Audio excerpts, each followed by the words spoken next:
Hey there, audiobook adventurers. Welcome to Hex, Book 4, Valiant Magic. If you're into magic, mayhem, snark, and the occasional apocalypse, then buckle up, because Sholto Hex Gunn is back, and he's about to take on everything. The Four Horsemen are saddling up to end the world. But Hex, he's got other plans. Sure, he's outnumbered, outgunned, and running low on snacks, but when has that ever stopped him? Spoiler, it hasn't. Before we dive into this wild ride of guns, guts, and snark-filled glory, I've got a quick favor to ask. Subscribing to this channel is 100% free and helps me keep delivering more audiobooks. Just like this one. Your subscription literally keeps the magic flowing and the stories coming. All right. Let's not keep Hex waiting. He's got a world to save and some bad guys to beat down. Let's get started. Step back, it's a new dawn rising. My name is Hex, got the magic, no disguising. From the concrete jungle, where dreams take flight. A warrior mage, bringing power to the night. Wands up high, casting spells and rhymes. In the city that never sleeps, I'm breaking all the crimes. Brooklyn to Manhattan, I'm the realest on the scene. Hex is the name, and I'm living the dream. My name is Hex, I'm the hardest mage around. With the flick of the wrist, I'll turn the city upside down. New York's my kingdom and I won't back down. Hex in the building, wearing wisdom like a crown. Casting fireballs, lighting up the dark. Got my spellbook open, climbing up the charts. Each incantation echoes through the streets. With every single battle, feel the rhythm and the beats. In a world of chaos, I'm the peace that's pure. Hex, your mystic warrior, you know I'm going door. Enemies crumble when they see my light. With the heart of a lion, I will fight the good fight.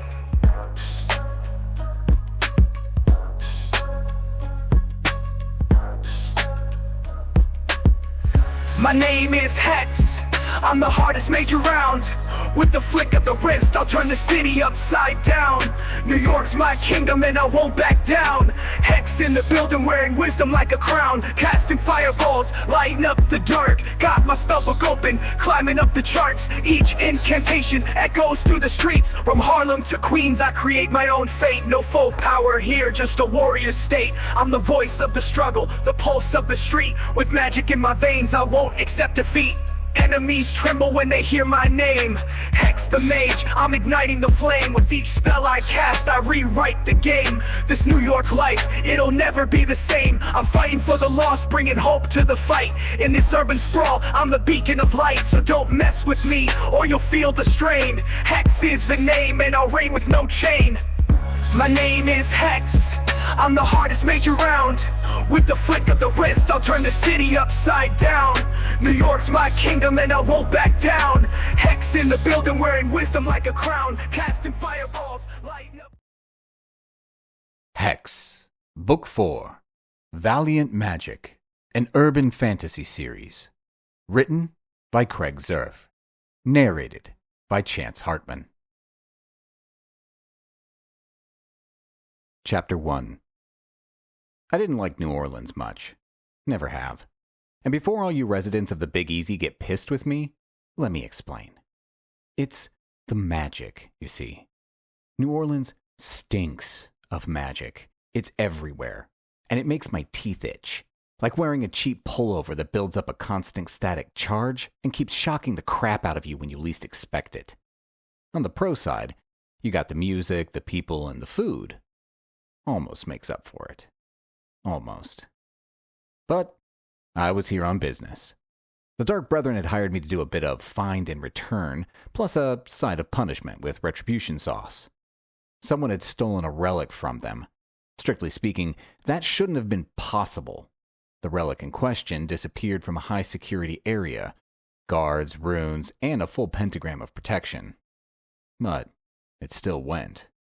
However, whenever you manage to break through so much magical security, you're bound to leave some sort of signature, some trace of who or what you are. Whoever did this was top drawer. The only sign the Brethren could get was a direction and a general area. And that area was the Big Easy. We had landed at Louis Armstrong Airport, and Vusi and I had deplaned and headed straight for the car hire counters. I was busy trying to hire a decent mode of transport, while Vusi watched and shook his head. "As long as it has aircon and it's not too small, who cares?" he voiced. "I care," I informed my friend. "I mean, look at some of this shit on offer. What the hell is a Hyundai Santa Fe? All the downsides of not being American without any of the upsides of being European. It's like a list of cons and cons. No pros. Don't you got any European cars?" I asked. "Porsches, maybe a Bentley SUV?" The lady shook her head and pointed at the brochure, her face a mask of blank politeness. I gave up. "Fine. We'll take the Jeep Patriot. At least it's domestic." I handed over my card and scrawled my signature at the bottom of the form. "Make sure you get all the insurance possible," said Vusi. I nodded, and the counter girl slid over more forms for me to sign, and then passed me the key. We followed the signs to the car park, got in, I set the sat-nav, and started driving. 35 minutes later, we were booking into our 2-bedroom suite at the Sognat Villa Boutique Hotel. Situated in the French Quarter, the 5-star hotel came highly recommended, and although it was eye-wateringly expensive, Sholto Gunn don't do slumming. Well, not by choice at any rate. Vusi came out of his room and sat down on one of the overstuffed leather chairs. "Not a bad dump," he said. "So what's the plan?" I helped myself to a soda from the minibar, offering one to Vusi at the same time. He accepted, and we both sat and savored the fizzy, sugary goodness for a while before I spoke. "The Bowl of Kholfu," I said. "Owned and used by the Loa Kholfu, the dude in charge of deliberate destruction and misfortune." "I know what we're looking for," said Vusi. "I was there when Dowty briefed you." "Just thinking aloud," I explained. "Helps me formulate a plan." "Okay, so we know that the bowl is a force intensifier. Makes dark magic more powerful, particularly good for voodoo dolls, curses, etc. It makes sense that whoever has taken it must be a practitioner of voodoo. And not just a practitioner, an adept. Powerful." Vusi nodded. "Yep, they'll be a serious player, that's for sure. Or how else did they manage to steal it in the first place?" "Fine," I concluded. "So, we hit the streets. Ask around, try to find out who the players are. As soon as we find a genuine practitioner, then they'll be able to point us in the right direction, whether they want to or not. My rep's not so stellar out here, but I'm pretty sure they'll know about Sholto Gunn. The ones that count, at any rate." "Egotistical much?" asked Vusi with a grin. "Just being realistic," I informed my friend. "I mean, I am Sholto Hex Gunn." "Yeah," agreed the Zulu. "A legend in your own mind." "Fuck you very much," I informed him politely. "Now let's hit the streets." Chapter 2. The full moon rose, full and red. It dominated the sky. A blood moon. 10 minutes later, the second moon rose, slightly smaller, also blood red. An auspicious happening, and very unusual. The double blood moon happened only once every 2,000 years, and they were ready for it. They had planned and waited for over 300 years. Now their dual sacrifices lay stretched out on their respective altars, hand and legs tied, heads pulled back to expose their necks. Both had been drugged, not for any humane reason, but merely to stop them moving. The cuts had to be precise, exact. Each symbol cut into living flesh in a perfect facsimile of the original, or else it wouldn't work. So the subjects had to remain still during the procedure, as still as their impending death. The 7-foot-tall male in iridescent robes turned to the bent and twisted hag. Together they began to chant, a discordant mix of old tongue and spell speak, harsh, ugly, and severe, the sound of evil incarnate. They walked over to the sacrifices, each holding a blade of darkest obsidian, honed to razor sharpness. Then they began to carve, the blades slicing deep into human flesh, tracing the intricate runes and spells of resurrection, making flesh the scripts of old, marking the magic out in blood. With a final flourish, they sliced open the throats of the sacrificial lambs, the young children that were laid prostrate on the altars, and the land shook as a rumble shivered the very earth. And they knew that the time of rebirth had begun. But they would need more sacrifices, more young children to die on the altar of the coming lords, more blood of the innocent, much, much more. Chapter 3. I decided to start our search on Bourbon Street. Why? Because it has some of the best music bars in the world. We had already hit Fat Tuesdays, Saints and Sinners, and Famous Door, and I was now sitting in Bourbon O watching Vusi tuck into yet another huge rum and root beer ice cream float. Really, the dude has no sense of either style or decorum. How was a man supposed to build a rep when his partner in crime, a supposed hard man, spent his evening guzzling down gallons of what was ostensibly milkshake? I stuck to my usual. A large helping of Jack, 2 fingers of spring water, and 4 cubes of ice. If it ain't broke, then don't fix it.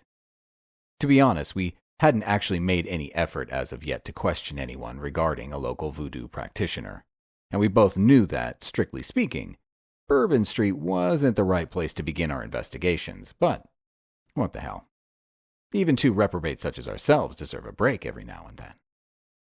Vusi slurped down the last of his alcoholic extra thick and was about to order another when I put a stop to it.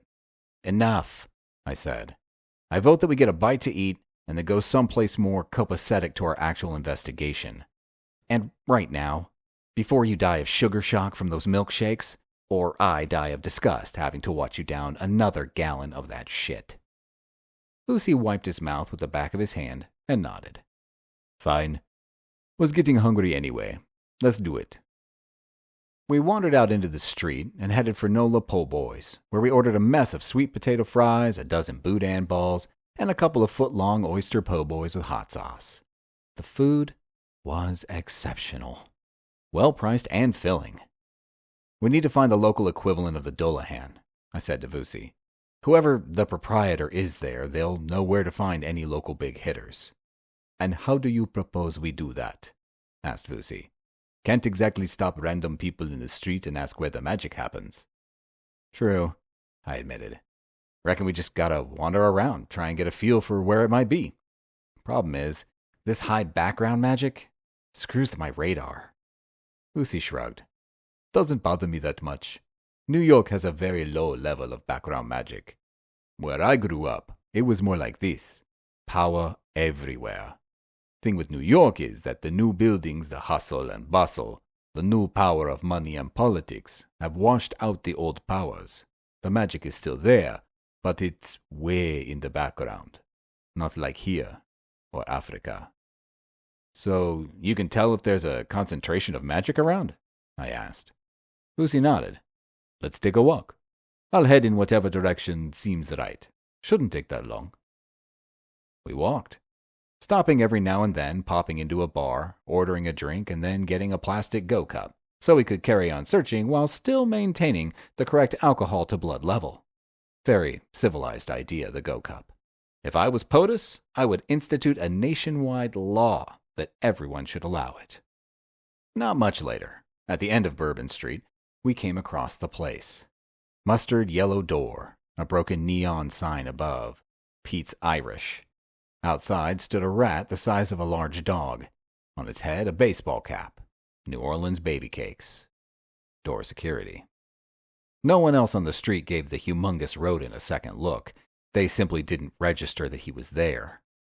Vusi and I nodded a greeting, pushed open the door, and walked in. It made the Dullahan look like the king of Siam's palace. This place put a capital D in the expression dive bar. Faded and dusty Christmas decorations, strings of pumpkin lights from Halloween circa 1970, and faded photos of celebrities that no one had ever heard of. The barman was an elf. I hated elves. Superior, arrogant, self-important, and far too attractive for their own good. Yeah, I know what you're all thinking. What, does Hex never look in a mirror? Fine. Mea culpa. But the one other thing that I never mentioned? They're cruel SOBs. Like a cat will play with a mouse until it kills it, that kind of cruel. And whatever people may say about Sholto Gunn, he don't play no mice to death. You know what I mean? Got any rum soda floats? Asked Vusi. The elf sneered at him. Large Jack, 2 fingers of water, 4 cubes of ice, I instructed. And he'll have a tumbler of cognac, straight up, full to the brim. The barman poured the drinks and slid them across to us, together with the bill on a slip of paper. I paid and added a generous tip. He nodded a begrudging acknowledgement. Turning to face the room, the first thing that I noticed was that it was a tough crowd. And not in the comedy venue, hard to get a laugh kind of thing. More a cutthroat, battle-scarred street thug pissed off with the world way. This was the sort of place where only the locals came, and anyone who hadn't been born within spitting distance was considered to be a foreigner. I could see a couple of the patrons were already rolling up their sleeves and reaching for any blunt objects that lay close to hand, like bar stools, beer mugs, and in some cases, smaller people. "Is it just me," said Vusi, Soto voice, "or does everyone here want to beat up on you?" "And you," I pointed out. He shook his head. "No, I'm a likable guy. You, on the other hand, tend to bring out the worst in people." "Well, what now?" I asked rhetorically, not bothering to argue with Vusi's take on the situation. If we get into a fight, I'm not worried about losing, but it's hard to get information out of a bunch of dudes whose asses you've just kicked. "True enough," agreed Vusi. "I suppose that we'd better try and head them off at the pass, as it were." "I have an idea. Just go with it." He stood up from his bar stool. "Salutations to all," he bellowed.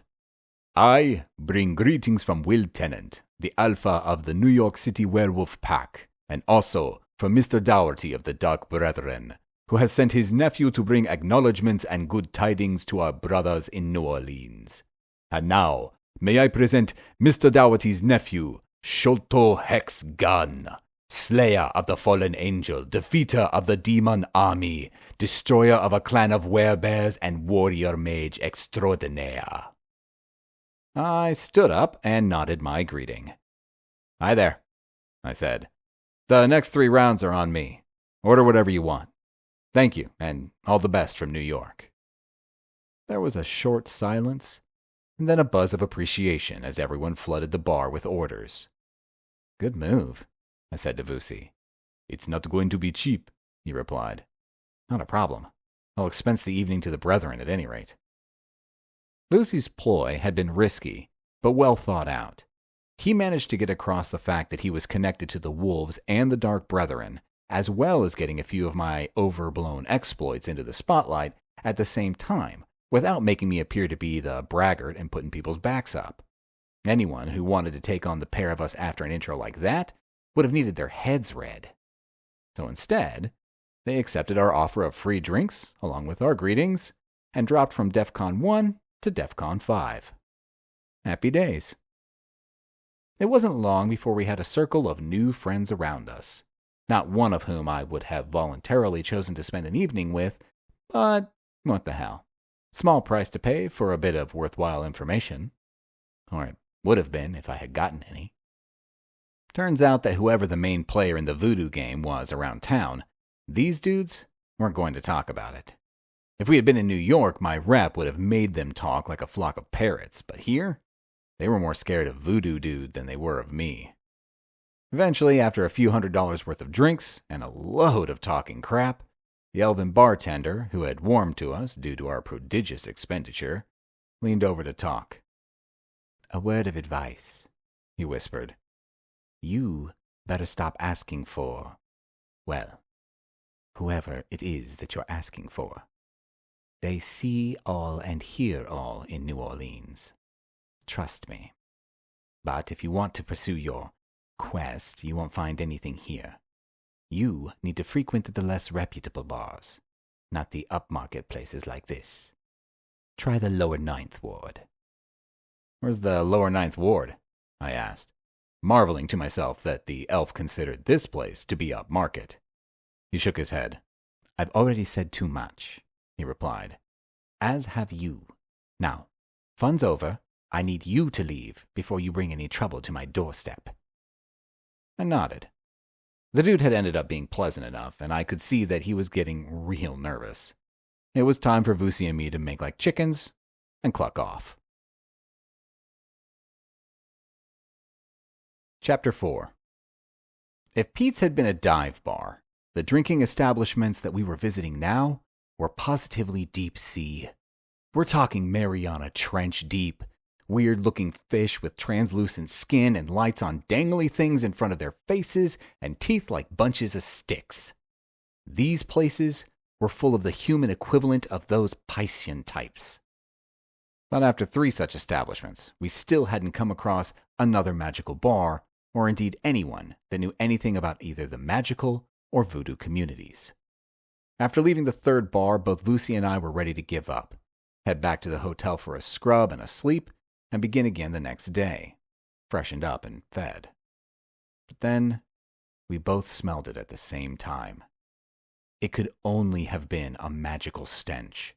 If the mundanes were capable of whiffing this, then someone would surely have called the Department of Health by now, or at least the cops, in order to tell them that there was a suspected pile of dead, rotting bodies behind a green door in an alleyway in the lower Ninth Ward. But the fact of the matter was, they couldn't smell it, or even see the green door, or the hand-painted sign above it that read Gree-Gree. I didn't speak much Cajun, but even I know what that meant. To Gree-Gree someone was to put a spell on them, normally a curse, or as some would say, a hex. Talk about serendipity. Should we go in? Asked Vusi. Why not? I answered. 1,000,000 reasons, he said. Biggest one being the stench. Only one thing smells like that. Death. Now, I'm not sure what we're gonna find in that place, but I do know that it isn't going to be pleasant, and most likely, it isn't going to be alive. Or dead, if you know what I mean. I knew exactly what he meant. Vusi was talking old-school zombies, not the undead shamblers that we were used to in the city. They were a lot like normal people, just a little life-challenged, and bits of them fell off every now and then. But on the whole, they weren't that bad. Vusi and I had even had drinks with a bunch of them once. At the end of the evening, however, I had discovered one of their fingers in my drink, which was gross, so I didn't make a habit of seeing them that often. But these were voodoo zombies. Rotting flesh, a taste for brains, the stench of decay, plus the fact that they had no power of thought or reason. They simply did as they were commanded, and if they aren't under direct command, they tended to revert to the old must-eat brains mode. Cliched, but eminently terrifying. And that made them very dangerous indeed. They were also the ultimate close protection bodyguards, as long as you controlled them, because they were incredibly difficult to bring down. You dismembered them, all their separate bits still kept coming for you. You chopped their head off, it rolled around trying to bite you, and if they did manage to get a chomp on you, then you turned into an undead rotting dude. Not good. The only way to stop them was to mush their brains up real good. A hammer, a bullet to the head, a spear through the eye, those all worked. All in all, normally I'd rather just avoid them. But needs must and all that. We opened the door and walked in. Man, talk about getting the stink eye. Not only was the place crawling in zombies, they also had a group of orcs. Fucking orcs. No one allowed orcs in. It was like an unwritten rule. Orcs out. Ask Tolkien for fuck's sake. Eye of Sauron, Seed of all darkness, Bane of the earth. There was also a bunch of dark elves, a couple of human mage types, a smattering of kobolds, dwarves, a hobgoblin, and snuck away in the corner a ghoul. The zombies, 4 of them, were all lined up against the far wall, eyes straight ahead, hands by their sides in various states of advanced decay. I've been to some shitty places, but never, and I mean never ever, have I been inside a pile of crap like this. I decided that Vusi and I had better take the bull by the horns and rip its head off. So I strode up to the bar, slammed a $50 note down, and pointed at a bottle of Jack. "Gimme that," I grunted. "Now." The barman, a dwarf on what seemed to be a small stepladder on wheels, shook his head. $60 a bottle. I pulled aside my jacket and showed him my FN. "I'm a little short at the moment," I said. "Do you accept lead?" He stared at me for a while, tossing up how to take the implied insult and the outright threat. Then Vusi stepped up next to me and slammed his assegai into the wooden bar top. "2 glasses," he added. The barman took down the bottle, slid 2 glasses over with a sneer, and snatched up the 50. I poured a couple of shots for each of us, and we turned and leaned against the bar while we perused the inhabitants. Vusi seemed particularly interested in the orcs. "Those things," he pointed at the group. "I have seen those before. In Africa we call them umtiholi. I would guess it translates roughly as demon monster." "Orcs," I said. "I've also seen them before. First time in a civilized setting, though." Vusi raised an eyebrow. "Civilized?" I chuckled. "Relatively. Normally we exterminate them on sight. Sounds harsh, but they exist only to kill. It's only a matter of time. As it is, I can guarantee that those over there have killed a few humans." The orcs noticed our attention and were starting to return the favor. I inspected them a little more closely. Around 5'10" in height, maybe 250 pounds. Thick gray rubber-like skin, highly resistant to bladed weapons. No discernible ears, simple exposed holes for nostrils, and 2 small black eyes that were deep set to protect them in battle. 3 fingers, opposable thumbs, large hands with short claws. Built for war. They all wore workers' boots, dungarees with no shirts, and loads of chunky gold bling. A cross between Puff Daddy and Elmer Fudd. Idiot chic. Technically, they lived in the blighted areas of the Fey lands, and although there was an age-old treaty that the Fey didn't venture into the realms of the humans without good cause, the orcs sort of slipped by on a technicality. They weren't Fey, as such. They were creatures of earth and blood, constructed through dark magic that existed in the blighted lands. Pure evil. Originally created by the Unseelie Court as weapons in the Fey Wars over 2,000 years ago. And the thing is, humans will always have work for something that is pure evil. Because as a species, we run the whole gamut from saint to sinner and beyond. To put it bluntly, there's always some fucker out there who figures that the best way to climb to the top of the mountain is to do so over a pile of corpses. Unfortunately, my visual ruminations had pushed the boundaries beyond polite interest and into orc pissing off territory. They stood up and walked towards Vusi and I, all 5 of them. As they approached, I noticed that they were carrying machetes tucked into the front of their dungarees. Large, bladed, and brutal. One of them had already drawn his and was swinging as he walked. "Looks like it's not your lucky day, thin-skin," rumbled the lead orc as he bared his teeth. "Time to kiss your own asshole goodbye, because it's human-bashing time at the Gree-Gree." I heard the barman snicker in amusement behind us, and I noticed the rest of the patrons had settled back in the chairs, ready for the evening's entertainment. But they didn't know they were looking at Sholto Gunn. And Gunn don't take no crap from dark magic constructs that shouldn't even be here. So if they were looking to be entertained, they were at the wrong party. I drew my FN loaded with runed, spelled, silver-tipped, and double-blessed armor-piercing rounds, and without even a warning, hit each advancing orc with a double tap to the chest. Then I followed that up with a single round to each of the heads. 9 seconds later, 5 dead orcs and a bar full of open-mouthed patrons. Anyone else with a comment? I asked the room in general. "Hey," interjected the bar dwarf. You can't come in here killing orcs for no reason. I pointed at the pile of dead orcs. Wrong.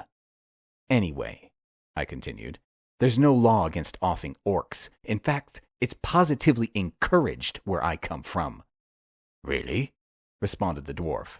Well, around here, things are a bit more laissez le bon temps rouler. Let the good times roll. And that means we tend not to shoot the clientele. In fact, I'd go as far as to say it's frowned upon. So where do you come from?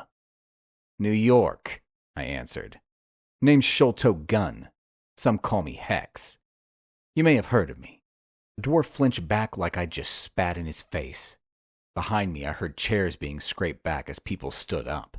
The entrance door banged open, and half of the patrons scuttled out into the night. Oh, crap, mumbled Vusi. They've heard of you. Shit, man. Just once I'd like someone to say, Hex, great to meet you. Have a drink on the house. Tell your friend he's also welcome. Instead of, oh, Hex, everybody try to kill this dude. And don't forget his friend. He's most likely an asshole as well. What gives? I asked the barman. But he simply shook his head and pointed over my shoulder. The zombies had detached themselves from their spots on the wall and were shambling towards us, arms stretched out in front of them, mouths gaping wide and groaning together in a weird sort of harmonic cadence. Then they all spoke together, their mangled jaws and rotting tongues leaving their diction much to be desired. Hex, they moaned. Minion of the Dark Brethren, time to die. Not good, stated Vusi as he drew his assegai. I drew my FN again and wasted no time opening up on the shambling undead. They were surprisingly difficult to hit. Bearing in mind that a perfect headshot was the only way to bring them down, all they had to do was twitch slightly and I got an ear or nose instead. Vusi wasn't having a much better time of it as he hacked away, slicing bits off them but not slowing them down in any appreciable fashion. And then one managed to get to grips with me. It latched onto my shirt, picked me up like I was a feather pillow, and threw me over the bar into the shelves of bottles behind. I went down with most of the merchandise. Let me tell you something. It's not like the movies. You get chucked into a bunch of bottles and glass shelving, and it hurts. I mean, really hurts. I clambered up as quickly as I could, knowing that staying on the floor was pretty much a life-threatening position to be in, and turned to face the incoming undead again. Out of the corner of my eye, I noticed the dwarf barman hiding under the counter, a sawn-off shotgun clutched to his chest like a child's favorite doll. Wise man. Dwarf. Whatever. I was about to hurdle the bar and get back into the fray when I heard Vusi shout a command. Ici fait fort som lilo. The room went crazy. Baseball-sized balls of fire sizzled back and forth across the room, smashing into the walls and ceiling and bouncing off the floor. The remaining patrons ran for the door, and the barman screamed in terror as the various broken bottles of spirits behind the bar caught alight. The zombies swayed from side to side as they attempted to dodge the swarms of fireballs, but the density of the attack was simply too great. The balls of plasma punched holes through undead torsos, ripped off undead arms, and literally evaporated undead heads. Vusi's fire attack was an unqualified success. Except, of course, if you owned the bar Grigri. Because, to put it bluntly, the Grigri was fast on its way to becoming a burned-out shell. I grabbed the cowering dwarf and Vusi, and I sprinted for the door, throwing ourselves through just as the drinks in the cellar caught, and the place went up like it had been hit by a direct drone strike. I lay on my back for a few seconds, drinking in the cool night air and wondering how things had gone south so fast. You fuckers, yelled the dwarf. You SOBs have killed my bar. It was a pile of crap at any rate, stated Vusi. And unfriendly. Shit, man. From the moment we walked in, everyone was trying to kill us. Hey, I can't help it if your friend's an asshole, argued the dwarf. Vusi shrugged. Not his place to reason against the truth. To be fair, I was a little disappointed. I expected him to at least put up a token argument. "Hey, dwarf," I said. "I got a name," he answered. "Yeah," I conceded, "but I don't know it." "That's because you never bothered to ask," the dwarf said back. "You're an asshole. Anyway, it's Dvorak." "Cool. Dvorak. We need some info. Give me an acceptable answer and we'll fuck off and never darken your doorstep again. Deal?" "Sure." "Why'd those zombies attack me?" "Security," he answered. "All the clubs and bars use them. Someone starts to cause shit, the shamblers throw them out." "Okay, Dvorak," I sighed. "Let's pretend that I'm not a complete moron. They only attacked when they heard my name. So you tell me why, and I want the truth this time, or I will cast a curse on you that will make you wish that you were dead. And I am being serious here. Trust me, as of now, you have only seen my good side. You do not want to see the bad. Now talk." The dwarf shook his head. "Look, man, I'm sorry, but I honestly don't know why they did that. I swear, I've never seen the like before. I hire them from a dude who lives behind the St. Louis Cemetery No. 2, down there by the French Quarter. There's a bunch of semi-industrial areas behind the cemetery. He lives in the warehouse with a red roof. Don't look like, but it's residential. He stores the shamblers there. There are loads of them. That's all I can tell you. And for what it's worth, you be careful. He be one ornery motherfucker. Goes by the name of Dudy Hungan, Voodoo priest." I stood up. "Thanks, Dvorak. And sorry about your bar." "Whatever," he said. "It was insured. And you're still an asshole, so fuck you." "You too, dwarf," I retorted. Vusi followed me back to the car. It was definitely time to call it a night. Soft beds and hard battles. Sleepy time. Chapter 5. Once again, I was starting to feel a bit like a 9-banded armadillo. No, I hadn't begun eating grubs and growing a funky-looking suit of armor. I meant that I was only venturing out at night. I was becoming nocturnal. But that's part of the price of doing what I did best. You want to hunt down coyotes and bats? You best do it in the dark. According to the concierge, the St. Louis Cemetery No. 2 was less than a 15-minute walk away. So we took the Jeep. Sholto Gunn don't do walking if he has a car. Face it, if the good Lord meant us to walk, he wouldn't have given us handmade patent leather, Chelsea boots that scuff up at the mere sight of a stretch of unkempt sidewalk. True to the dwarf's intel, there was a bunch of warehousey type places behind the cemetery, and one of the larger ones, a long, narrow affair, did have a red roof. We parked down the road and took a circular route in, reconnoitering the area first, checking for guards, dogs, tripwires, and cameras. Strangely enough, we couldn't find anything. "No obvious security," noted Vusi. "No," I replied, which most likely means he's got a magic eye on the place. Either a ward of some sort, or being a voodoo dude, an owl, or bats maybe. Whatever. He'll know that we're here before we go in. So, might as well knock on the front door and be a bit open about the whole thing. Could serve to allay any fears. "Or make us into a pair of sitting ducks," interjected Vusi. "True enough," I conceded. "We'll mount a shield just in case. You in?" Vusi nodded. "I'm in. Let's go."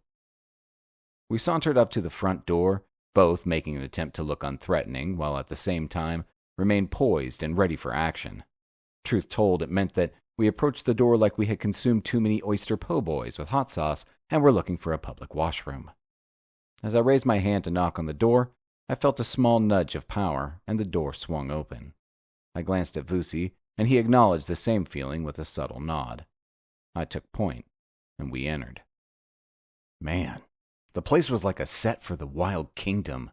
The warehouse was largely open space separated by randomly placed 5-foot-high walls. Plants covered all of the walls, and the floor was a carpet of moss. The sounds of owls hooting were punctuated by the loud looping call of a nightjar. The only light was supplied by candles, huge pillar candles that stood a foot wide and 3 feet high, maybe a couple of hundred of them. A man appeared out of the shadows and walked towards us. 5'5", slight build, close-cropped black hair, graying at the temples, a small goatee and a pencil mustache. He wore a white caftan trimmed with gold. I could feel the power coming off him. It was a magic that I was unused to, definitely black. I didn't know much about voodoo, but I knew that, unlike the magic that Vusi and I practiced, it had more to do with loa, or spirits. Whereas we drew our magic from the earth and bent it to our wills, they opened themselves to their spirits and gained power from them. They also used a lot more potions and implements than we did. Almost like witches. Whatever. I knew that they could be exceptionally powerful, so needed to be treated with at least a modicum of respect. "Dudy Hungan?" I asked. He smiled. All of his teeth were gold. "Sort of," he replied. "But it's just Dudy. A Hungan is what we call a male practitioner of voodoo, similar to a priest.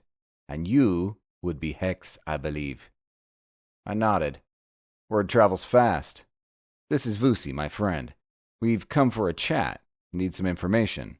We're on a job for the Dark Brethren, so your cooperation would be appreciated." Dudy nodded. "I am willing to talk to you," he said, "although the Dark Brethren hold no sway over me. In New Orleans, we do not dance to their tune." "Fair enough," I said. "I'm not here to discuss politics. I'm here to track down an item that was stolen from their offices in New York. The Bowl of Khalfu. Perhaps you've heard of it." If I hadn't been watching Dudy real carefully, I would have missed it. A slight tightening around the eyes, a tiny flicker of emotion. He knew.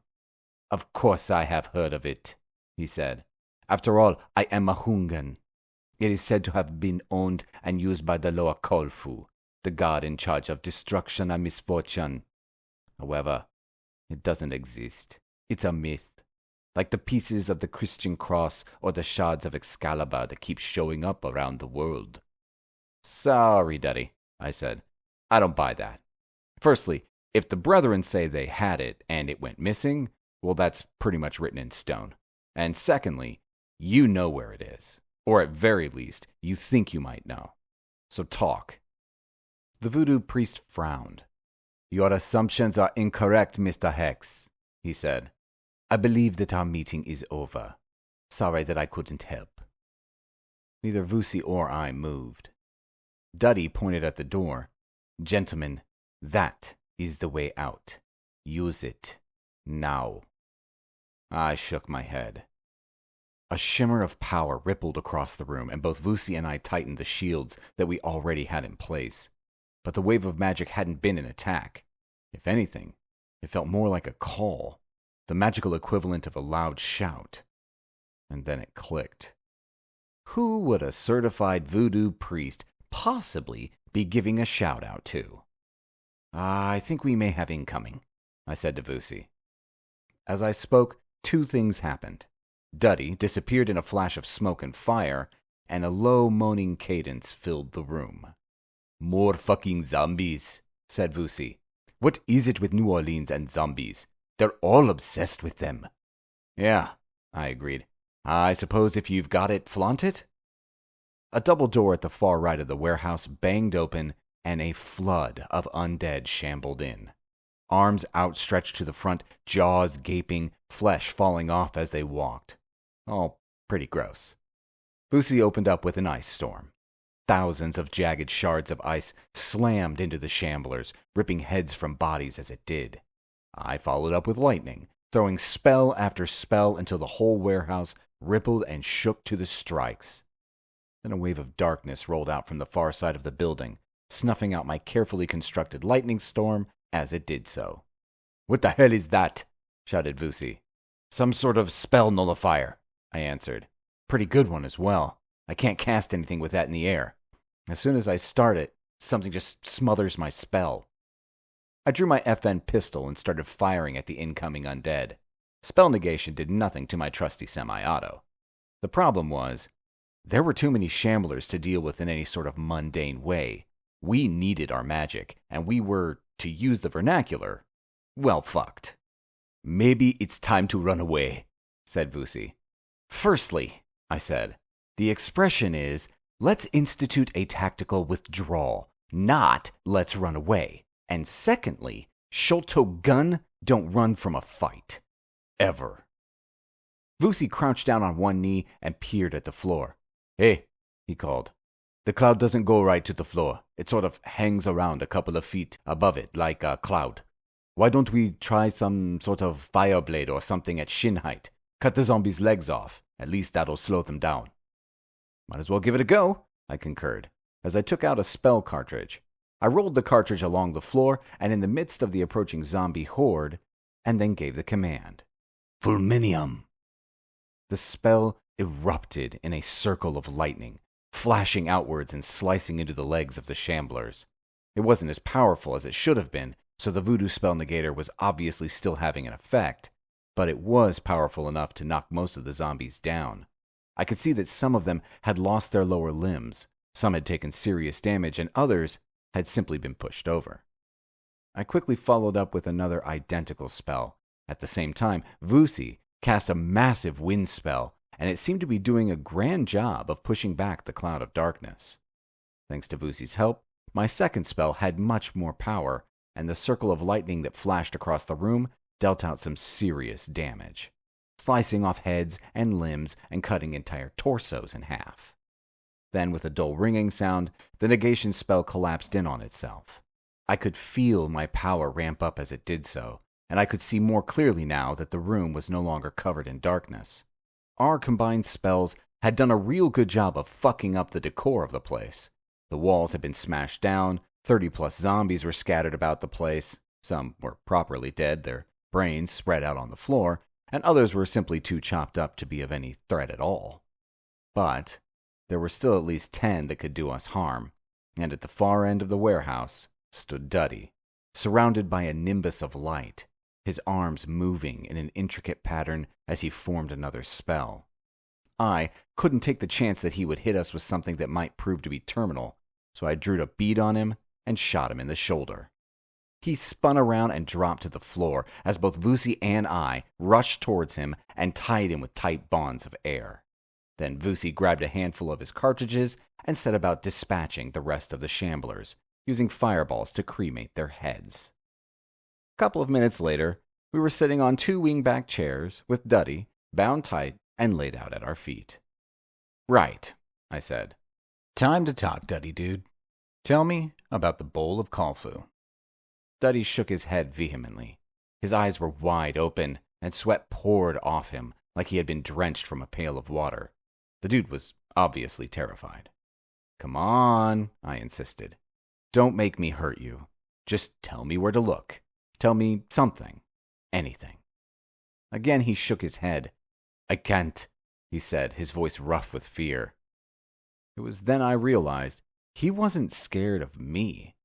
He was scared of someone else. Most likely whoever had the bowl. Look at me, Dudy, I said. I promise you, if you don't talk to me, I will make things real bad for you. Trust me. You do not want to get on my bad side. So whoever it is that you are afraid of, forget about them. I am your worst nightmare, not them. Now talk to me. Dudy stared at me, and then started to laugh. A high-pitched, manic, hysterical laugh, the laugh of a madman. And then his heart literally exploded out of his chest, covering both Vusi and I in blood and gore and bits of flesh. Double gross. WTF, shouted Vusi. I'm covered in bits of Duty.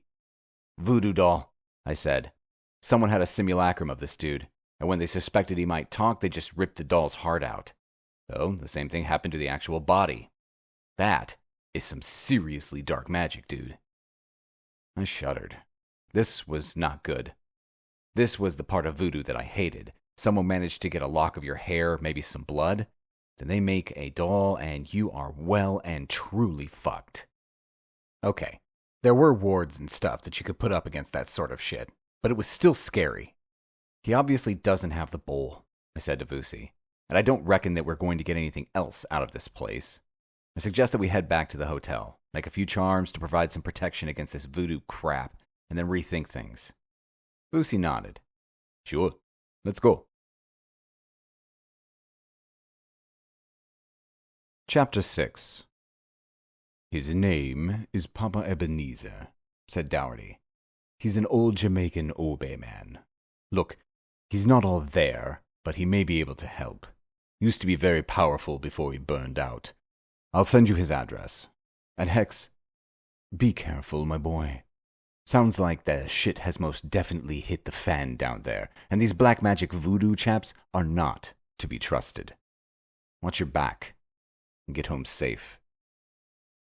Dowty cut the connection, tapped out a quick message to Hex, put his cell on his desk, and leaned back in his chair. They needed that bowl back, he thought to himself. Far too much power unchecked if it got into the wrong hands. And by the wrong hands, Dowty meant anyone not in the upper echelons of the Dark Brethren. He stood up from his desk and stared out of the window, marveling, as always, at the spectacular view of New York City, one that he had never tired of, particularly at night. Impressive, isn't it? Dowty swung around. He hadn't heard anyone enter, and in point of fact, was impossible to enter his offices unannounced. They were warded.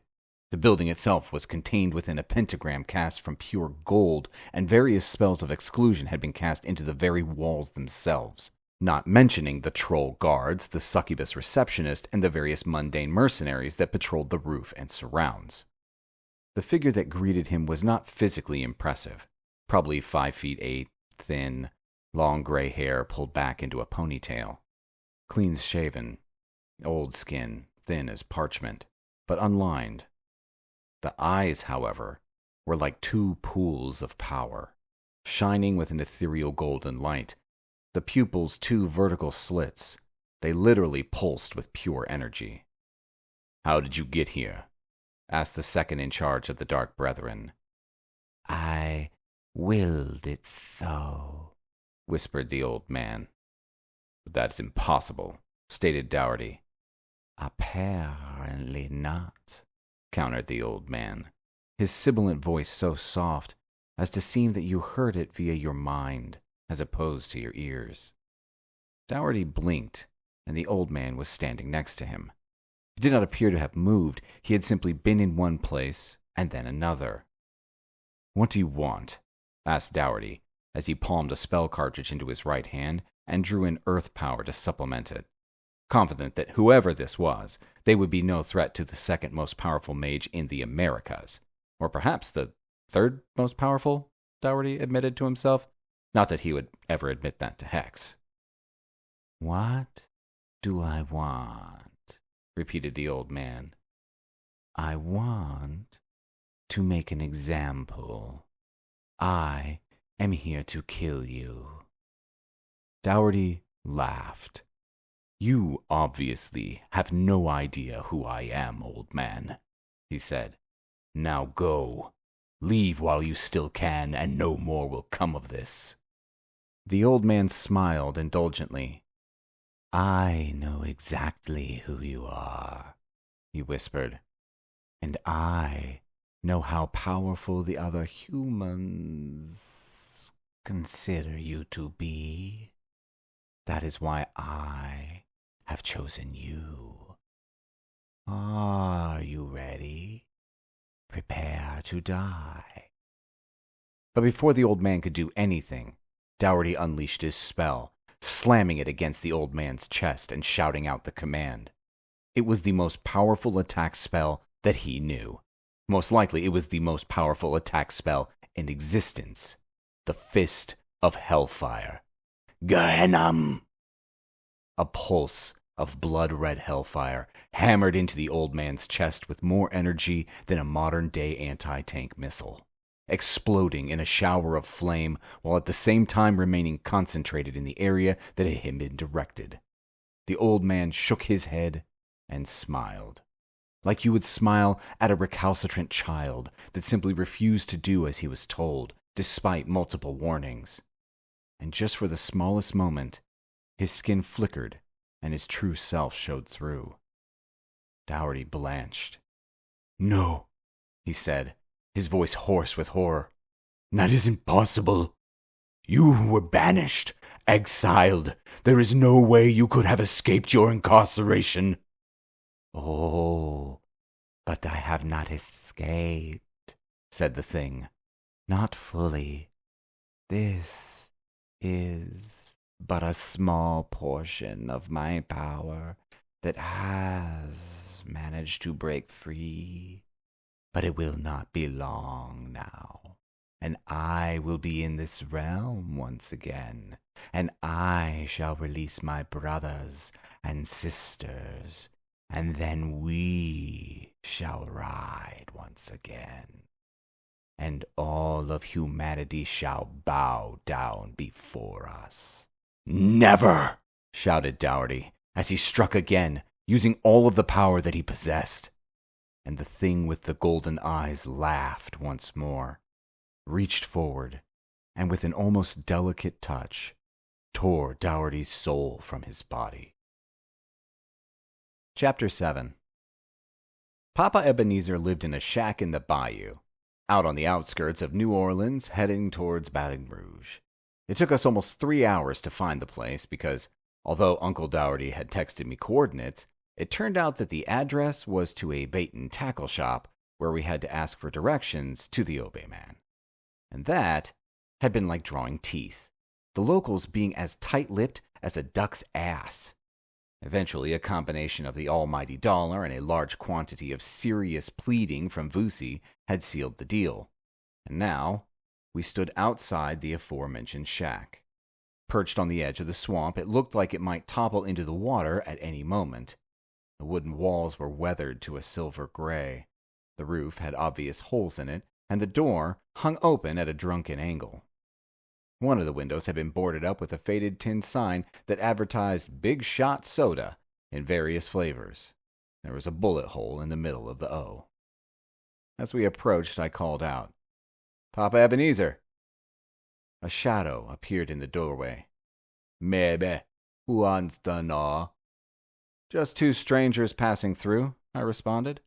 "We are looking for information, willing to pay top dollar. May we come in?" A hand extended from the shadow and beckoned to us. We walked up to the front steps and into the shack. The inside was like the outside, faded and fucked. An ancient iron bed with a thin mattress, a rickety table with 4 mismatched chairs around it, an old rocker, and what looked at first glance to be a pile of filthy mop heads. But then it opened an eye and barked, turning the pile of mop heads into an unwashed Australian shepherd. Papa Ebenezer himself was a bit like the dog.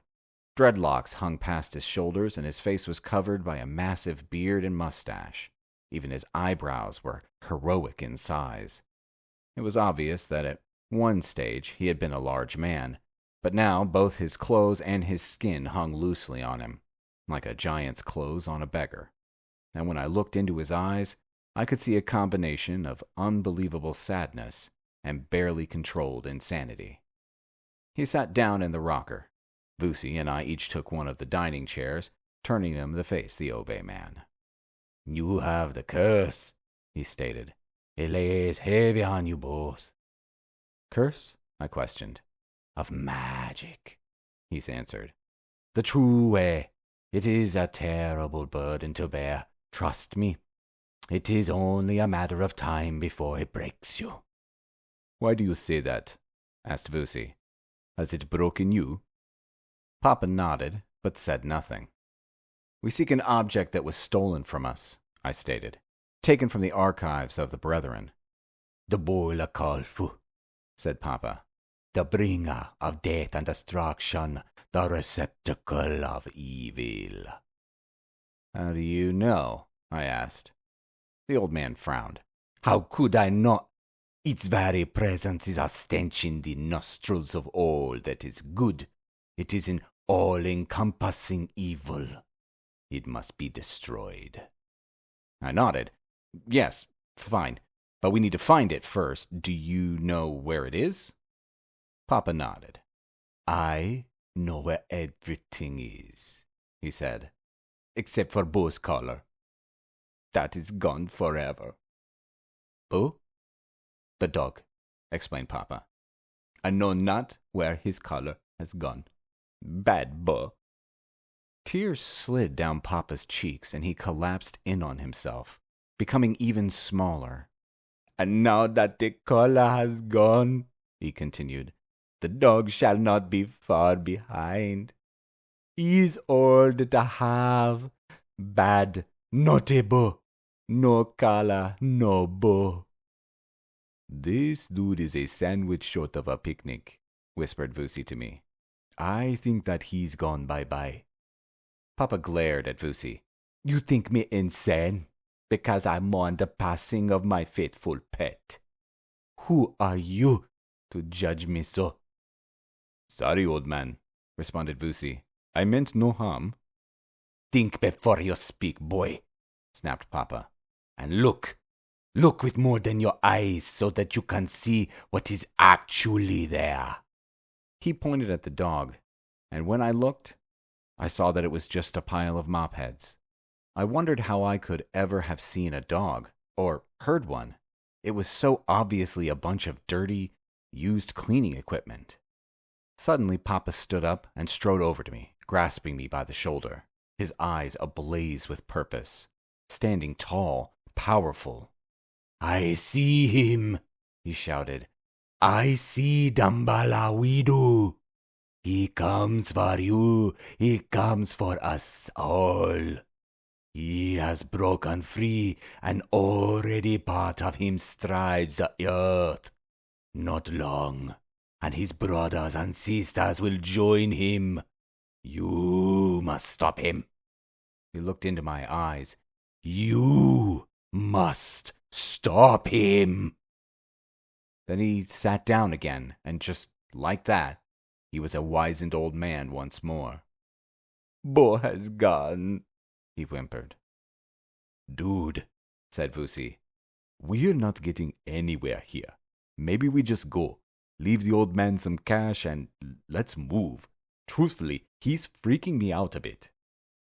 You seek Auntie Vagra, whispered Papa. Who? I asked, leaning forward to catch what he was saying. Auntie Vagra. She is a Boko Mambo, black magic priestess, very powerful. Where can I find her? I asked. Bo will show you, replied the old man. There. He pointed at the pile of mop heads. Take it. I walked over and saw on the top of the pile an old-fashioned brass compass. I picked it up. Bo will show you, repeated Papa. The arrow will point the way. Now, go. And be careful. Both of you much tribulation awaits. And beware the Dambala Voodoo. What is the Dambala Voodoo? I asked. Papa Ebenezer stared at me like I had gone insane. Where did you hear that name? He asked. He doesn't exist. Not anymore. Don't even mention him lest you wake him up. He shook his head vehemently. No, the dragon is locked away. Locked up forever and a day. I waited for a while, but Papa had nothing more to say. So I took a pile of dollar bills, placed them on the table, and we left. As we climbed into the Jeep, I heard a dog bark. Just once. Vusi looked closely at the compass. It doesn't point south, he said. So either it's broken, or it's some sort of tracker that can lead us to that Auntie whatever person. Let's see, I said. Can't do any harm. And just over 20 miles away, Auntie Vagra frowned as she felt something latch onto her. Someone was coming. Someone who was not her friend. Someone unbelievably dangerous. She leaned forward and rang a small silver handbell. She never ignored feelings such as this. It was time to summon her lieutenants, mobilize her troops, because she could feel that a war was coming. Chapter 8 We followed the Boo compass for around 25 miles, and it eventually led us to a private island with a large double-story Hayes Town-style main house, with columns and a deep porch. Alongside the main residence stood a row of shotgun cottages, small, 12-feet-wide houses lined up like railway carriages. We didn't drive across the bridge, as we still had no idea if the compass was actually directing us to a specific point, or simply rambling about the bayou. Instead, I reversed and parked off the track, hidden from view. I glanced at my watch. 3 hours to sunset. "I reckon we do reachie of the place from afar," I said to Vusi. "Get a general feel of the place. When night comes, we cross the bridge and get in close, see what we can find and take it from there." He nodded his agreement, and we set off, moving slowly and carefully through the bayou. The island itself was situated in a large pool of water, so it was surrounded by land as well as water. Like the hole in a donut, if the donut was the water and the not donut was land. Okay, maybe not the best explanation, but I'm hungry right now, and everything that I look at reminds me of food. Darn, should have brought some candy or protein bars or donuts. There was one bridge, no boats. It didn't look as though the bridge had any lights on it, no lamps or obvious floodlights. There were a few ornate cast iron lamps in a row leading from the bridge to the front door, and a couple of security lights on the front of the house, but nothing that looked like it would cause us any problems if we were careful, especially if I cloaked us with a camo spell. Vusi tapped me on the shoulder and pointed at the water's edge. "Look, crocodiles." I looked at the prehistoric creatures lounging in the shallows. There did seem to be a lot more than one would expect. "Alligators," I corrected the Zulu. "What's the difference?" he asked. "It's easy," I replied. "With an alligator, you'll see it later, but with a crocodile, you'll see it in a while." Vusi shook his head. "No wonder everybody hates you," he said, and continued his vigil. Time ticked slowly by, and we took turns sleeping. I woke as the sun was going down to see Vusi shoving something into his trouser pocket, a guilty look on his face. "Hey," I said, "what's that?" He sheepishly pulled out a half-eaten protein bar. At the same time, another 3 empty wrappers fell out. "Asshole," I accused. "You had food?" He nodded. "Yeah, sorry. I would have shared, but I didn't want to. And then there's the whole see you in a while crocodile thing. You can't blame me." "Whatever," I replied sulkily. "Let's wait another half an hour and then make a move.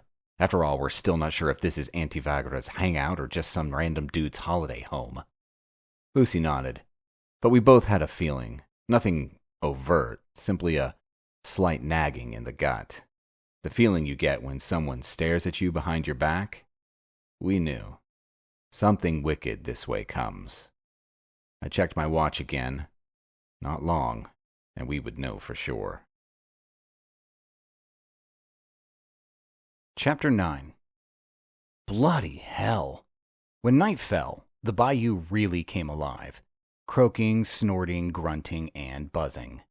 Man, the mosquitoes were the size of shampoo bottles. One suck, and you could dry up like a prune. These were less skeeters and more insect vampires.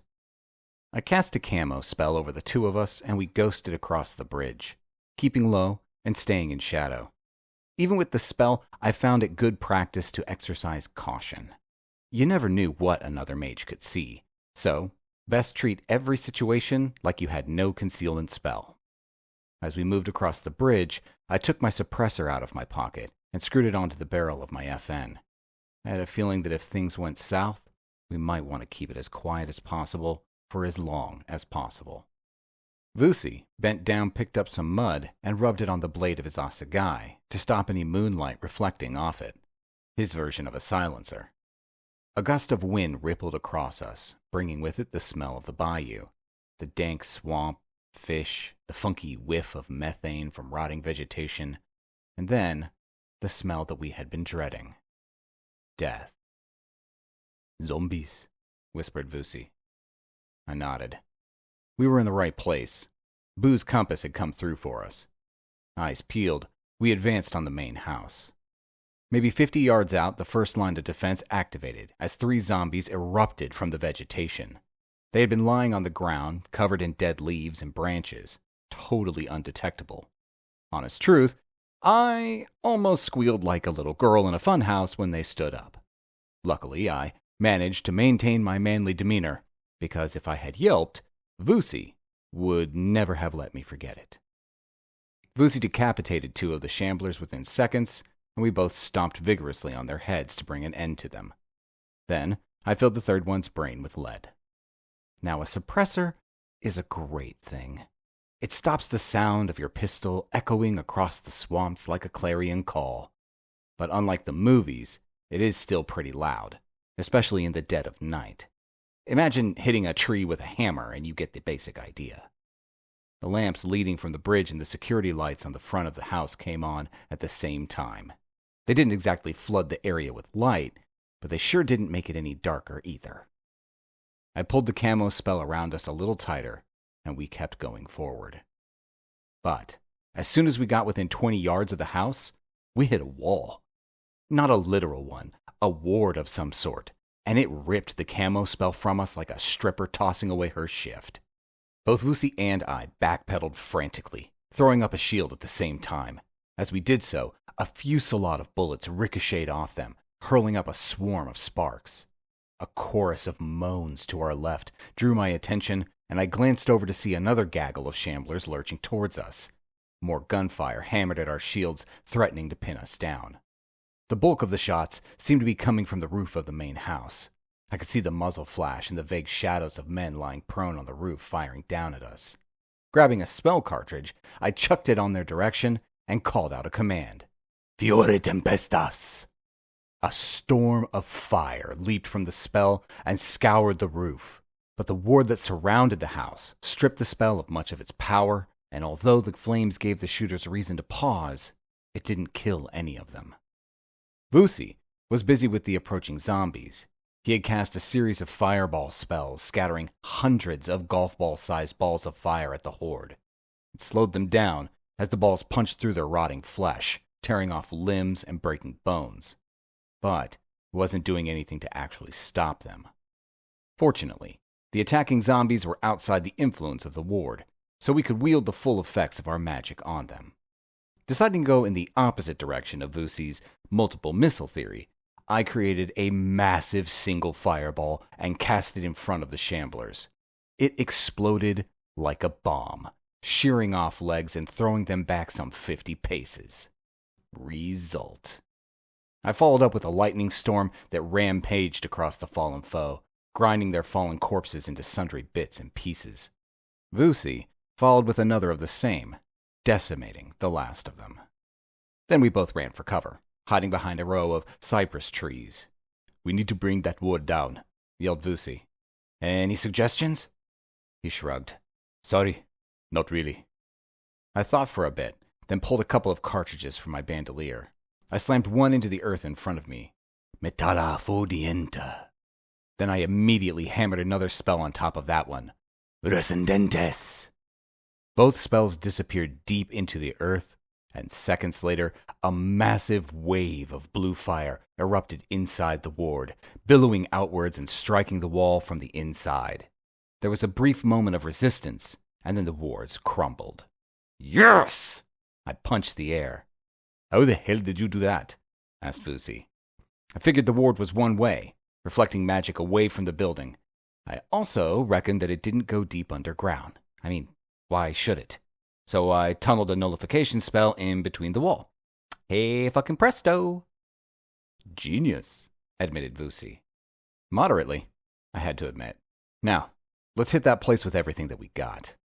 We sprinted towards the main house. I swept the roof with a firestorm like I had before, but this time there was no ward to dull the edge of my spell, and the screams of the dying rang out across the swamp as the flames turned them into crispy critters.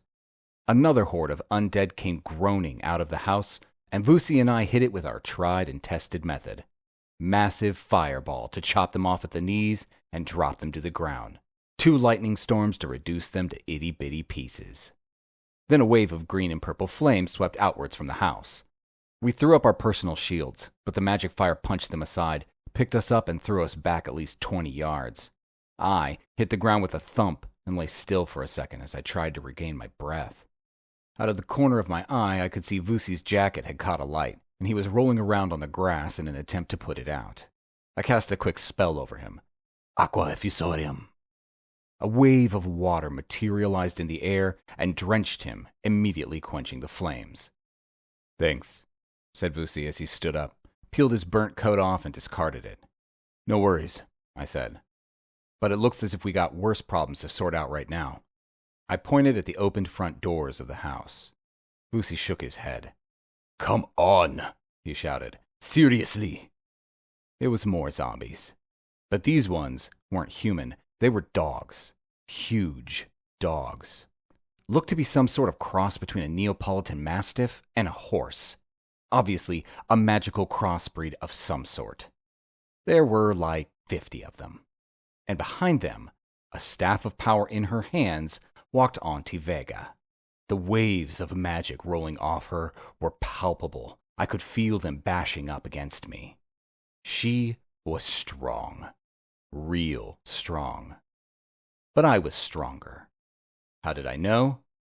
Because I'm Sholto freaking Gunn. That's how I knew. Take care of the doggies, I told Vusi. Me and the queen bitch are gonna duke it out. Chapter 10. Vusi sprinted right, chucking out a bunch of fireballs as he did so, pulling the pack of zombie dogs after him and clearing the way for me to attack Auntie Voodoo. We walked slowly towards each other, like two Wild West gunslingers. She held her staff out in front of her like a spear. I had 2 spell cartridges in each hand, and my FN pistol tucked into my belt, ready for a quick draw. Behind me, I heard the explosions of lightning and felt the heat from fireballs as Vusi tore into the zomdogs. But I put them out of my mind. Vusi could take care of them. I would need all of my wits about me to put anti-zombie down. You would be Hex, she said. Her voice was strange, louder than it should have been and multi-layered, like a crowd of people speaking at the same time in perfect cadence. Creepy as all hell, let me tell you. Made the hairs on the back of my neck stand up, which is not a good look. Yep, I confirmed. And you must be the Wicked Witch of the West. Built any good gingerbread houses lately? Auntie Vagra sneered at me. Word of your juvenile attempts at humor precede you, Mr. Gunn, she said. Excuse me while I don't die laughing. You're excused, I said. Perhaps you should die burning instead. I launched a double fireball spell at her, curving them in so they hit her from both sides. Using her staff, she latched onto them and threw them back, but they exploded harmlessly against my shield. Darn, and that die burning line had been a real peach. What a pity. I rolled an explosion at her feet and chucked a lightning bolt at her head at the time. Boom, bang, crackle. She staggered backwards and then unleashed a wave of smoky fire at me. It splashed against my shield, sticking to it as it burned. It was a good spell. But I simply shrugged it off, rolled it into a ball, and chucked it back. She dissipated it with a blow from her staff, but a few gobbets of burning sludge got through and scorched her clothes. Not much of a result, but every little bit helps. Spinning her staff around her head, the bitch started to conjure up a massive twister. I could feel the wind tearing at my clothes, even through my shield. Then, with a subtle twist, she added fire. This was starting to get serious. I pushed my shield to the front, crouched down, and threw a batch of contrasting spells at her. Wind to counter her wind, lightning to distract, massive swarms of white fireballs that clattered against her shield like hail. None of it super destructive, but the combination was more irritating than the sound of a mosquito in a church. And then, with superb timing, even if I say so myself, I used a wind spell to propel me forward at speed, crashing into her shield and smashing through. Then I drew my FN and filled her with lead. Top mages always seem to have the same gap in their training. They forget about mundane weapons. And let me tell you, fireballs, ice shards, and lightning bolts are all great, but it is real hard to beat 2.3 grams of Teflon-coated, armor-piercing lead traveling at over 2,500 feet per second, and imparting an energy of 535 joules.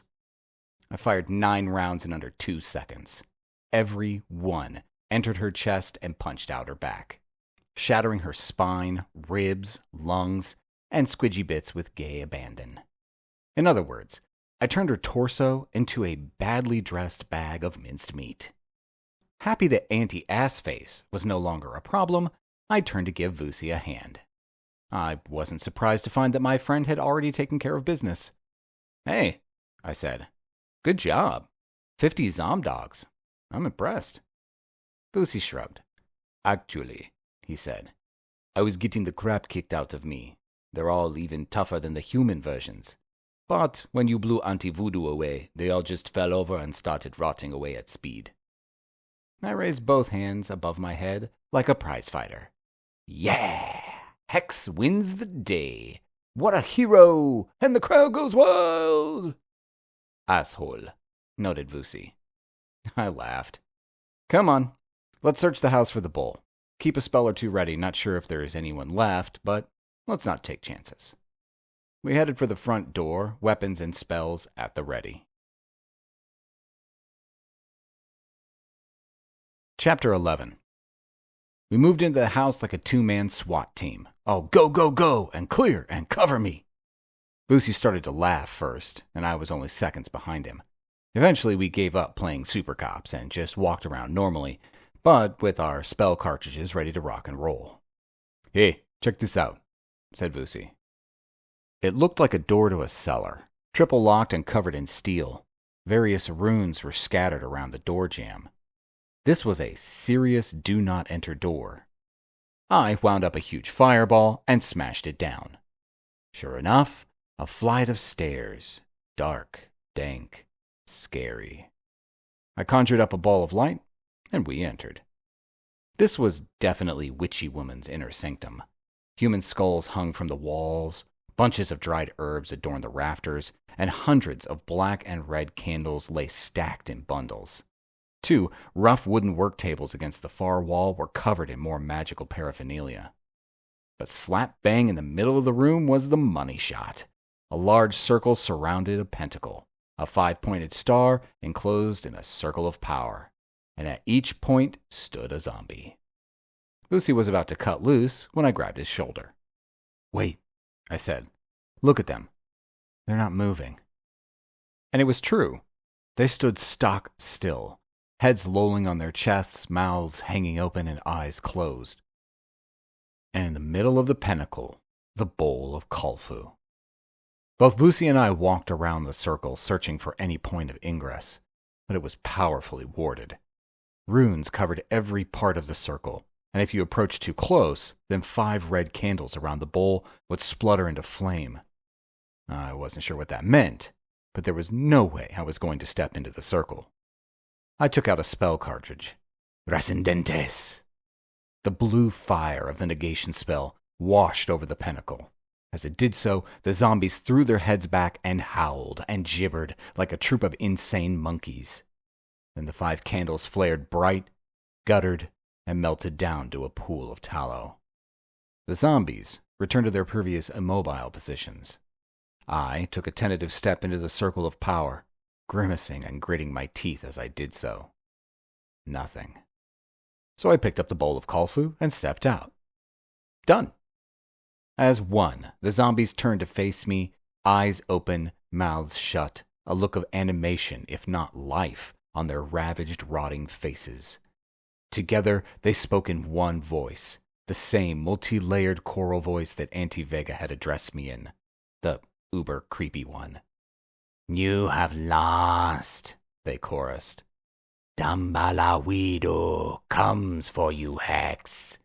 He comes for your soul." Then they laughed, a spine-chilling, hollow hoot that set my teeth on edge and put the frighteners on me big time. So I took out my FN and shot each of them in the head 3 times. "Yeah," I shouted as they ceased to exist. "Who's laughing now? Fucking shambling SOBs. Who the hell is this Dambalawido?" that everyone keeps talking about?" asked Vusi. "And why does he want your soul?" I shrugged. No idea. But we got the bowl, so let's make like chickens and cluck off. Time to get back to the peaceful metropolis of zombie-free New York City. Chapter 12. It was like I had been gut shot. I was struggling to breathe. My legs felt unable to support the weight of my body, and everything I heard seemed dulled and without real meaning. Uncle Dowty was dead. Dead! I couldn't believe it. Father Cooney stood next to me, his hand on my shoulder, a frown of concern on his weathered face. Both Grog and Vusi sat at the kitchen table, silent. Goat nudged up against me and peered up with soulful eyes. Dead. Murdered, according to Cooney. Brought down in his own offices. Impossible, I said. No one could get to him in his office. It was triple warded, ruined against encroachment, guarded by trolls and men. And even if they did manage to get through all of that, Uncle Dowty was a mage of supreme power. Not someone that you could just take out with a snap of your fingers. No ways. You're mistaken. Father Cooney shook his head. He is dead, my boy. I know. I have seen the body. Man, if I had been that sort of guy, I would be crying right now. But cowboys don't cry, and neither does Sholto Gunn. I want to see him, I said. Cooney nodded. He's at headquarters. Obviously, they don't use the city morgue. He's lying in state in the offices. They're expecting you. Vusi drove, and we parked in the underground parking below the HQ. I took the elevator up. The two troll guards nodded a greeting, but didn't express any form of condolence. That was way above their pay grade. Eva, the succubus receptionist, was a mess. She hadn't even bothered to cover herself in her glamour and sat in full view behind the desk. Average height, long black hair, pointy ears, thin lips, and oddly protruding fangs. Not ugly by any stretch, but definitely a far cry from the total hotness that she normally projected. Her eyes were red from weeping. Uncle Dowty had been well liked by all. A mage I had never met before came through and greeted Vusi and I by name. Then he led us into an adjoining room. High ceilings, wood-paneled walls, and plush carpeting. Against the far wall, a coffin, the lid open. We walked over and stared down at the body. They had dressed him in his ceremonial robes, gold and white and black. He had his eyeglasses on, small, round John Lennon style. Hair in a side parting, black goatee and mustache neatly trimmed. I would like to say that he had a faint smile on his face, or that he looked at peace, but all he looked to me was dead. Dead. Were there any marks on the body? I asked the attending mage. No, Mr. Gunn, he replied. No obvious signs of struggle in his office, and no physical marks on him. So how do you know that it was murder? I asked. It may have been a simple heart attack. Did they do an autopsy? He nodded. A magical one. Non-invasive but thorough. And the place stank of magic. Powerful magic of a type that we had never felt before. What did he die of? Whoever, or whatever it was, simply took his life from him. Ripped his soul from his body. I shook my head. That's impossible. To steal someone's soul like that is difficult enough when you're attacking any mage. But someone of Uncle Dowty's ability? No way. The head of the order did the autopsy, Mr. Gunn, said the mage. I noted him wringing his hands together as he spoke, eager to tell the truth, but obviously wary of my reputation for violence. He had nothing to worry about. I wasn't the type to shoot the messenger. That practice always seemed a waste of time and energy to me. My wrath would be saved for the being that had perpetrated this monstrous crime. I want to see his office. We walked through to Dowty's office. As we entered, I got the odd feeling that he was going to be standing at the window, looking out at the view he loved so much. And we would laugh over the misunderstanding, and I would scold him for being so thoughtless, so unthinking as to die. and leave me with less than no family. Obviously, he wasn't there. How could he have been when he was actually in a wooden box across from the reception area? I wasn't handling this well at all.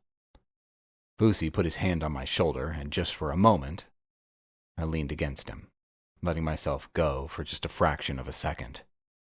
But it was enough to know that if I needed any support, it was there. I stood in the middle of the room and let my sense flow, pushing my aura out. "Sorry, guys," I said. "I need to be alone for a few minutes, okay?" Vusi nodded, and the two of them left the office, closing the door behind them as they did. I let my aura expand again. Without Vusi and the mage, it was easier, and after a few seconds it filled the room, flowing into every crevice, covering every item, like water filling an aquarium. Then I let it absorb. Feelings, conversations, magical residue. It was a gift that I had. I didn't use it a lot. Didn't have much use for it, truth be told. But given time and motivation, I could get almost as much out of a room as if it had CCTV cameras in it. But not this time. Something was different. I got a welter of sounds, emotions, and burst of magic, but it was all old. I fast-forwarded to the time of the alleged murder, then settled in again, delving as deep as I could. I was looking for anger, fear, magic, emotions, and signs of a battle of some sort. Instead, I found disbelief, shock, dismay, and then a release of power with Uncle Dowty's signature stamped all over it. "Gehenna," I whispered to myself. The fist of hellfire. Dowty had struck someone with the fist. I concentrated.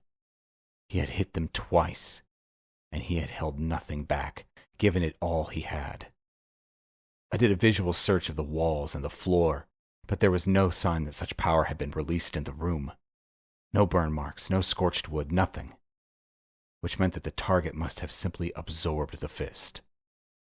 Impossible, I said to myself, realizing at the same time that I needed to stop using that word. Patently, it was possible. Uncle Dowty was dead. He had used the fist of hellfire, and there was no sign of his attacker. There wasn't much to go on, but it was a start. I was going to find who or what had done this and burn the fucker to the ground, even if I had to destroy entire civilizations to do so. I opened the door to find Vusi and the mage waiting patiently. "Find anything?" asked Vusi. I nodded. "Not much, but enough to go on with." "Mr. Gunn," interjected the mage, "before you go, the Archmage would like to see you." "The Archmage? You mean the dude in charge of the Dark Brethren?" I asked. The mage nodded. "Although I believe the term dude would be frowned upon, please use the term Archmage or Your Honor." I nodded. Although I had done many dealings with the Brethren and spent loads of time with Uncle Dowty, the second in charge, I had never met the Archmage. In fact, even Uncle hardly ever saw the leader. So either this was a great honor, or I was in some serious shit. Vusi waited in reception, while I followed the mage through a series of corridors, locked doors, and warded areas. He stopped outside a set of oversized double doors. "I shall leave you now," he said. "The doors will open after I have left. Goodbye, Mr. Gunn. It was a privilege meeting you." I gave the dude a mock salute. "Cool. See you later." Then I waited. And waited. Come to think of it, the mage dude hadn't said when the doors would open, only that they would. After he had left, which could mean a year's time, or a century, although probably not. Still, one didn't walk away from a scheduled meeting with the Archmage of the Dark Brethren. Not even if that someone was Sholto Gunn. 10 minutes later, the doors swung open. I walked in. Chapter 13. The room was large. The obligatory high ceilings, wood flooring, picture windows, no drapes, no furniture, no paintings. No Archmage. In fact, no nothing. The room was completely empty. I stood still for a while. Hello? Nothing. Okay, maybe this was some sort of test. Maybe, but you know what? I'd had a rough morning, and that had followed closely on the heels of a rough week, and I wasn't in the mood for this shit. I was Sholto friggin' Gunn, not some messenger boy. And though I did some work for the Brethren, I wasn't a member, so they had no jurisdiction over me. Fuck 'em. Oh well, you know where to find me, Archmage dude, I said to the empty room. I'm out of here. Places to go and people to kill. I got me a murderer to track down. I turned and walked towards the doors. Mr. Gunn. Man, it was the same type of layered choral voice that Auntie Vagra had used. Obviously, magic dudes thought it was the go-to voice when you were trying to creep someone out. And it worked. I glanced around. The room was still empty. Okay, I said. No disrespect meant here, but firstly, quit with the whole creepy voice thing. I've had quite enough of it in the last couple of days, and secondly, I don't talk to people that I can't see, Archmage or not. Oh, yeah, and while you're about it, how about some furniture here? I've been on my feet all morning and wouldn't mind a seat. Nothing. Then a low chuckle. Your uncle was correct, the voice said. Your arrogance knows no bounds. I couldn't tell if the voice was male or female, a sort of liquid contralto. A shadow shimmered and coalesced in front of me. Not a person, but definitely a person-shaped shadow. Better than nothing, I suppose. Then the room started to fill with furniture. Paintings, carpet, chairs. The fireplace lit itself. Low lights flickered on, and a set of thick maroon drapes formed over the windows, reducing the lighting to a subtle, restful level. This was some serious spell weaving, and I was suitably impressed, which I suspect was the point of the whole stupid charade. I mean, for fuck's sakes, just put furniture in the room in the first place. Show off. I am truly sorry about your uncle, said the voice. I peered at the shadow, but it was nothing more than that, most likely a projection of some sort. Still, I'd probably push my luck as far as I could. Best stay and see what this was all about. So, unbidden, I selected a comfortable-looking tub chair and sat down. I didn't say anything. I figured if the chief honcho had something they wanted, it was their job to spit it out, not mine to dig for it. Silence reigned for a few minutes. Finally, I believe your quest for the stolen bowl of Khalfu was successful. I nodded. And where is the bowl now? At my apartment, I answered. Safe. Why there and not here? Honestly, I forgot all about the stupid bowl after I got news of my uncle. Of course. Once again, my condolences. Please ensure that you return the bowl as soon as it has some mysterious properties that mean it is best kept in a secure room, surrounded by wards. I waved my hand. Yeah, sorted all that. Grog took care of it. Grog? My manservant. Friend, really, I suppose. His name's not actually Grog. I just call him that because he's a Grogok. You are served by a Grogok? That is highly unusual. The Half-Fae are known to be less than friendly to mortals, usually. Maybe, I said. But then I am Sholto Gunn. Indubitably, replied the voice. You are that. I summoned you for two reasons, Mr. Gunn. I wanted to offer my condolences, which I have done. And I wanted to ensure you know you have the entire Brethren at your disposal to help hunt down whoever committed this foul deed. Money, weapons, combat mages, anything. But make sure justice is done.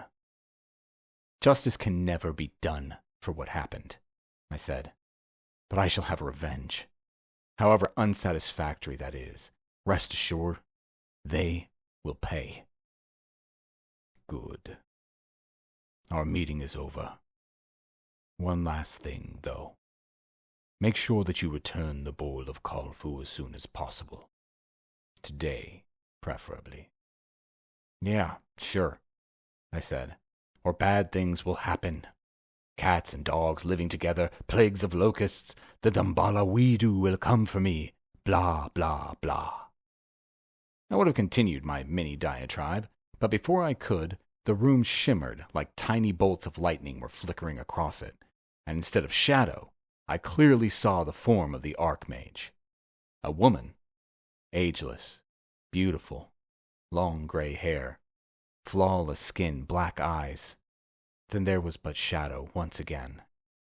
"What did you just say?" she asked, her voice once again a multi-layered chorus. Blah, blah, blah? Before that, you silly boy. The Dambala Weedu are coming to get me. Where did you hear that? Some voodoo bitch, I answered. Auntie Vagra. Oh, and also some old Hoogan dude, Papa something or another. Papa Ebenezer. The Jamaican Obeyman? Yeah, I confirmed. That's him. Got a dead dog called Boo. Crazy as a sack of bedbugs. Sit back down. I shook my head. I'd had enough. Enough summoning, enough silly boy, enough ordering me about. Actually, I think I'll take a rain check on that. Things to do, you know. Sit down. The command rang in my ears, and I felt an overwhelming urge to obey. But I was Sholto Gunn, and he doesn't sit for no one. I'm no trained poodle. Sit down. I gritted my teeth and stood my ground. What's the magic word? I grunted. There was a pause. Absolute silence. I could hear my own blood pumping. Then a sigh. Please. I walked back to the tub chair and sat down again, trying hard not to collapse. My few seconds of resistance had proven to be absolutely exhausting, but I did my best not to show it. The shadow coalesced into the woman that I had seen earlier, and she sat down opposite me. She raised an exquisite eyebrow and then shook her head. You are more powerful than you know, Mr. Gunn. I smiled. Oh, I know how powerful I am, ma'am, I said. I make it my business to. She smiled back, but there was no humor there. No, she said. You have no idea. Anyway, tell me all. Everything that happened in New Orleans, and leave nothing out. The smallest detail might be of the utmost importance. So I told the lady our tale. Chapter 14. Caden was in the Dullahan as usual, which was just as well because I desperately needed to see the leprechaun and had no way of contacting him other than hoping he was getting drunk again. He greeted Vusi and I like we had been estranged for years, all hugs and hair-tossling and lines of drinks. But it didn't take him long to pick up on my serious demeanor, and he detached himself from the bar, sat down at a table, and said, Boyo, you're not looking as footloose and fancy-free as usual.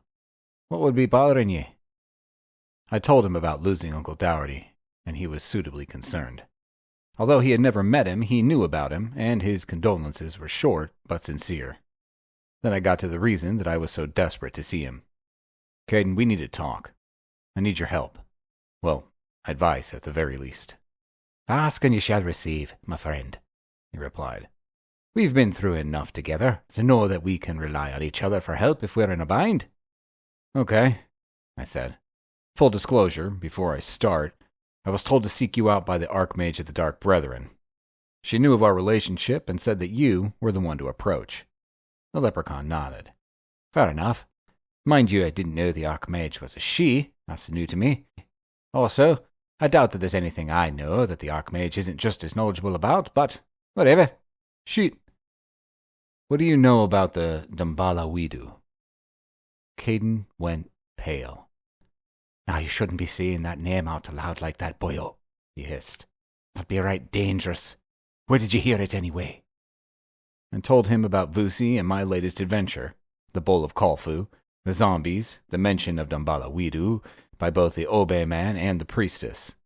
And I ended by reiterating the fact that the Archmage had said that he was the only one I knew who could help. The leprechaun stared at me for a while.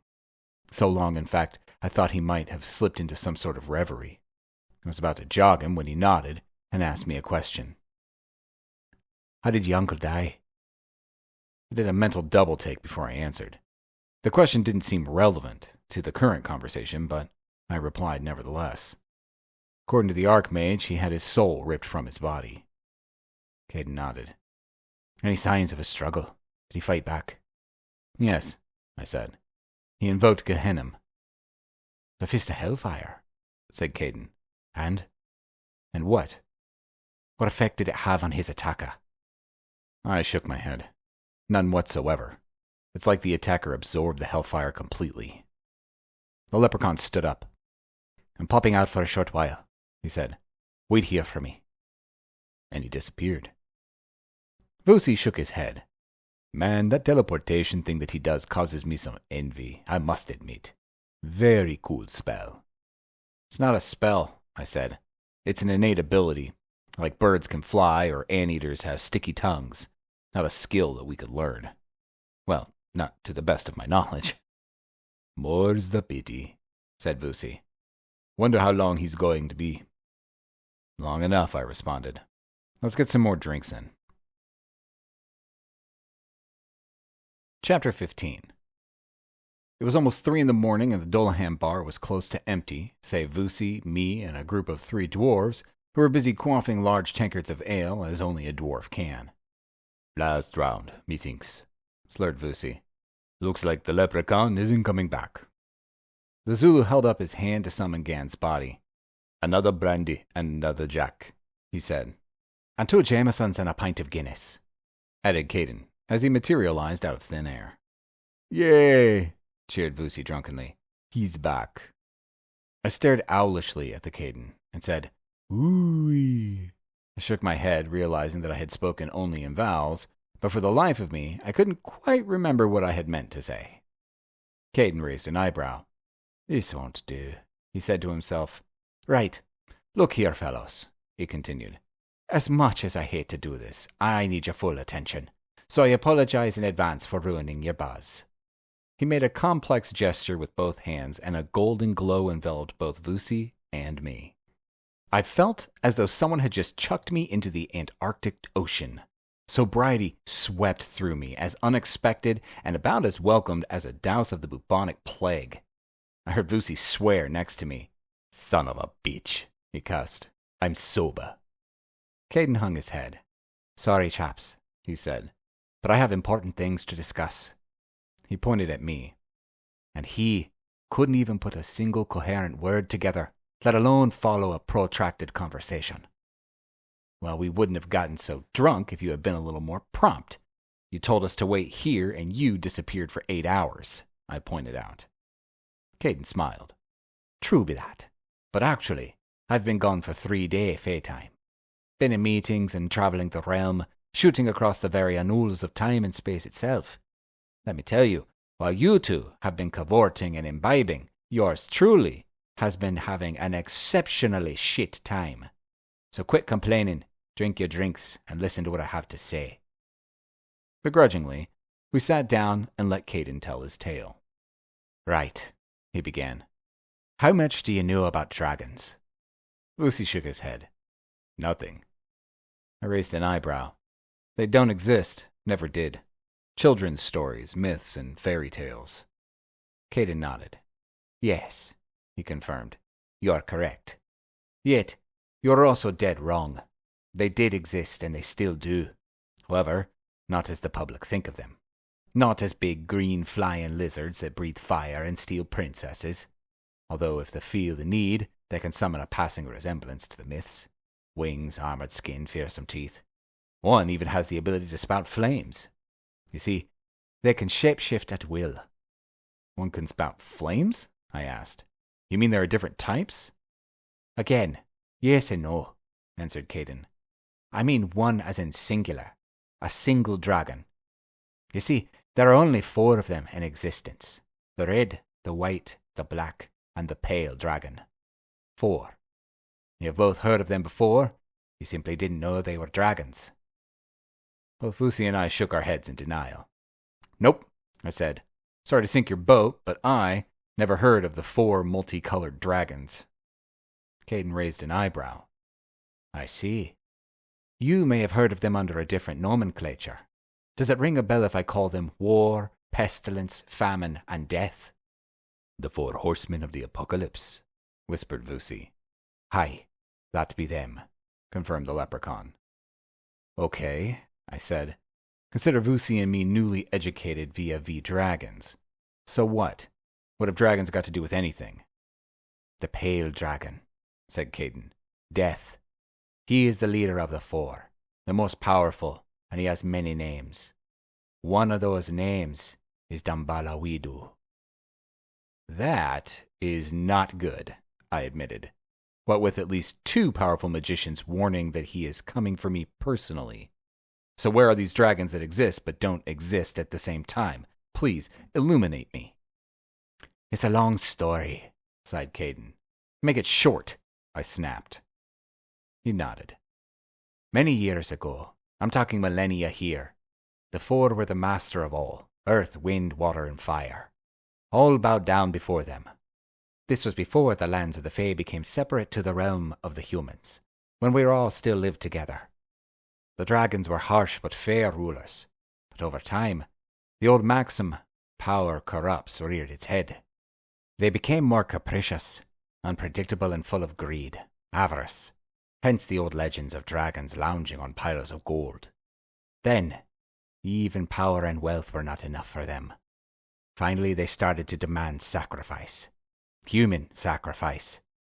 Initially in the 10s, then the 100s, and then the 1000s. We could stand it no more and rose up against them. After 100 years of war, a time that humanity refers to as the Dark Ages, we conquered them and exiled them to a realm in between. A realm of darkness and desolation, guarded by the most powerful Fae mages and warriors. In time, the realms of the Fae and that of humanity split, and we went our separate ways.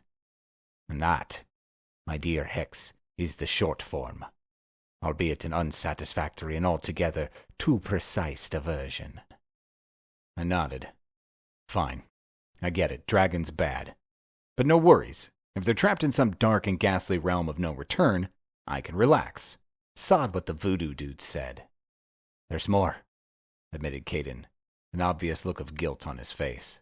Spit it out, I demanded. The pale dragon. The way that he kills.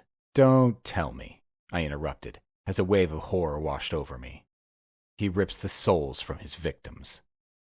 The leprechaun nodded. So you're telling me that the pale dragon has escaped.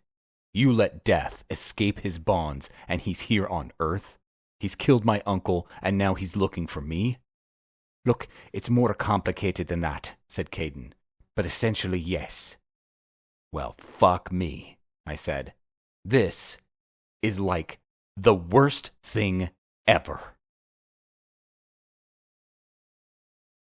Chapter 16. We'd all come back to my apartment and talked until the sun came up.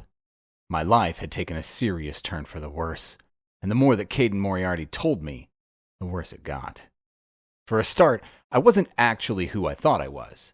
No, hold on, let me rephrase that.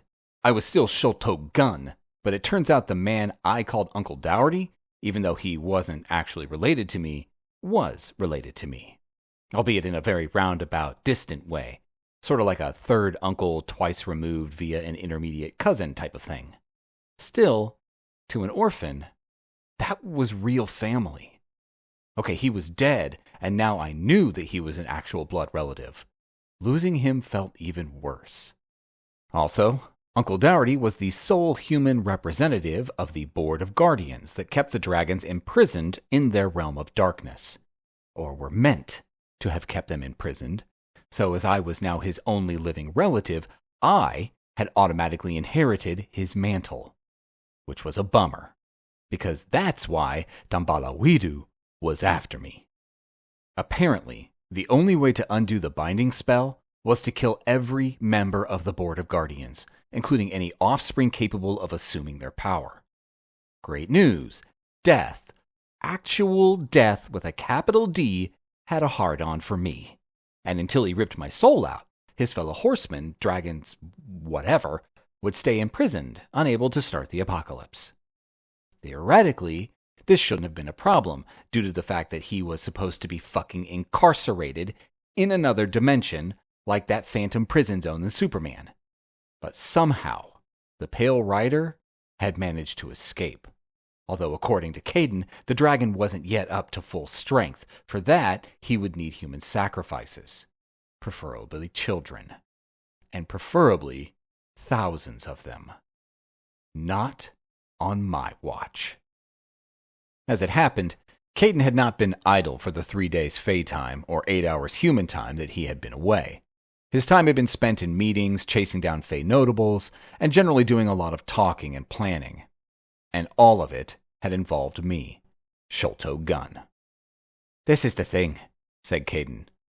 "I have been appointed the spokesperson and plenipotentiary between both the Seelie and Unseelie courts, and you, Sholto Gunn." "Cool," I said. "Why the hell do I need a spokesperson? Personally, I don't want anything to do with the courts. Sholto Gunn is allergic to any type of Game of Thrones, and both courts hate me, due to an obvious misunderstanding, but nevertheless, there's still a bit of friction there." Caden had the decency to look embarrassed as he continued. "The thing is, Sholto," he said, "we, as in the Fae Nation, have made a bit of a mess of things." "Define mess," I said. "You're the last living guardian, hereditary or otherwise." WTF. That's impossible. Caden looked away. "The Pale Rider has already taken the souls of the other 2 guardians, the Unseelie and Seelie, as well as their qualifying relatives. Every last one." "How?" "Best we can figure, he has help on the inside. At least 1, if not more, high-level Fae magicians are helping him. They brought him out of his imprisonment, and he struck immediately. Before we could work out what was happening, every one of note was gone, including your uncle." "Hold on," I interjected. "If I'm the last one, what does that mean?" "The containment spell relies on all of the guardians being alive, a concentration of filial power. As each died, the power driving the spell dropped exponentially. At the moment, your life force is the only thing keeping the end of days from happening." "Wow. Pressure much?" "I want a second opinion," I said. Caden smiled ruefully. "I'm sorry. Truly, Hex, I am." "Not your fault, friend," I assured him. "So, what's the next step?" "You're not going to like it," he warned. "Trust me," I replied. "I already don't like it. How much worse could things get?" "Funny that you should ask that," said the leprechaun. He told me. And it was worse. Chapter 17. Here's the thing. When the fate of the world depends upon you, turns out that your life is no longer your own. In my case, it meant that I had to travel as soon as possible to the land of the Fae. Vusi and Goat accompanied me. I could have argued, but what would have been the point? Seemed that the powers that be, i.e. the 2 Fae kingdoms and the head of the Dark Brethren, had decided my fate, and my only job was to do the fuck I was told. And I was told to train. The Fae had decreed that I, Sholto Gunn, the first of his name, should spend the next 6 months undergoing the most rigorous, super advanced combat mage course in the known universe. The process was to be overseen by 2 of the baddest, kick-ass Fae battle mages in the 2 kingdoms, Sir Hubis Parley of the Seelie court and Sir Bangford Hammer of the Unseelie court. Needless to say, I disagreed, most vehemently. But I was overruled by, everyone. Even Grog and Vusi told me to suck it up and do as I was told. So now, I stood in front of Sir Hubris. Apparently my lesson would be split between the two courts, both battle mages tutoring me, but never at the same time. Putting an unseelie and a seelie battle mage in the same vicinity at the same time would have simply created too high a chance for a bit of pushing and shoving, leading to a massive magical battle. Not good. I had been informed that the whole boot camp process would take up to 6 months, and when I had argued that we didn't have the time, Caden had informed me that human time would be 2 weeks at most. So that scotched my last argument. My only consolation was Vusi and Goat were also undergoing their own rigorous training regimes, and misery loves company. "We will start with the basics," said Hubris. "Fire. Remember, we don't need your clumsy human spell cartridges here, and when we are finished, you will no longer need them in any realm. You will be a true mage, not the pale replica that you are currently." I pulled up some energy from the earth, using the technique that Ugogo had taught me, and used it to fashion a huge ball of flickering fire above our heads. My only concern was that I may have overdone the display. "Yeah," I said with a fake yawn. "Been there. Seen it, done it, next." Hubris stared at the massive ball of flame for a full 2 seconds before he nodded. "You have power," he conceded. "Perhaps more than any other human I have ever worked with. And I have worked with many." I couldn't help but let a slight smug smile twitch my lips. Pale replica indeed. I was Sholto Gunn. And then with a mere flick of his wrist, Hubris snuffed my fireball out and replaced it with a sun. I mean a colossal, freaking, white-hot, crackling, spitting ball of burning plasma that threatened to ignite the very forest around us. Without saying anything, the battle mage gestured once more, and the fireball went supernova. Double the power and heat that it had displayed before. Trees started to smolder. I could feel my hair crinkling up and my eyes dried out completely. Then, with a mere grip of his fist, it disappeared. "Lesson 1, he began. "Control and acquisition of power." I shut the fuck up and listened. Chapter 18. Vusi watched Hex being put through his paces. This afternoon he was being trained by the unseelie champion, Sir Bangford. It had been 3 weeks now, and as far as Vusi could tell, the two battle mages seemed to take an almost perverse pleasure in seeing who could push Hex further and harder. They would all rise at sunup every morning, eat a meal of porridge and fruit, and then Hex would go into the forest and train with one or other of the battle mages. He would break for lunch, and then continue training until nightfall, followed by a quick meal, a bath, sleep. Repeat as necessary. Vusi was also undergoing a training regime, albeit a walk in the park in comparison. He would usually spend the morning practicing his spear drill with various Fey opponents, and then, after lunch, he would be shown various different magics by one of the court mages. He estimated that his grasp of magic and its corresponding increase in power had tripled in the last 3 weeks, plus the fact that he now no longer needed to use a cartridge. Although, as he had pointed out to the Fey mages, human mages could always cast in the land of the Fey without cartridges. But they had assured him that the techniques they were teaching Hex and him would ensure that they could reach the earth magic whatever realm they found themselves. Which was nice. Even Goat had been undergoing some training, and truth be told, Goat was getting more attention than Vusi, and almost as much as Hex. The Fey were fascinated by the body-morphing horned lion, whatever the hell that Goat was. The general consensus was that Goat was a biomagical construct. Vusi's general thought was, cares, it's Goat. Whatever. Goat simply went along with the prodding and magical experimentation with a bored look and the odd bah or woof, or if he was getting bored, a roar. Vusi watched Hex for a few minutes more, then stood up and walked away. He had a meeting set up for just before lunch, and he didn't want to be late. It was with the Seelie chief armorer, who had voiced a desire to see Vusi's assegai. The Zulu wandered through the castle, stopping every now and then to ask for directions. Eventually, he found the smithy, and inside, the chief armorer. There were many assistants scuttling about the workshop, hammering, quenching, tidying, but it was obvious from his aura of power who the boss man was. And surprisingly, he was a dwarf. The first that Vusi had seen in the land of the Fae. Like the dwarves that he had met before, the armorer was just over 4 feet, hugely muscled with distinctly Nordic features. Clean-shaven, blonde hair, blue eyes, and a scowl like thunder. Totally unlike the Tolkien-esque dwarves of fiction. Vusi introduced himself, and they shook hands. "Good morning, Amura," said the Zulu. "My name is Bakumbum Vusi Mngazita. My friends call me Vusi. Easier on the tongue." The dwarf nodded. "Vusi it be then. I'm Carlton Steelwound, son of Bexton Steelwound, son of Chingana Steelwound. No time have I to tarry with friends, but you may call me Carl." Vusi nodded. "I hear you want to see my assegai." "If I may," confirmed Carl. Vusi unsheathed the stabbing spear and handed it over. The dwarf accepted the weapon with the reverence that Vusi thought it demanded.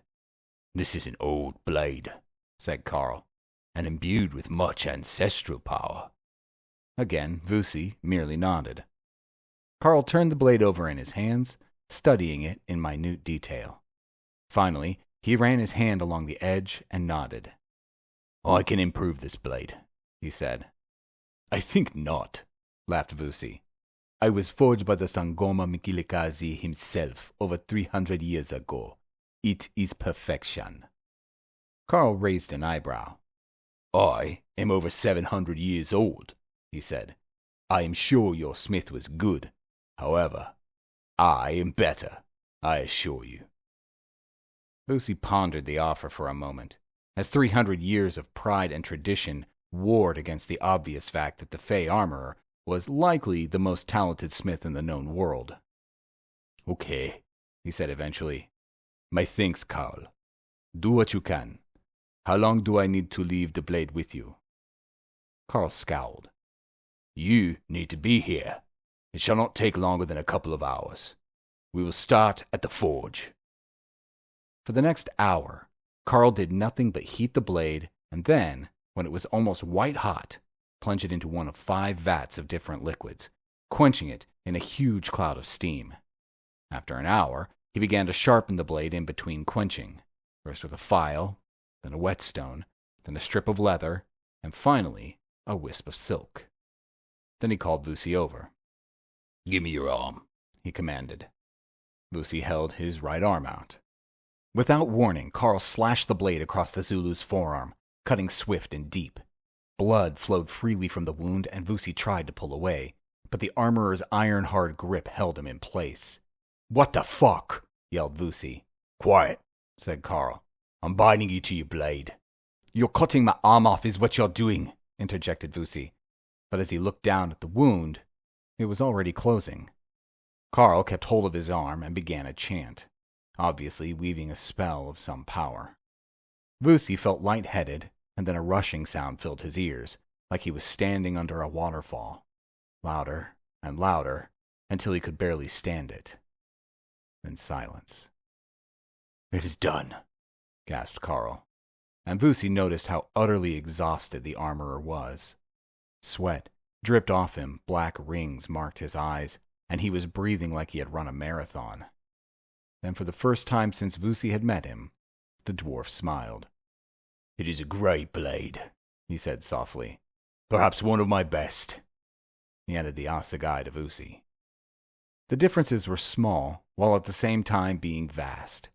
The balance was perfect, and the blade, usually a dull blue-black, was as black as night. More like an absence of light, no reflection at all. A seeming black hole in space. "The blade will cut through anything," said Carl. He pointed at an old rusted anvil in the corner of the shop. "Try it." Vusi shook his head. "I don't want to dull the blade." Carl laughed. "The blade will never dull. It is ever sharp, and it will never break. Now try it." Vusi shrugged, walked forward, and stabbed the anvil with all his strength. The blade passed through and stuck out the other side of the massive lump of iron. There was resistance, but no more than as if it were a human body. He twisted the blade and withdrew it. The anvil groaned and split in two. Thank you, Carl, said Vusi with feeling. This is truly amazing work. The dwarf smiled again, the expression incongruous on his stern face. There is more, he said. But first, let me catch my breath. This is arduous work. 10 minutes later, Carl was ready. Right, he said. I'm afraid that I will need more of your blood, and this time may sting a little more than the last cut. Vusi shrugged. It is of no moment, he said. Slice away. Hold the assegai in your right hand, said Carl, and whatever happens, do not let it go. Ready? Ready. Carl took out a small knife, stepped up to Vusi, and calmly slit his throat. The blood drained from Vusi's head, and he fell to his knees, a look of utter shock on his face as he did so. Hold on to the blade, shouted Carl. Your life depends on it. Hold on to your blade. Vusi squeezed as hard as he could, trusting that the armorer wasn't trying to kill him. The world slowly faded to black, and the last thing that Vusi remembered as he passed out was the feeling of the assegai in his hand. Felt like he was holding a rod of fire. What seemed like a lifetime passed as the Zulu rose slowly through the darkness and into the light. But in reality, it had been mere seconds. As soon as his consciousness rushed back, he put his fingers to his throat to check. There was a slight ridge of scar tissue, but no open wound. He looked for his assegai. It was gone. Instead, on his right-hand index finger, there was a plain, midnight black ring of metal. He stared at it blankly. Carl knelt down next to him, and he noticed he was still lying on the floor. Painfully, he struggled to his knees. What the hell? Carl laughed. It is done, he said. Where is my weapon? Grunted Vusi. The dwarf pointed at the ring. There. Before you go insane, all you have to do is envisage the weapon in your hand. It's that simple. Vusi looked down at the ring again. Then he imagined his assegai in his hand. He felt the weight, the heft, the feel, and it was there. He started to laugh, both delighted and amazed. Carl joined in. And when you have no further use for it, the dwarf continued, simply imagine it as a ring. Vusi did so, and he was wearing the black ring once again. He shook Carl's hand with feeling. Thank you, Master Amara, he said. This is truly a momentous gift. Carl nodded. I have made one for the Guardian as well, he said. A sword of night that he can carry as a ring. The Guardian? Asked Vusi. Hex, answered Carl. This very afternoon, Sir Hubris will be bringing him here for the quickening that you have just endured. Oh, of course. Hex is the Guardian. But a sword? Hex is more of a ranged weapon guy. You know, semi-auto pistol, shotgun, that sort of thing. Carl sneered in disdain. These are not weapons. They are merely lumps of wood and steel that kill things, ugly and inelegant. Vusi nodded. I agree, but Hex? Who knows? I know, said Carl. He will learn to fight with a blade above all other weapons. It is deemed so, and so it shall be. In fact, I start his training tomorrow. Vusi grinned. Cool. Now this I cannot wait to see. Chapter 19. The initial sacrifice had taken place on the auspicious dual blood moon. 2 human children had been sacrificed, and the ancient spells had been cast. Now, the Pale Rider stalked both the earth and the lands of the Fae, but he was not nearly as strong as he should be. For that, they needed more sacrifices, and the Fae Mage and the old hag had garnered many more. It had been easy. A small foster house outside New York City, 10 children in one fell swoop. The 2 machinators of evil had killed the house parents, lit the dwelling on fire, and shepherded the children out under the pretense of saving them from the flames. And now they lay strapped to the sacrificial altars, in a strange land under 2 moons. The hag smiled, her toothless maw a cavern of darkness, as she lifted the blessed blade and started her savage work. After tonight's ceremony, the Pale Rider would be stronger, much stronger. But this was just the beginning, for soon they would sacrifice many, many more children. Then their master would have the strength to combat the last guardian, defeat him, and release the apocalypse. The blood started to flow as the screams grew louder. Chapter 20. I felt like a bag of broken bones, a veritable sack full of hurt. The two Fey combat mages were driving me harder than I had ever been driven before.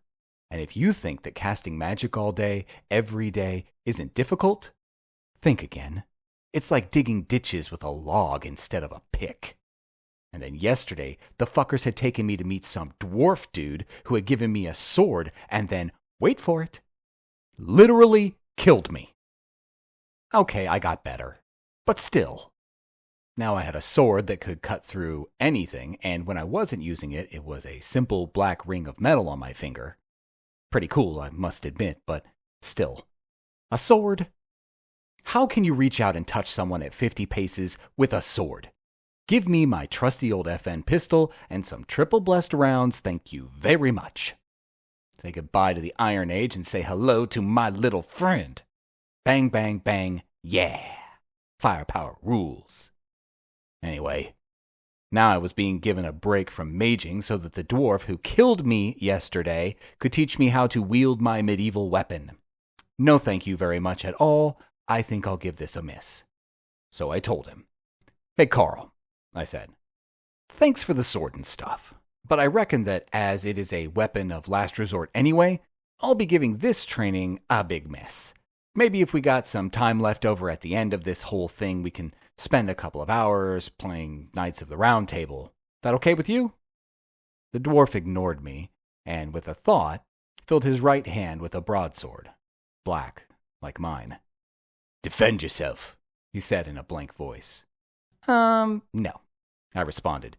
We've just discussed this, and we decided that I wasn't going to do the whole Pirates of the Caribbean thing. Defend yourself now, repeated Carl. Hey, I replied, this is stupid. If I was going to defend myself, I would just shoot you. I drew my FN to prove a point, waving it in the air like a panicked bank robber. Fine, said the dwarf. Use that inelegant lump of steel. Whatever you think is the best way to defend yourself against a master bladesman. He walked towards me, sword held out to the front. Hey, Carl, I said, be reasonable. If I shoot you, well, you'll be shot. And trust me, that's not good. If you don't shoot me, you'll be stabbed, replied Carl. And trust me, that's not good either. Whatever, your choice. And then the little fucker stabbed me. In the thigh. It wasn't deep, but WTF? I jumped back. Hey, quit it. He stabbed me again. This time, a light touch to the shoulder, but it still stung like hell. Fuck this for a game, I shouted, as I figured that a single round to his shoulder should put a stop to this. I aimed wide so it would just clip the little fucker, and I pulled the trigger. Yep, take that. Carl whipped his blade up and deflected the bullet away. So I fired again, twice. The dwarf deflected both rounds with a delicate flick of his wrist. Man, this dude had gone full-on Jedi Knight. I stepped back, replaced my FN, and held my hands up. Whoa, I yelled. What say we start again? Tell you what, you tell me how to do that, and I'll shut the fuck up and obey. Carl nodded. Good. That would be a start. So I shut the fuck up. Chapter 21. 4 months had passed in the land of the Fae. About 10 days Earthrealm, and I was a lean, mean fighting machine. I was throwing spells like a Major League Baseball player, wielding a sword like Luke Skywalker, and being such a general badass that it made my own eyes water. The daily kick-the-crap-out of Hex routines had come to an end, and now Vusi, Goat, and I were learning to work together as a team. Turns out that it was possible to communicate with Goat. or at least it was now that he had spent the last 4 months with various mages and witches. But the comms were rudimentary, to say the least. Mere emotions and general feelings and ideas. No, are the kids stuck down the well, lassie type stuff. More goat smash, or bad men's coming, or give goat bacon sandwich. Still, it was a vast improvement over woof or bah. Also, for some reason that had been explained to me but not at all understood, Goat's lion form had gotten bigger by like 50%. He was friggin' huge, twice the size of a horse. Vusi, who had always been a virtuoso with the blade, was now dialed to 11 out of 10. Faster, stronger, and altogether meaner. He even used his assegai to project magic bolts of energy, and his improved fighting style made him look like a Tasmanian devil on speed. Caden had teleported us through a gateway to the middle of the Darkling Forest, a huge, uninhabited area of the Unseelie lands. It was also ground zero for the Fey Wars that had lasted 200 years and had happened over 2 millennia ago, which is to say the place was crawling in creatures that had been created from magic fallout and then had a couple of thousand years to really get their ugly on. Think Chernobyl on steroids. 2-headed sheep have got nothing on a 4-headed cross between something that looks like a saber-toothed tiger and an elephant. The nightmares that strode these woods beggared belief. Our instructors reckoned that it would be a good place to test our mettle. Sadistic SOBs. So there we were, the 3 of us. No food, no water, only the clothes that we had on our backs. I decided to go large or go home. Right. We didn't get any instructions from the battle mages apart from try not to die. I reckon the first thing that we do is look for water, then build a fire and construct some sort of rudimentary shelter. Agreed? Agreed, said Vusi. Woof, said Goat. And I got a feeling of whatever from him. It didn't take long to find water. I cast a seeker spell, sort of a magical drone that gave me a bird's eye view of the area, and we struck off east towards a large stream. Half an hour later, there we were. The fire was easy. I envisioned up my broadsword, hacked an oak tree down, sliced it into manageable hunks of wood, dried it out using a heat spell, and then, using telekinesis, stacked it neatly. Vusi laid a few logs together and placed a row of boulders round it. I fired them up. Hey, presto, water, fire. Next, shelter. Not as easy as it sounds. So I left it up to Vusi while I used my cut-through-anything sword to hollow out a couple of boulders and fetch some water from the stream. By the time I had done that, Vusi had constructed a lean-to out of saplings, roofed it with broad leaves, and covered the ground in dried leaves. Goat was busy eating the roof. Hey, stop snacking on the house, I scolded him. Hungry. It's fine, said Vusi. It's not going to rain. And he was correct. Instead, it snowed. Powder-fine flakes that melted the moment they landed on you. Like rain, but worse. Freezing, cold rain. The sun went down, and the monsters came out. We spent the rest of the night trying not to die, as our instructors had commanded of us. The sun rose on the next day to a camp surrounded by scores of dead nightmares. Multiple heads, teeth like swords, some bigger than horses, some small and deadly, like snakes with legs and 2 heads. A massive variety of more and more terrible ways to die had thrown themselves at us all night. But we had prevailed, and to be honest, I must admit that 4 months prior, that most probably would not have been true. We had become a truly badass team, and we still had 2 months training left. Hoorah! Caden appeared later that morning and teleported us back. The battle mages considered our performance adequate and decided that it was time to stop taking it easy on me and increase my training regime. Son of a bitch.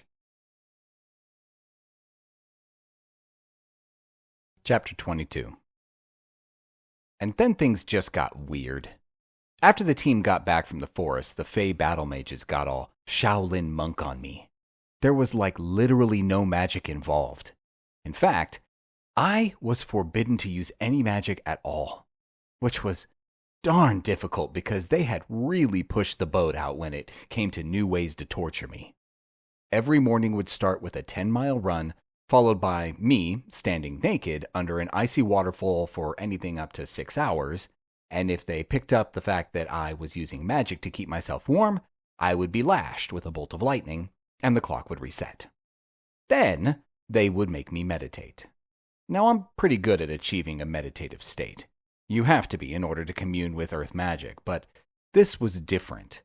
I had to kneel on a bed of sharp stones while one or other of the mages whipped me with birch bark.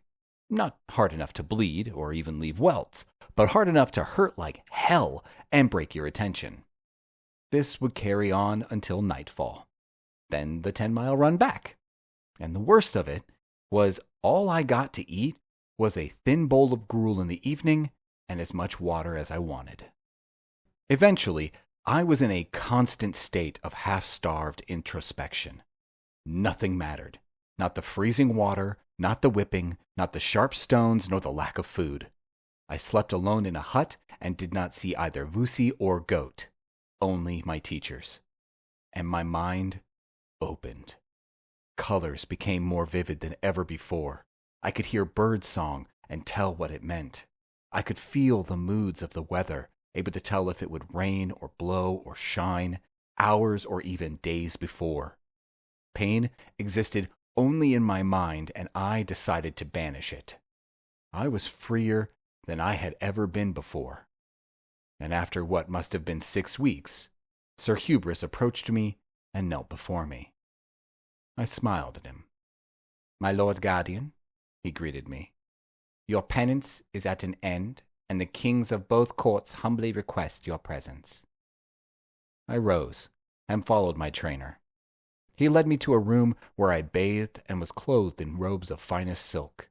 My hair was cut and my beard trimmed. Wow, I had a beard. A closely shaven one, not a full beaver-on-face hipster thing. I had achieved enlightenment, not lost my mind. But a beard nonetheless. Then we went to our audience with the kings. "It is not usual for the two courts to be together," I said to Sir Hubris. "Yes," he nodded. "There are very few times when it happens, and that is only because tradition demands it." "So why now?" I asked. Hubris smiled. "Because of you, my lord," he replied. "You are the guardian. Nothing else matters. Not intercourt struggles, not politics. It all pales into insignificance when compared to the end of the world, and you are the linchpin to that occurrence. You, my lord, are the only one who can stop the Pale Rider." "What about you or Sir Bangford? You're both powerful battle mages." "My lord, do you know how many have undergone the trial of guardianship that you have just finished?" I shook my head. "Over the last 1,000 years, 1 applicant per year. 1,000 aspirants. Do you know how many have survived?" "No." "You, my lord." "But I thought that the guardians were hereditary," I said. Hubris nodded. "They are. But we are always looking for more, and it is a great honor." And with that, he led me into the Seelie throne room. The large room was packed to the gunwales with Fey notables. Not that I notabled them, but I assumed that they must all be favored at the court, or they wouldn't have been there. Obviously, this was some sort of spectacle to them. Seated at the end of the hall were the 2 kings and their respective queens. King Iffin of the Seelie court, his wife Queen Celery, and King Ultran and Queen Rantus. Talk about a room full of crazy. I braced myself for the usual threats, insane laughter, attempts at one-upmanship, and general mayhem that happened whenever I met the Fey royals. But it was not to be. Instead, both royal couples stood and bowed to me. Man, this was getting weird. I think that I preferred getting screamed at rather than all of this over-the-top respect. "My Lord Guardian," they greeted in unison. "My kings and queens," I replied, bowing back. Sir Hubris nudged me in the ribs. My lord, he whispered. please, the Lord Guardian bows to no one. I shook my head and stood tall. Cool. Whatever. I heard someone banging the butt of a spear on the flagstones, and an announcement rang out. May I introduce to the royal thrones the companions of the Guardian, Bekumbum Vusi Mpenganzita, a warrior and mage, and goat. A goat. I turned to see the two of them walk up to me, one either side. Vusi was dressed in similar silken robes to mine, and Goat had been preened and combed to within an inch of his life. His white fur literally glowed, it was so shiny. Dudes, I greeted them. O great and all-powerful Guardian, returned Vusi, as he struggled not to laugh. We are not worthy. Moo, said Goat. Fuck off, both of you, I whispered. None of this is my idea. Queen Celery stepped down from her throne and approached us. Vusi bowed, as did Goat, bending one knee to do so. Having been told that guardians didn't bow to no one, I nodded instead. A page ran up next to the queen, in his hands a velvet cushion, and on the cushion what appeared to be items of jewelry. Celery picked up the one, a shimmering translucent bracelet, took my hand, and slipped it onto my right wrist. It pulsed a couple of times, then settled down into a rope of gold, twisted from hundreds of individual strands, each one being no thicker than a human hair. I peered closely at it and saw that some of the strands were actually hair, some blonde and some black. This is the bracelet of life, said the queen. It has been woven from the hair of all of the royal family and is the realm's most powerful defense against the soul-destroying power of the Pale Rider. May it protect you in your time of need. I nodded my thanks, not sure what to say. Honestly, this whole thing was getting a bit Lord of the fucking Rings for me. At least there weren't elves. Can't stand elves. Then Celery did the same to Vusi, except his bracelet turned silver instead of gold. Goat got a collar and a scratch behind the ears. He didn't say anything, but I got the feeling that he was ambivalent regarding the collar of protection, but could have done with more ear scratching. And we were done. Much cheering and smiling and banging of spear shafts on the floor, and we were ushered out. I couldn't help but get the feeling they all thought they were looking at a group of dead men walking. Oh well, screw them. I'd faced worse before and lived. Hold on. I hadn't. I mean, death personified. The Pale Rider. Fuck. Chapter 23. I walked into my apartment. Home again, jiggity-jig. Hey, Grog, we're back. Grog appeared out of nowhere as usual, but instead of the usual taciturn greeting, he bowed low to me. My Lord Guardian? Oh, no, I reacted. Not you two. Stop it, okay? I mean, I know I'm awesome and all that, but this is going to get seriously tiresome. No more. Grog nodded. If my Lord Guardian commands, so shall it be. I stared closely at the half-fae to check if he was doing a Vusi on me, but there was no sign of sarcasm. The dude was dead serious. This whole guardian thing was a big deal to the fae. To me, all that I knew was I was better equipped to fight the good fight than I had ever been before. My Lord Hex, said Grog. Hex, I snapped. Just Hex. Grog frowned. Hex. Father Cooney would like you to contact him as soon as you can, as would the head of the Dark Brethren. But first, if you don't mind, sir, may I be so bold as to say that you need some serious feeding.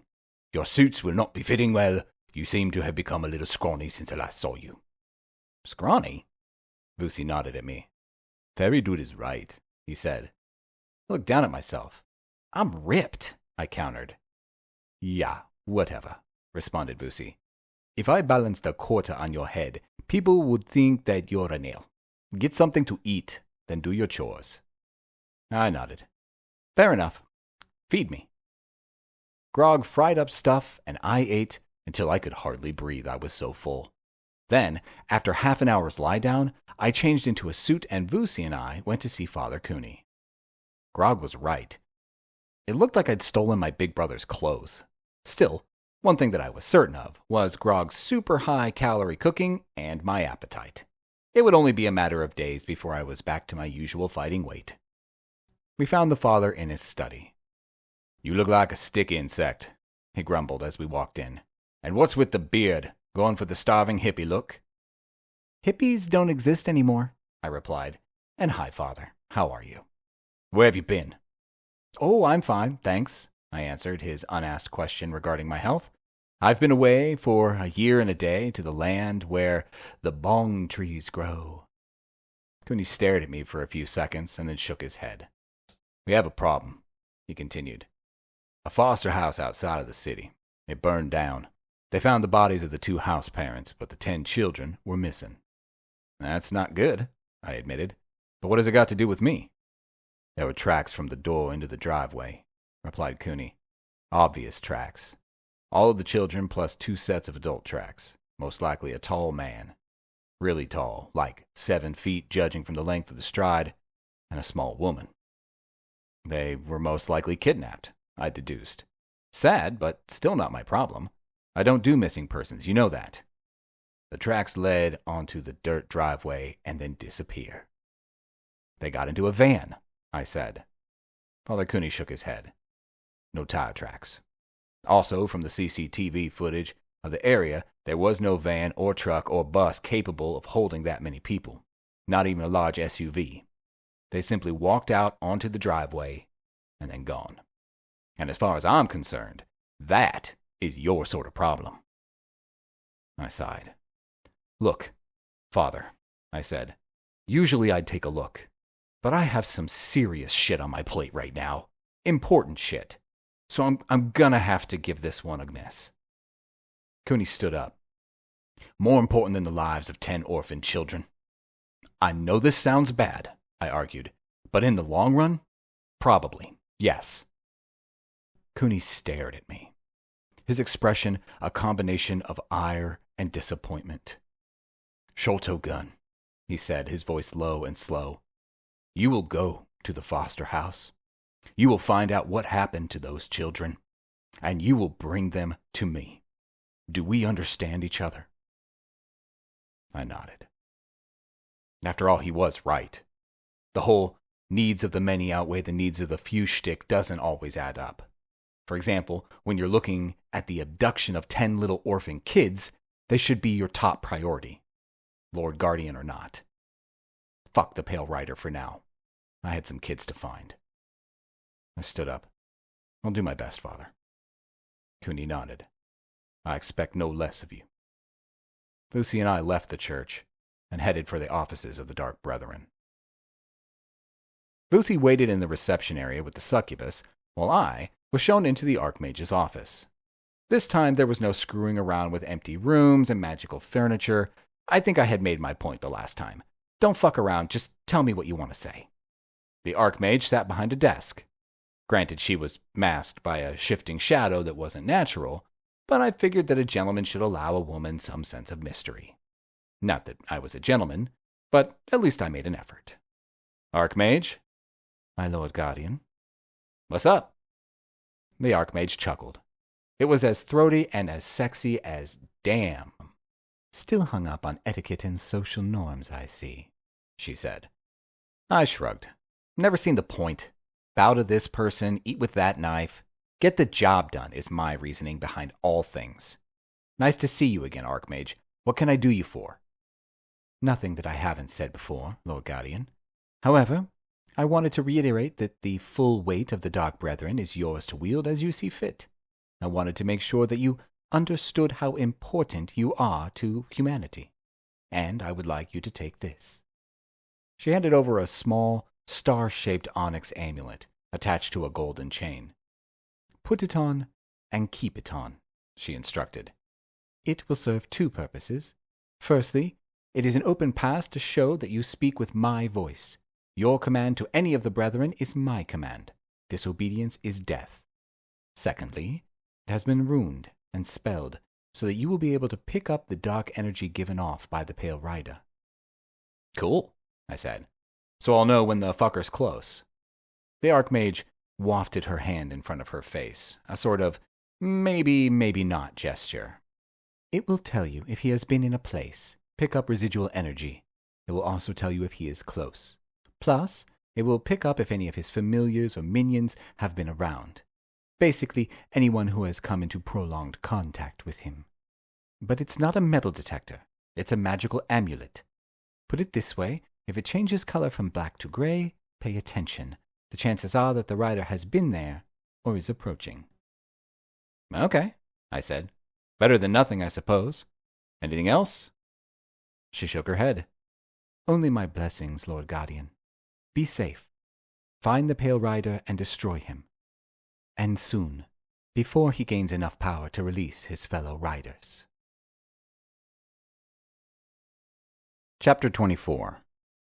The foster home was in Hillside, close to Keene University.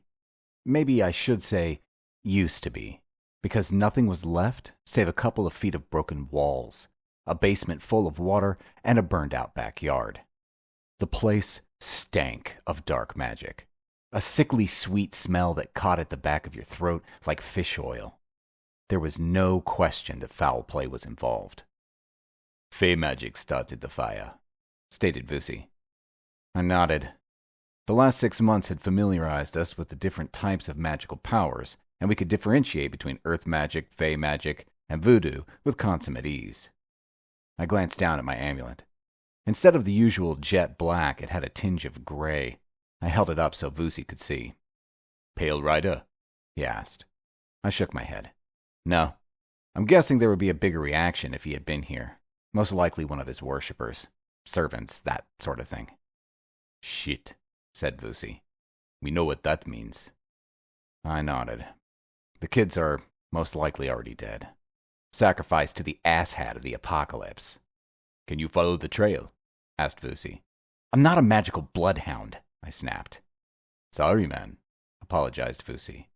I don't know what the fate taught you. Maybe tracking was one of the things. Yeah, I'm also sorry, I responded. It's just, man, I feel so fucking helpless. This is just the beginning, you know.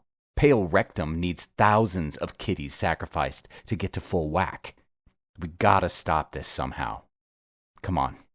Time to tell Father Cooney the whole story. Who knows? Maybe he can help. We got back into the Porsche and headed for the Church of the Ladies. Blasphemy, snapped Father Cooney. Dragons and such, what? Ridiculous. I took a deep breath. When Cooney got like this, you had to keep calm and walk him through it. What about Revelations 21-3? I said. The dragon is imprisoned in the bottomless pit for 1,000 years. And 20:7-9, I continued. The dragon is released and goes out to deceive the nations in the four corners of the earth. Cooney stood for a while, saying nothing. His face was pale, his breathing shallow. And then I realized something. He was terrified. Sometimes I forget, not everyone is Sholto Gunn. Some dudes, even dudes like Father Cooney, need a soft touch every now and then. And being told that the end of the world is nigh might very well send most people into a flat spin. My bad, I suppose. I took him by the shoulders. Father, I said, I'm not going to let it happen. Not on my watch. Trust me. Now, the children, unless we put a stop to this, we are going to lose hundreds, maybe thousands. We need your help. I could see the father visibly pulling himself together, forcing himself to man up for the sake of the children. Right, he said. What can I do? Orphanages, I said. I need a list of them. That's easy, said Cooney. There aren't any. I stared at him nonplussed. I grew up in one, I argued. Things have changed over the last 10 years, explained Father Cooney. Actually, they started changing before that. You weren't officially in an orphanage, more a loose affiliation of homeless children run by the church.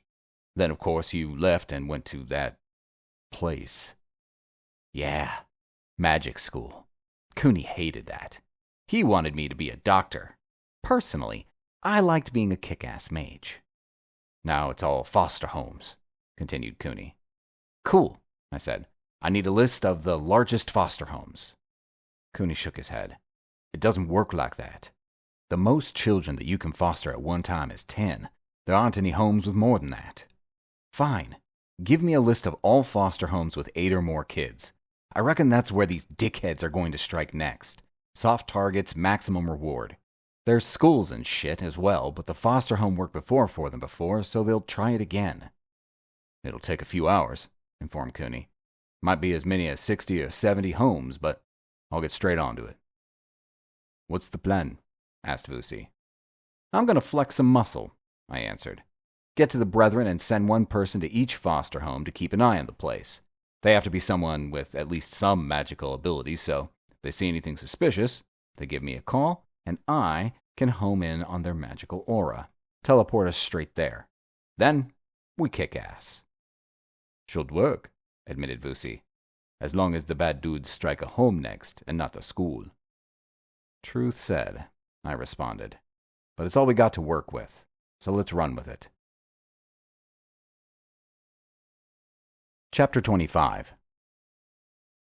The hag and the fey mage stood in front of the group of true believers, each of them a highly qualified battle mage in their own right. Some seelie, but mainly unseelie. But not all were fey. The 50 followers include 5 dark elves, 2 wood elves, another hag, and a dwarven mage. Behind them, the 2 moons of the fey sat high in the purple sky. 50 devotees of their pale lord. 50 followers of the main rider, the ultimate ruler, the final answer to everything. Death. Tonight, we travel across the divide to the land of the humans, declaimed the mage. The petty truces and agreements that have gone before us are as naught. We shall move across the realms with impunity, and there we shall take what is our master's right, the living souls of their children. I have a list of places that we will strike this night, homes where their young are gathered together, places where there is little security. The sacrifices will be ripe for the plucking. So let us go forth in 5 groups of 10 and farm our share of souls and destroy anything that stands in our way. Chapter 26.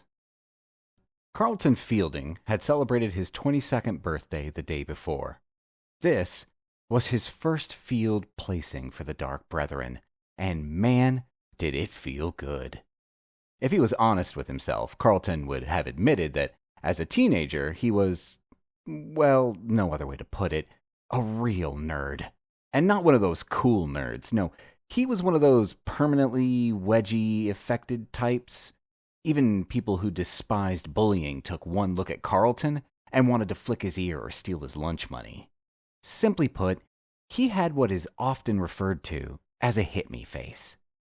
But the Brethren had discovered that he had a penchant for magic, and now here he was, the fucking man, on a stakeout for none other than the infamous Hex, kick-ass of all kick-ass mages. Carlton hoped that he would meet the man. He would play it cool if he did, maybe one selfie or 2. Arms around each other's shoulders, buds. I mean, he already had Hex's number programmed into his cell. He needed to figure out a way to get that to the notice of his friends. Just casually mention it while scrolling for another number. Hotel, Harrigan, Hex. Oh, sure. Yeah, I got his private number. Well, we're sort of buds. Here, check out this selfie. Sweet. A feeling of power swept over him and disturbed his reverie.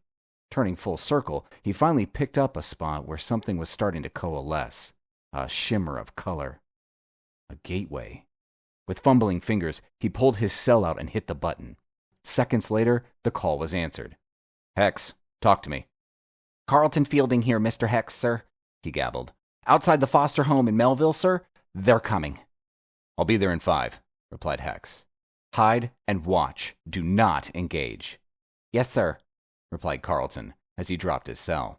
Frantically, he looked around for a place to hide. A tree, a car, something, anything. but it was too late. The gate solidified and a group of 10 Fae appeared, standing a mere 12 feet from the now terrified acolyte. Carlton pulled out a spell cartridge and threw up a hasty shield. The lead Fae simply shook his head, raised his right arm, and blasted the 22-year-old into oblivion. Quickly, commanded the Fae leader. the house. Follow me. He strode across the road, blowing the front door off its hinges as he approached. And then he was in the house. A middle-aged woman was sitting on a large sofa in front of the TV. On either side of her sat a young child, a boy and a girl. There were 2 other seats in the room. Each was occupied by a young child. The Fae leader wrought a ball of ice in his hand and punched it at the middle-aged woman. The ice ball struck her between the eyes with such force that her head exploded, scattering its contents over the children and the rest of the room. They all started to scream at once. Use air bonds to imprison them, shouted the leader, and shut them up. He ran up the stairs, taking them 3 at a time, and bursting onto the landing. Another grown man stood there, a young boy standing next to him. Another Fey mage standing behind the leader let fly with a fireball. It struck the human man in the chest and exploded, blasting his ribcage apart and filling the room with shards of bone shrapnel.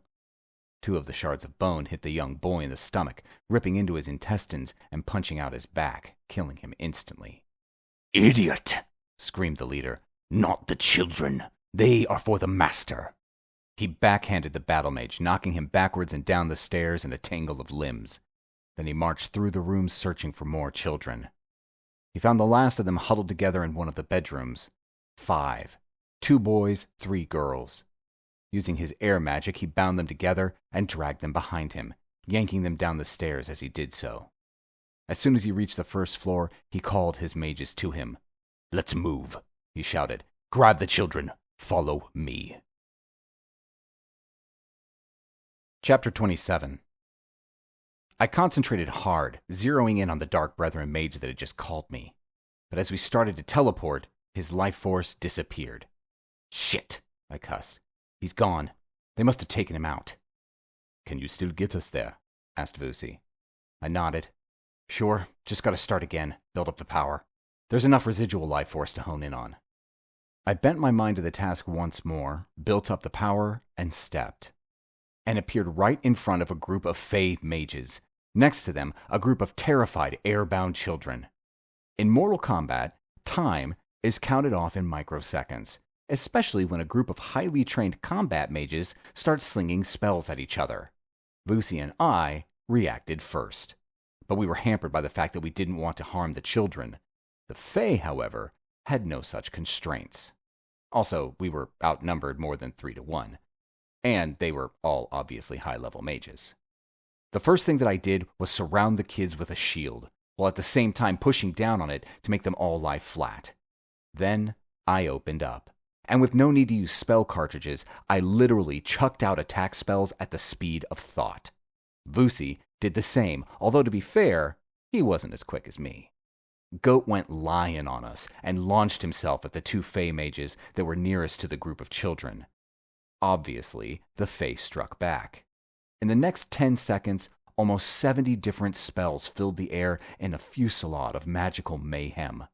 The Fey seemed to favor green Fey fire, and waves of it swept over Vusi and I like a tsunami of flesh-melting light. I preferred a mix of ice and wind, thousands of razor-sharp shards of ice that hammered in from every angle, driven by strategically placed hyper-strong jets of wind. Vusi had materialized his assegai and was using it like a rocket launcher, firing pulses of dark energy at the Fey mages, chewing away at their shields with each strike. My cell phone rang as I conjured up another round of ice missiles. I hit the speakerphone button. "They're here!" shouted a Dark Brethren mage. 10 of them just came out of a portal. I'm at the home in Riverhead. I'm going to try... The line went dead. Then it rang again. "Morristown Foster Home. I've just been jumped by a group of Fey battle mages. Come quick, I'm making a run for it." I cut the call and launched another raft of attack spells. The phone rang again. "Help! Barney here. I'm at..." Dead line. And again. Hex, for fuck's sake, I'm outnumbered 10 to 1. Where the fuck are you? Fuck this, I'm out of here. "Cover me," I shouted to Vusi. We are in serious shit. The Fae are attacking all across the board. There must be hundreds of the SOBs. There's no way to stop them all. I'm going to have to cast a holding spell, stop them from crossing over back to the land of the Fae. Can you do that? Yelled Vusi as he laid down a torrent of fire from his assegai. I fucking hope so, I replied.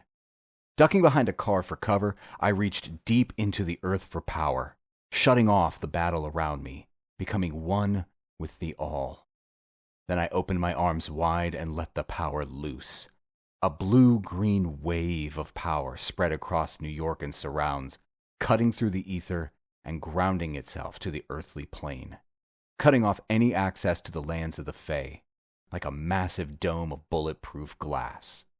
Impenetrable. But I felt one group slip through before I could complete the spell. I pushed harder, giving it all I had. My head rang, my vision blurred, and with a last, final push, I passed out. The sounds of Vusi and Goat battling it out being the last things I heard.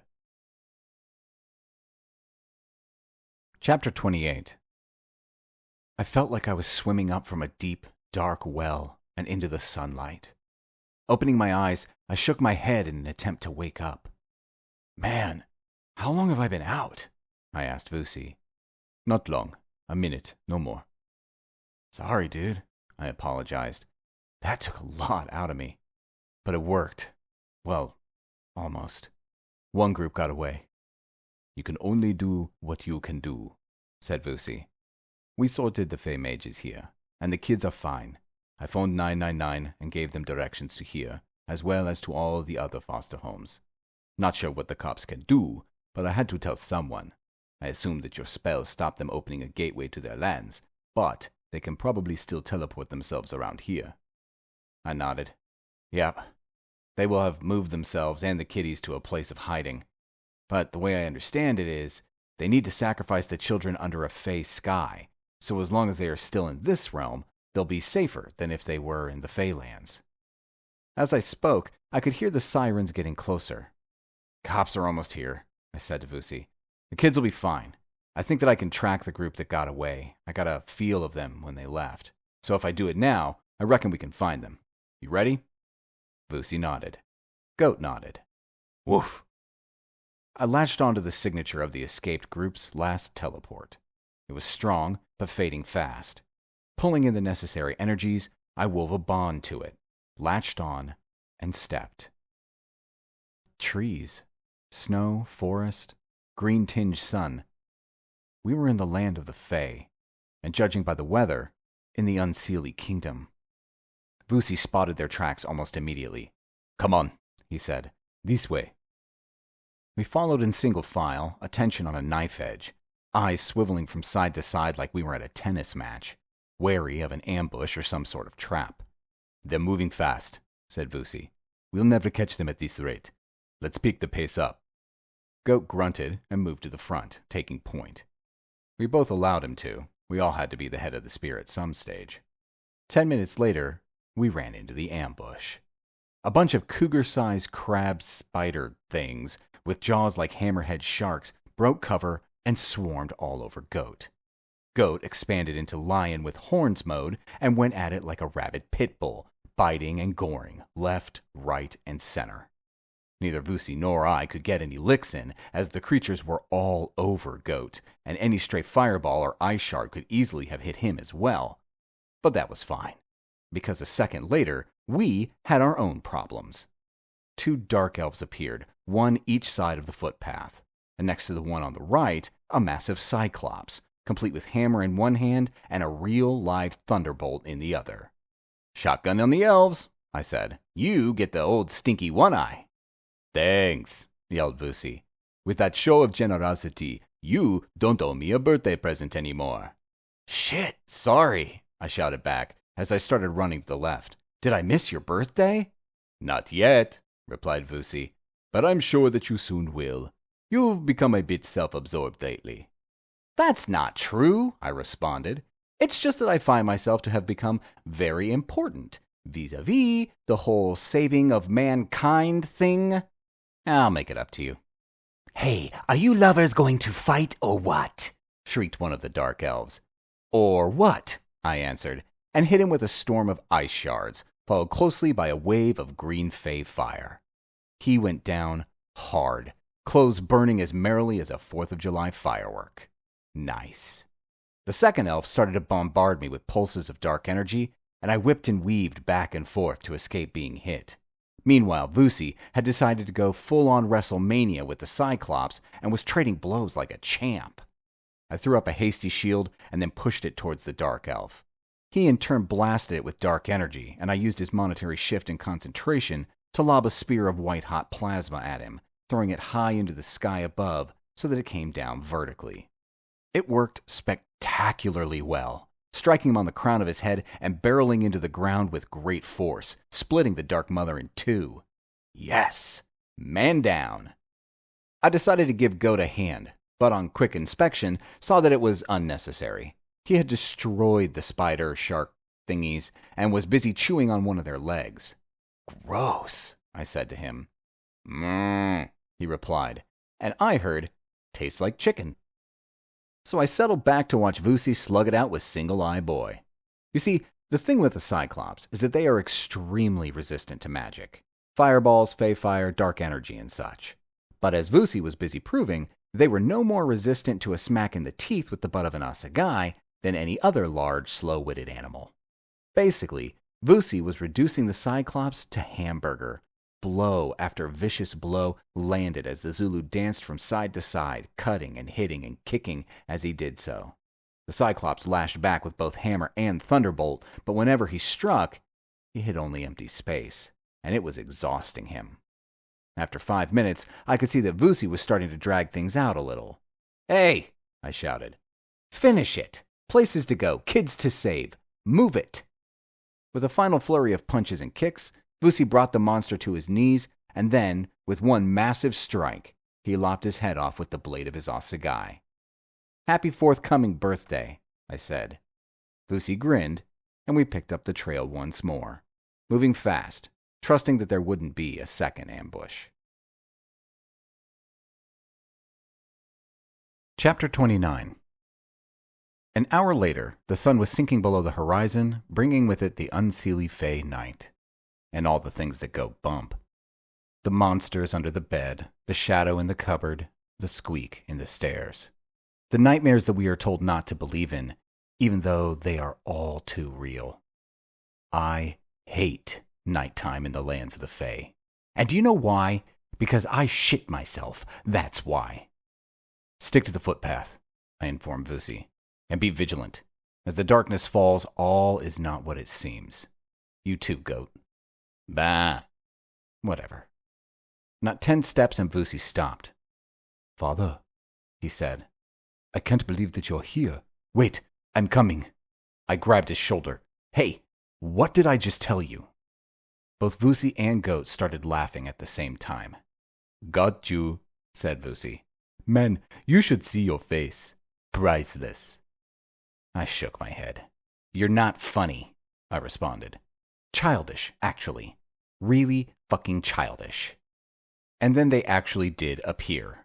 Raven mockers and shadow people, ghouls, banshees, slendermen, and menenangal. The Ngobu, the chupacabra, and the umptiholi. Terror washed over us in waves, chilling us to the bone, dimming our eyesight and choking our breathing. "Not so funny now, is it?" I whispered to Vusi. The Zulu shook his head, sweat rolling down his face as he fought his fear. "No, sorry dude." I turned to see how Goat was doing, and was surprised to see him cropping nonchalantly on a tuft of green juicy grass. "Hey, Goat," I croaked. "This doesn't bother you?" Goat braised an eyebrow, and then shook his head. "How come?" I asked. Not real things, communicated Goat. live on your fear. No fear, no live. I knew what Goat was saying. These things feed on your fear. Your belief enables them. Don't believe and you will cut their power over you. But it's easy for him to say he's a fucking goat. Goats never had nuns telling them that the evil under the bed would get them because they'd been a naughty boy. Goats never had guilt piled on them for ascribed sins or feelings. Bad boys go to hell. Naughty boys get punished. Men live under a disabling weight of sin. Goats? Well, not so much. Goat stared at me, and then he got a slight look of concern on his face. Goat make them go away? Please, I whispered. Goat stood tall and roared. Moo! The noise shimmered through the forest, stripping trees of their leaves, pushing back the cloud of darkness, and driving the monsters back like mist beneath a summer sun. And they were gone. Goat leant down and cropped another mouthful of grass. Vusi and I both ran over and patted Goat on the back. He didn't react. Minutes later, we were back on the trail. Not long after that, we came to our end destination. An impressive house, typical of the unseelie upper classes. Large, well-built, squat crenellated towers, and built into a cliff face for security. In front of it stood 4 guards. "Jackpot," whispered Vusi. Agreed Goat. Chapter 30. I called up my broadsword and lay a camouflage spell over myself. "I'm going in," I whispered to Vusi. "Gotta keep this quiet." Ghosting in under the cloak of camo, I struck swiftly, cutting their heads off with 4 consecutive swings in under 2 seconds. I knew that I should have felt like a bit of a dick about killing without warning, but fuck them. They had kidnapped children. Enough said. The front door wasn't locked, but I could feel the wards placed on it. Alarms, not traps. All 3 of us felt the wards for a while, trying to best figure how to nullify them. Not entirely sure what Goat thought he was going to do. Eventually, Vusi stepped forward and cast a dull orange pulse of light into the door frame. "Move it," he urged, and we opened the door and piled through. The smoky light faded, and I felt the wards return. "Nice one," I said. "Yep," he agreed. "Blinded them for a few seconds. One of the new ones that the Fae taught me." I sent a scouting spell ahead, something that would sense a living presence. Not very specific, but anything more powerful would attract unwanted attention. "Clear," I said. "Let's move." The place was huge and cold. There were many large fireplaces, but none of them were lit or even set. The architecture was typical Fae. One room led directly to another. Ceiling heights varied wildly. The size and shape of a room seemed to have little to do with its function. Bedrooms the size of ballrooms, tiny low-ceilinged rooms crammed with chairs and tables, vast corridors that led to a single tiny room. But one thing was obvious. This place could house at least 50 people, maybe more. So where the hell was everybody? Goat, who was back in his domestic form, butted me in the hip and twitched his head. "Hey, Vusi," I called out quietly. "Goat wants us to follow him." We set off, Goat with his nose to the floor like a hound dog, snuffling and growling softly. We followed down a long flight of stone steps, and he stopped in front of a large, iron-bound door. Looking up at me, he raised an eyebrow. "They're in there?" I asked. He dropped his head as if to say, "No, I brought you here for fun."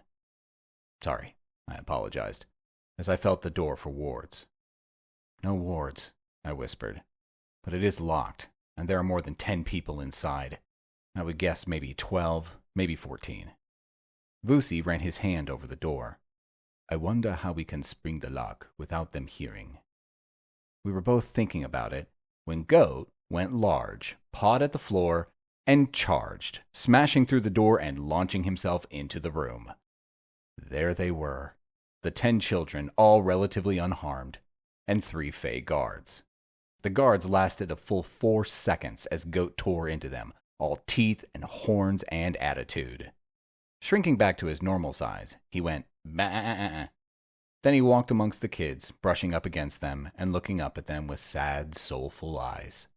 I could feel the waves of compassion and caring coming off him, and knew that he was doing his best to keep them all calm. "Hi, guys," I greeted them all. "That there is Goat. I'm Hex, and this is Vusi. We're the good guys, come to save you. So if you all come with us, we can get you to safety, okay?" How do we know if you're good guys? Asked a little girl. Well, if we weren't, would we have goat? I replied in an attempt to use kitty logic. A couple of them discussed that amongst themselves, and they seemed to reach a general consensus. Okay, said the little girl. We'll come with you. I took point, then the kids in a loose gaggle around Goat and Vusi in the rear. I kept my eyes wide open. If the group that took this bunch of kids was anything like the other groups, that meant there was most likely at least 2 or 3 more in the vicinity. We were almost at the exit when they struck. 3 of them in tandem. A wave of fireballs rocketed down the corridor at me. I sensed Vusi throw up a shield around the children, so I forgot about them and concentrated on fighting back. I raised a shield and angled it so that the mass of fireballs glanced off and slammed into the ceiling. Great move. Not. The stone ceiling shattered and huge chunks of rock started to rain down on us. I heard Vusi shouting directions as he and Goat pulled the kids back. Unfortunately, I was stranded on the other side of the pile of rubble. More fireballs ricocheted around me, followed by a wave of green fey fire. My shield groaned under the impact. Man, these dudes were a step up from the others that I had come across. Grand Masters, at least. Full-on experienced fey battle mages. And now I had to figure out a way to take them out without bringing the building down on us all. Okay, that meant no exploding spells, no tornadoes, ice storms, fireballs. Man, looked like I was going to have to get close and personal with these dudes. No chance of my sword bringing down the house. I used my training to seek the void, overcoming the sights and sounds around me to center myself. Then, remembering all of Carl's training, I sallied forth. Microseconds became seconds. Seconds became minutes, and minutes stretched out into timelessness. It was like my enemies had become trapped in amber, sloth-like, dull-witted. Fireballs spiraled lazily toward me, and I batted them away with my sword. A flurry of ice shards floated by as I twisted from side to side, avoiding them with ease. Then I was amongst them, dealing death and dismemberment. Man, I was such a total badass, I impressed myself. And then the roof fell in. Luckily, Vusi had been tunneling through the rockfall and appeared just in time to flick a solid shield over me, angled away from us so that the collapse ran downwards, piling up against the far wall. Nice save, buddy, I shouted. Come on, he yelled back. Let's get out of here before the place falls down. Dragging the kids with us, we ran from the building and out into the forest night. The ground rumbled as the dwelling collapsed, bringing down a substantial part of the cliff face with it. Time to go home, I said as I created a doorway. Gathering everyone around me, I stepped into my apartment. Safe. Chapter 31. Although we had spent many hours in the Feylands, a mere 2 hours had passed in our realm. So, I contacted Father Cooney, told him the missing children were at my apartment, and left them with grog. Then Vusi and I stepped to the site of the next abduction. The cops had already come and gone. In all fairness, what else could they do? There was no evidence to speak of. The children were missing, and the Fey had destroyed the building and the bodies of the foster parents with Fey fire. And Fey fire burns hotter than napalm, so there was not a stitch of forensic evidence to go through. The cops had questioned the neighbors and left. Now, it was my turn. There was naught I could do. I probed, I pushed my seeker sense out, I even cast a couple of tracker spells. Nothing. I could feel a helpless rage rise up within me, and struggled to push it back down. Losing the plot now would do nothing to help. I teleported us to the next foster home. It was the same. Burned beyond all help. No sign of evidence. Nothing. On to the next home. The same. With a scream of rage, I punched a car that was standing on bricks in the garden next door. My blow crunched the door in and flipped the car off its supports. Shit! I yelled. Come on, Hex. You can find something to track them. 10 children and 10 Fey mages. It's a fucking crowd. Concentrate. Goat bumped up against me, a scowl on his face. He was telling me, get it together. I calmed down, concentrated, and we stepped to the last foster home. And finally, a tiny stroke of luck. Lying on the floor, just outside the property perimeter, was a child's doll. a small, ragged, floppy, stuffed doll with red wool for hair. I picked it up. I could feel emotions, love, fear, confusion, but not enough to track. There was no pull. The child's mind was not yet fully formed, and I needed adult emotions to form a trace. The flighty fancies of a prepubescent adolescent simply didn't cut it. I can't do this, I admitted. This is witch stuff. We need a good witch, not some hedge witch, the real deal. And I know just who to ask. Hang on, guys. We're on the move again. I concentrated and stepped. Chapter 32. Where are we? Asked Vusi. Fire Island, I answered. It's off Long Island. Man, that was tiring. This teleporting can start to get you down. Next time we drive. It's much faster, noted Vusi. True, I admitted. Come on, follow me. It's around here somewhere. What is? Undine's house. She's lived here since before the First World War. Cloaks her house, though, makes it impossible to see. Hold on. I cast a reveal spell, turning in a circle as I did so in order to spread it around. The house rippled into view. Small, neat, log cabin, well maintained. A thin tail of smoke coming from a single stone chimney. Sitting on a rocking chair on the porch, a middle-aged woman. Buxom. Attractive. Off the rack, but expensive clothes. Smoking a pipe. She smiled.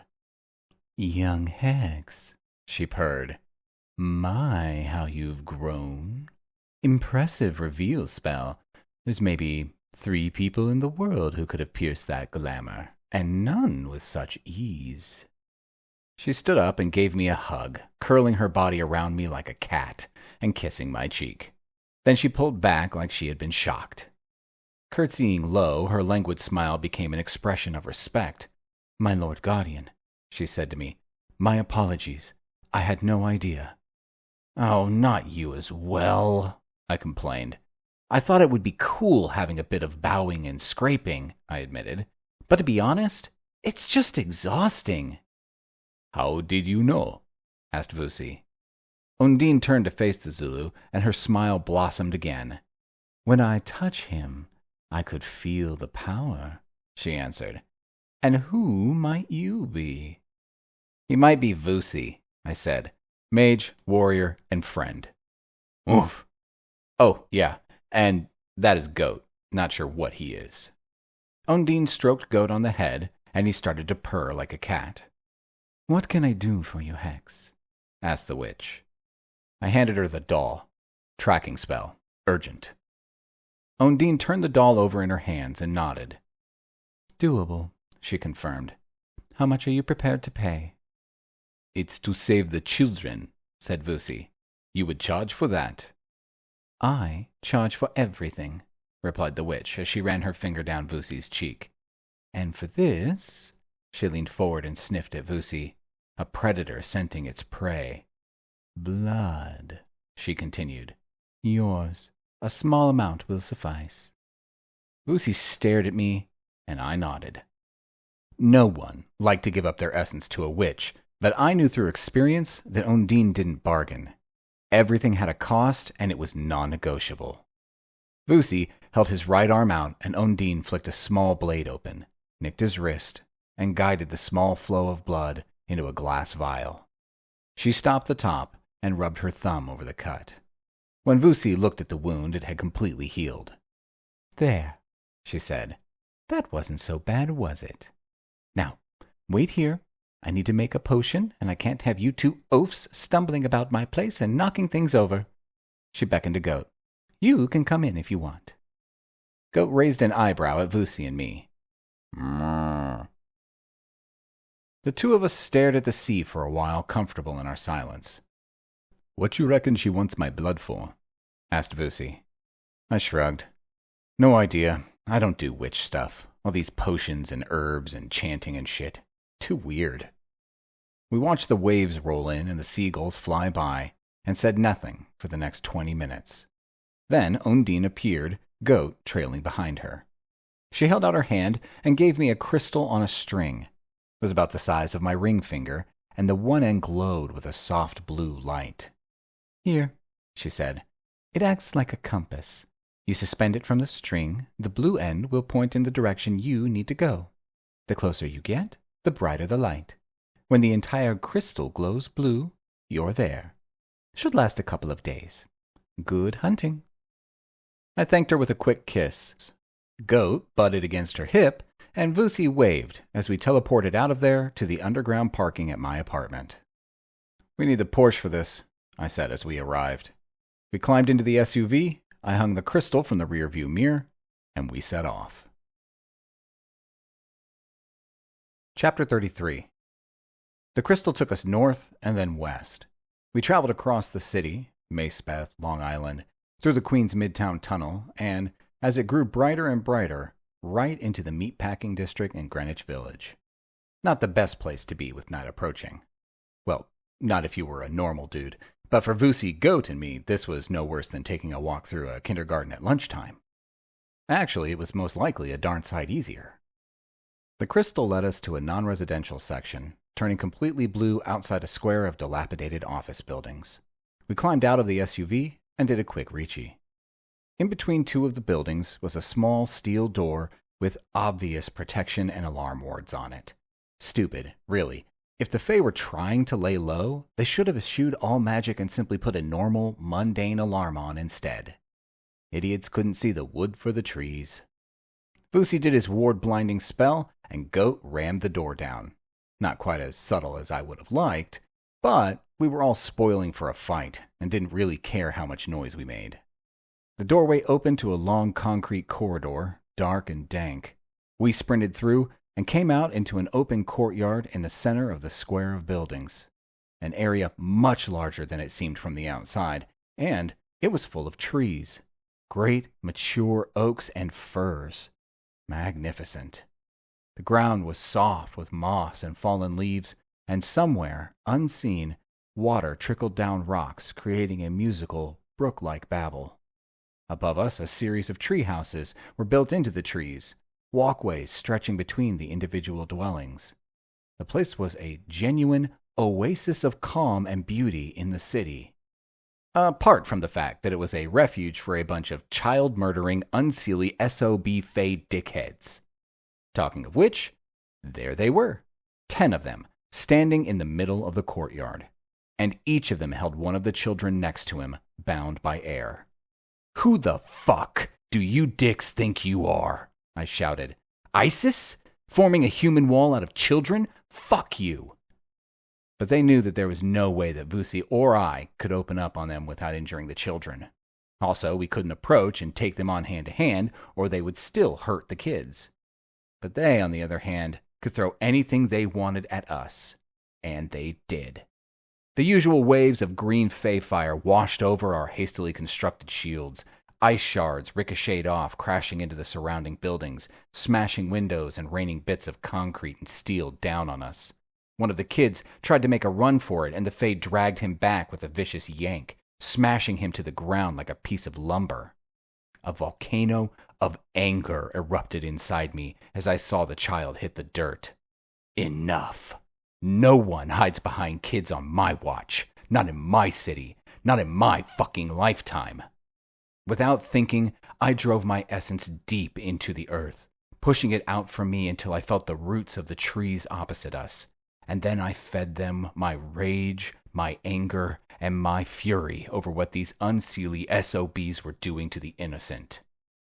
Mother Earth responded. Tree branches cracked as they whipped down onto the Fae, grasping and tearing at them, ripping them from the children and tossing the high into the air where Vusi and I took pot shots at them with a storm of ice shards.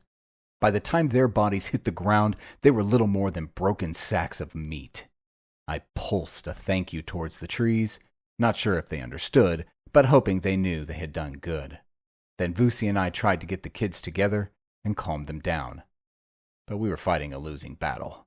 Talk about trauma. Their home had been destroyed, their foster parents killed in front of them, and then they had been teleported to a strange place only to be used as human shields against two strange psychopaths and a huge goat lion thing. Fortunately, Goat shrank back to his petting zoo size and proceeded to use his recently discovered skill at calming them down. Bumping, sad eyes, and purring eventually did it. Then I teleported them all to the church, leaving Goat and Vusi at the Fey hideout to look for clues. 20 minutes later, I was back, after handing the kids over to Father Cooney and the nuns. Both Vusi and Goat shook their heads. No evidence of any more Fey. No signs, no forensics, no nothing. I was about to throw a tantrum when I felt like someone had just punched me in the gut. Struggling to get a breath, I knelt down. Vusi grabbed my shoulder. "You okay?" I shook my head. "No. Someone just managed to break the seclusion spell that I cast earlier to prevent the other Fae crossing the border to their realm. Hurts like hell." "So they're free to move now?" asked Vusi. "Afraid so," I confirmed. "Fuck it. Those kids are in deep shit, and I have no idea what to do next." Chapter 34. I just keep discovering bold new frontiers of suckiness. I'd lost the kids and there was nothing that I could do about it. Helplessness lay over me like a blanket, stifling, claustrophobic, debilitating. And now, Caden sat opposite me and proceeded to heap more shit on the crap pile that my life was fast becoming. "The Unseelie Court have declared war on the Sealies," he informed me. "For the first time in almost 2,000 years, the Fae are at war again." "Fucking King Ultran," I snapped. "Never did trust him." Caden shook his head. "No, he's cool. In fact, he has sought refuge in the court of King Ifin. Apparently Ultran's cousin, Stuntas, led a military coup against the king. Even now, he has declared himself emperor and has stated that the Unseelie Court is for the Pale Rider." "What a balls up," I said. "Why would someone side with death? Surely there's no future in that." "Desperate times, desperate measures," answered Caden. "Stuntas obviously doesn't have any confidence that you can take down the Pale Rider, so he has thrown his hat into the ring with him, obviously hoping for some sort of preferential treatment come the big one. Who knows? Maybe he's right. Now what we need is for you to come with me to the Seelie Court. As Guardian, it falls on you to stop this." "Wait a minute," I said, throwing my hands up. "Guardians are there to fight the Pale Rider and his buddies, not to sort out Fae internal problems. I've got enough on my plate already. I don't need to get involved in a civil war." Caden smiled ruefully. "Really? You've got too much on your plate. Doing what?" I glared at him. He was correct, of course. I was sitting around with my finger up my ass because I actually had no idea what to do next. "Listen, Hex," continued Caden. "Sometimes, when all seems dark, you just got to push back even harder. Let's away to the Seelie Court and take it from there." I nodded. Time to man up. Enough sniveling about how hard things were. It was time to start kicking butt and taking names. Balls to the wall. "Right," I said, with more confidence than I felt. "Let's sort this problem out." We gathered together, and Caden moved us to the Seelie Courts. Chapter 35. "Welcome, Guardian," said King Ifin. I nodded. "King, I see that you haven't been surrounded by Unseelie forces yet. Who's in charge of the defenses, the army, the battle mages?" Ifin chuckled. "Ever the destroyer of etiquette," he said. "Straight to business, and the hell with pomp and ceremony." "I'm sorry," I apologized. "I've had a rough few days, and this has really put the cherry on the top. I just wanted to get a feeling as to how serious it all is." The king stood up from his throne and beckoned for me to walk with him. "Come," he said. "Let us go to the battlements." I held up my hand to stop both Vusi and Goat. It seemed to me that the king wanted to speak to me alone. "Firstly," he continued, "no, we haven't been surrounded, although that is only a matter of time. As ever it has been, the Seelie Court is outnumbered over 2 or 3 to 1, by the combination of the unseelie court and their allies, the Dark Elves. What about the Forest Elves? I asked. Won't they help us? Iffin shook his head. A timid people, and their numbers are small. They live long but breed little. No, we are on our own with this. At the moment, I suppose that I am in charge of the military and the battle mages. We have no formal army as such. Haven't had the need for one for over 1,000 years. Intelligence on the unseelies, however, tell us that they have been preparing for this event for over 50 years. Their army is both large and well trained.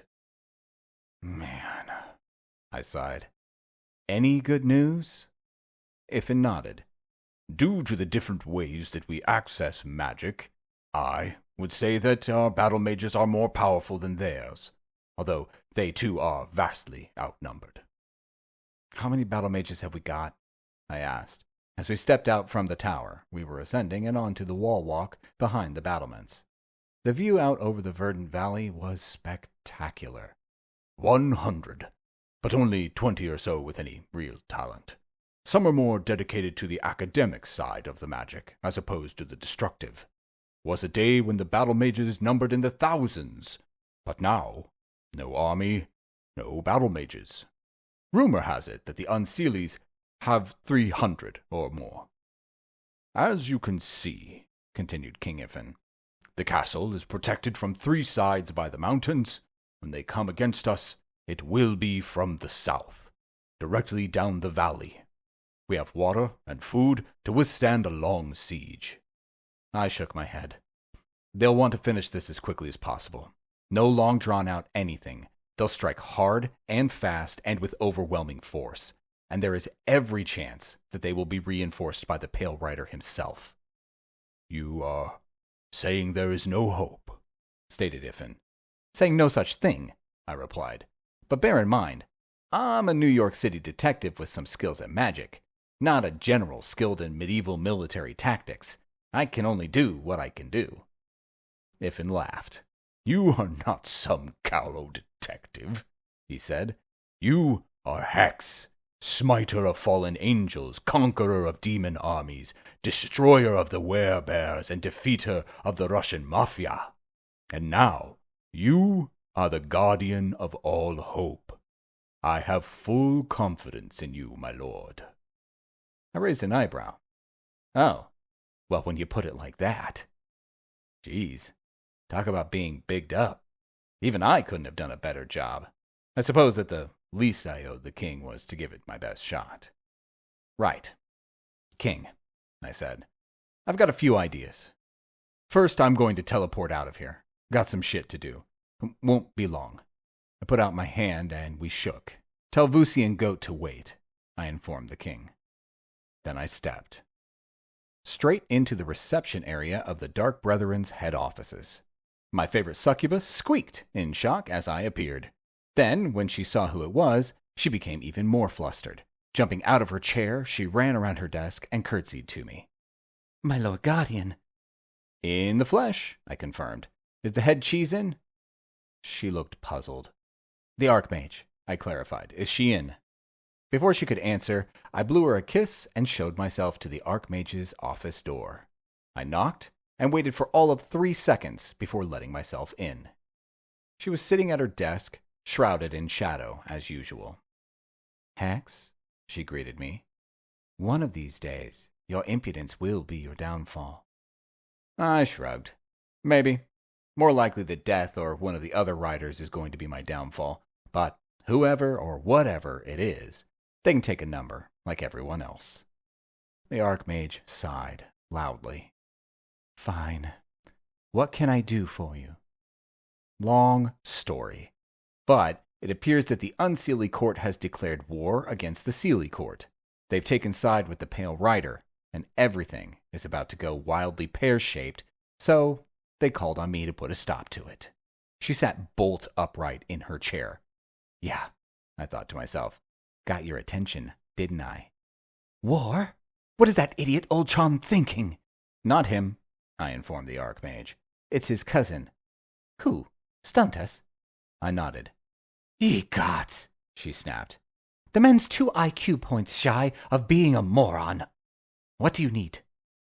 Look, I know I've done loads of work for you guys, but I don't really know how things work.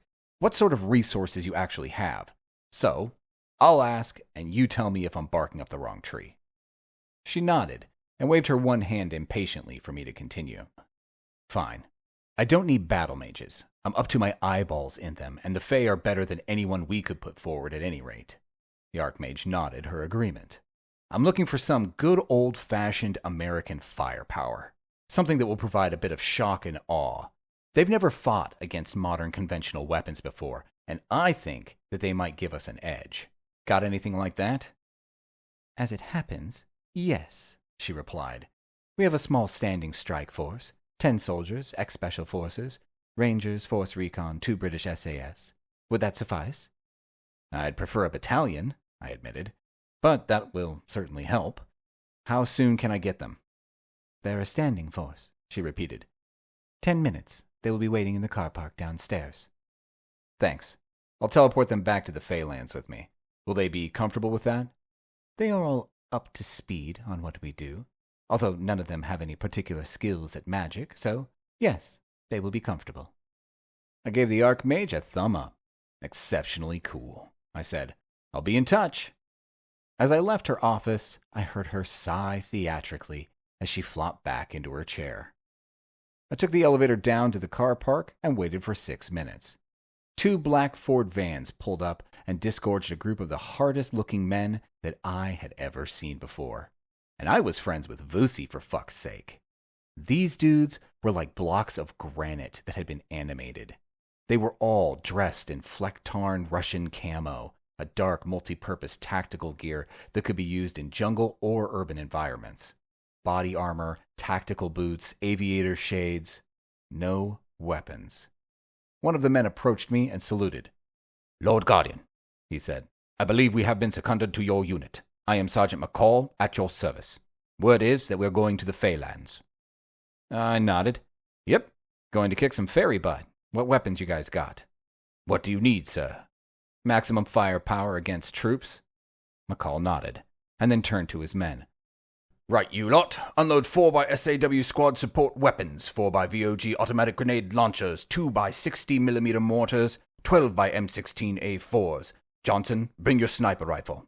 Everyone add as much ammunition as you can carry, box of 60 assorted grenades, 10 45s, and throw in 6 personal medic kits. Turning back to me, he nodded with satisfaction. That should do the trick, sir. I smiled. True that, Sarge. With that much kit, I'm going to have to teleport you in 2 groups. Split into 2. You're in the first group. McCall saluted, and a mere 5 minutes later, the team was ready. 2 minutes after that, we were all standing on the battlements of the Sealy Castle, and I was busy catching my breath after carrying out a bout of such heavy lifting. Time to take the war to the Unseelies. Chapter 36. It was ever thus, stated the old Fey noble and senior advisor, Lord Groven. When outnumbered, we stay behind the walls and let them come to us. Their numbers are insufficient to break through the walls. We can withstand a siege for many years. There was a general murmur of agreement from the assembled nobles. It is decided, then, confirmed King Iffin. We stockpile foodstuffs and wait for the Unseelies to attack. I'd had enough of this. Hiding behind walls and letting other people attack you is not Sholto Gunn's idea of fighting a war. Come on, get serious. I stood up. King, if I may speak. Sit down, snapped the old noble. The king has spoken. I stared at the old man and let a bit of my power show, the magical equivalent of twitching back your coat to show your pistol. Sit down. Who? I asked Groven. He stared at me, puzzled as to what I was getting at. I believe you meant to say, sit down, my Lord Guardian, I continued. Normally, I would never be so crass as to push my rank in someone's face, but this dude was being disrespectful and needed taking down a few pegs. Groven spluttered for a few seconds and then remembered who he was talking to. Bowing low, he apologized. Sorry, my Lord Guardian. I meant no offense. Just because something was done a certain way over 1,000 years ago, that doesn't mean it is correct, I said. Have any of you heard about guerrilla warfare? There was a confused babble of conversation, and then Groven responded. Getting animals to fight for us? He asked. I shook my head. Different guerrilla. I'm talking about a small group of elite soldiers, using military tactics including ambushes, sabotage, hit and run, and subterfuge to harry a larger enemy into submission. Doesn't sound very honorable, replied Groven. I shrugged. More honorable than slowly starving to death behind the walls while the enemy throw rocks and fireballs and waves of fey fire at you. There was a general mumble of agreement to that statement. Continue, Lord Guardian, said King Iffin. What are you suggesting we do? I am suggesting that I take my men, the group of soldiers, Vusi and Goat, into the countryside and harass the living crap out of the advancing unseelie troops. Meanwhile, you keep preparing for your siege. No harm in that. Hopefully, we'll be able to thin the SOBs out to the point that when they do arrive at your doorstep, you can take them out. But we can discuss the finer machinations of that stage later. Iffin nodded. Agreed. And if there is anyone you need or any way that we can contribute, your word is our command. I gave Iffin a thumb up. Cool. Thanks, King. I'll get some supplies from the kitchens and then we'll be off. I'll teleport the guys into the unseelie controlled area, and we shall start our campaign. But before I could make my dramatic exit, King Iffin held up his hand. Wait. Far be it for me to gainsay your plan, Lord Guardian, but be very careful of teleportation. Please ensure that you do not step too close to the unseelies. They will feel your gateway open and pinpoint your whereabouts instantly. Jump no closer than a couple of miles away from them. Then proceed the rest of the way on foot. I nodded. Good advice. Thanks again, my liege. I turned and headed for the barracks that housed my men. Time for some shock and awe. Although with the teleporting restrictions that Iffin had warned about, it was going to involve a lot more walking than I had hoped. Oh well, can't win them all. Chapter 37. Okay, I'm the first to admit I got it wrong. In my caution to avoid teleporting into the laps of the advancing unseelie army, I mistakenly placed us, not sure, far away in a bunch of wooded, snow-covered mountains? Suffice to say, we'd been humping for over 6 hours now, and I reckon we had walked around 15 miles. Then one of the scouts came sprinting back, running up to me and saluting before he spoke. Hey, I said quickly, before he could get going. No more saluting, okay? Last thing I need is for an enemy scout to see that I'm in charge and attract the attention of every battle mage in the unseelie army. So quit it, okay? Sorry, sir. I've spotted an advance party about 3 clicks down the valley, maybe 50 of them.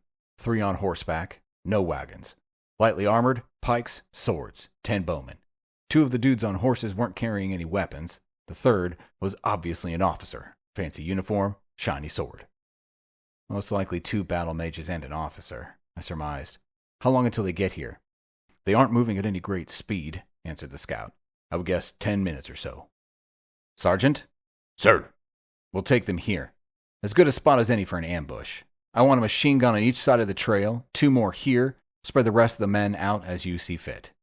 Sir, if I may make a suggestion. I nodded, happy to take advice from a trained military man. I suggest that we place a stop group back on the side of the trail. A grenade launcher, machine gun, and 2 more men. That way, when we push them back and they attempt to retreat, we got them. I grinned. Like the way you think, Sarge. Make it so.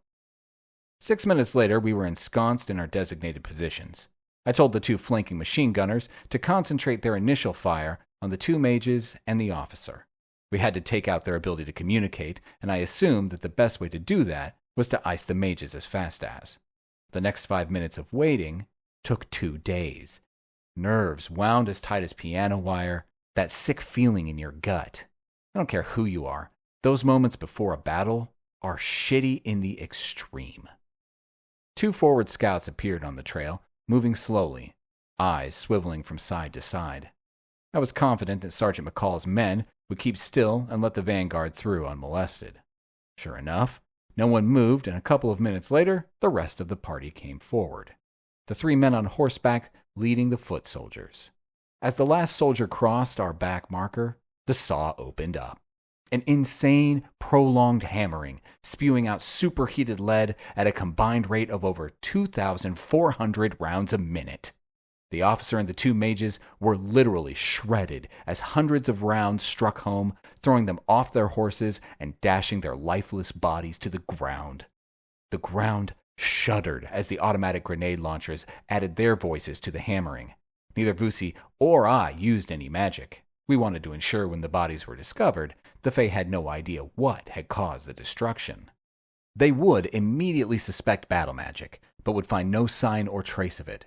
This would confuse the hell out of them, and confusion was a good thing to plant in your enemy's thought process. To be fair, it was a slaughter. A couple of archers managed to get an arrow or two in the air, but that was pretty much it. The rest died where they stood. The stop group caught a small gaggle of them as they attempted to flee the ambush, and mere minutes later, it was over. I wandered amongst the corpses. Blood, guts, and dismembered body parts littered the killing field. Modern weapons are a truly terrible thing, and to see their effect on a group of masked foot soldiers is a distressing and humbling experience. Goat looked up at me with sad eyes and shook his head. Yeah, I know, boy, I responded. But they're the enemy, and dead is dead. How you arrive at that point is immaterial. Sergeant McCall ran up to me. 58, sir. No survivors. Even the horses got it. Do we bury them? I shook my head. Shock and awe, Sergeant. I want the Fae to see the havoc. I could see that the sergeant disapproved, but, like a good soldier, he simply nodded and accepted his orders. Gather the men, and let's head out, I said. We'll go west, circle around them, and hit them from another side. McCall nodded and ran off to gather the troops. Chapter 38. After our ambush, we had run hard, heading west at right angles to the advancing unseelie horde. My plan was to circle around and maybe attack their flanks, or, better still, disrupt their supply lines. But we had to stay low and out of sight. We spent the night moving, and then lay low during most of the next day, moving again when the sun sank below the horizon. The unseelie attack was spread out over miles. There must have been around 8,000 of them. When they got to the Seelie castles, they were going to hit the walls like a tsunami. We had to keep doing what we could to disrupt them. One of the men jogged over to me, moving swiftly but silently. Boss, he whispered.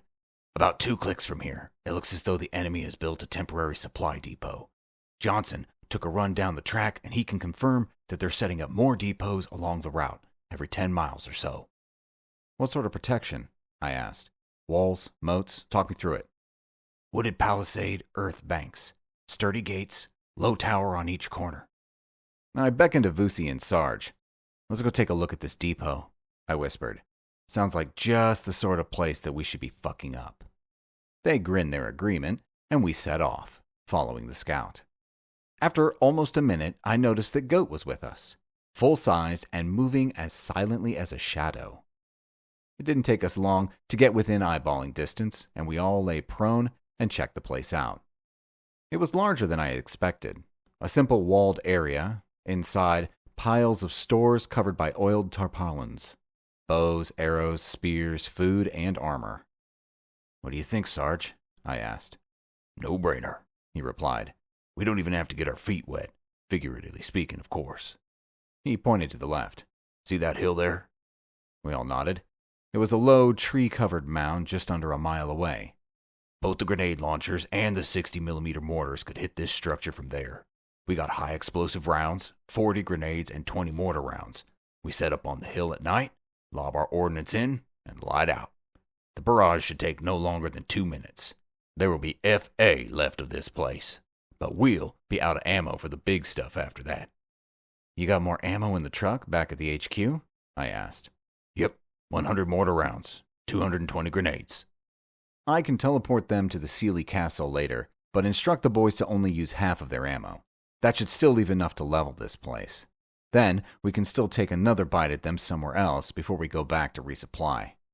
Cool, affirmed Sarge. I'll get it done. Half an hour later, we were nestled amongst the trees on the hill, waiting for nightfall. Cry havoc and let slip the dogs of war. Dudes, I have never seen a night attack using modern weapons before. Let me tell you, it is bloody spectacular.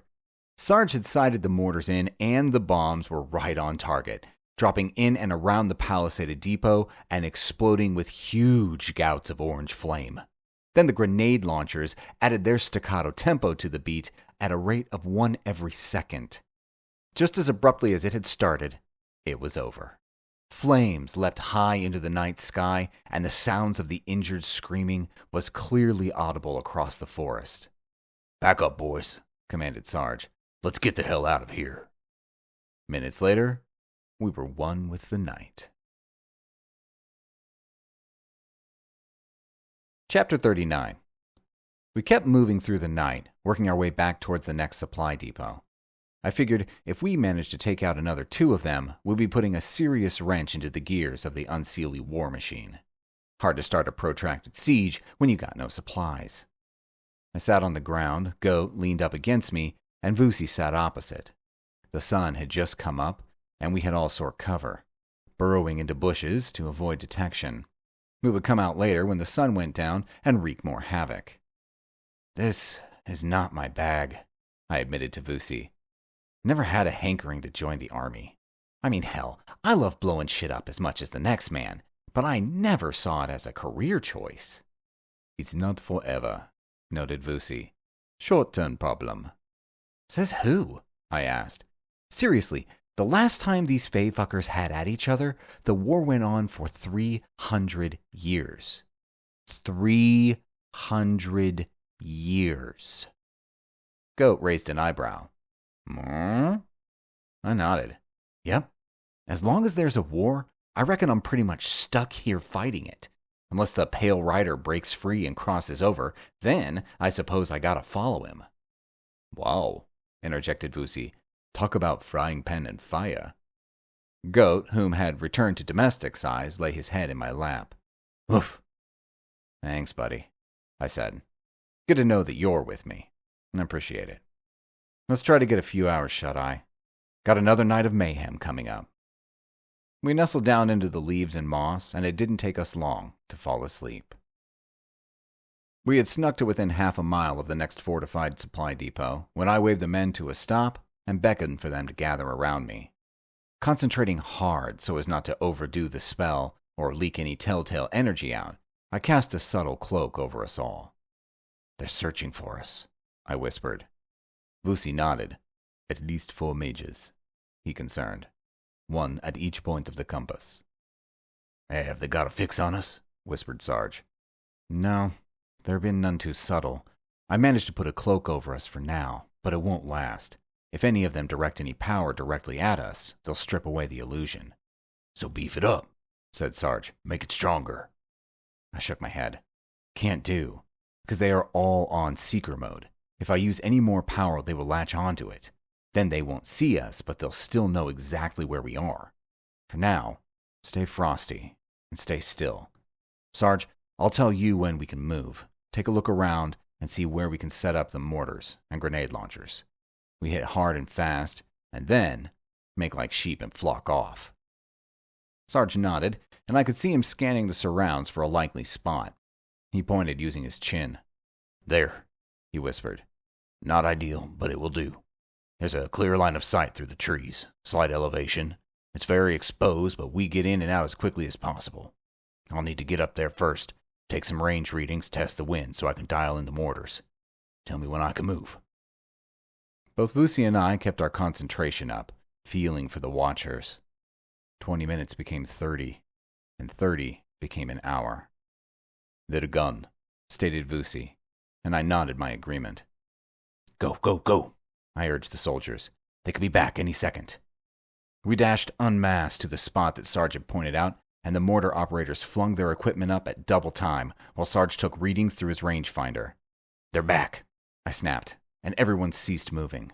Like that game that kids play at parties. I think it's called Statues.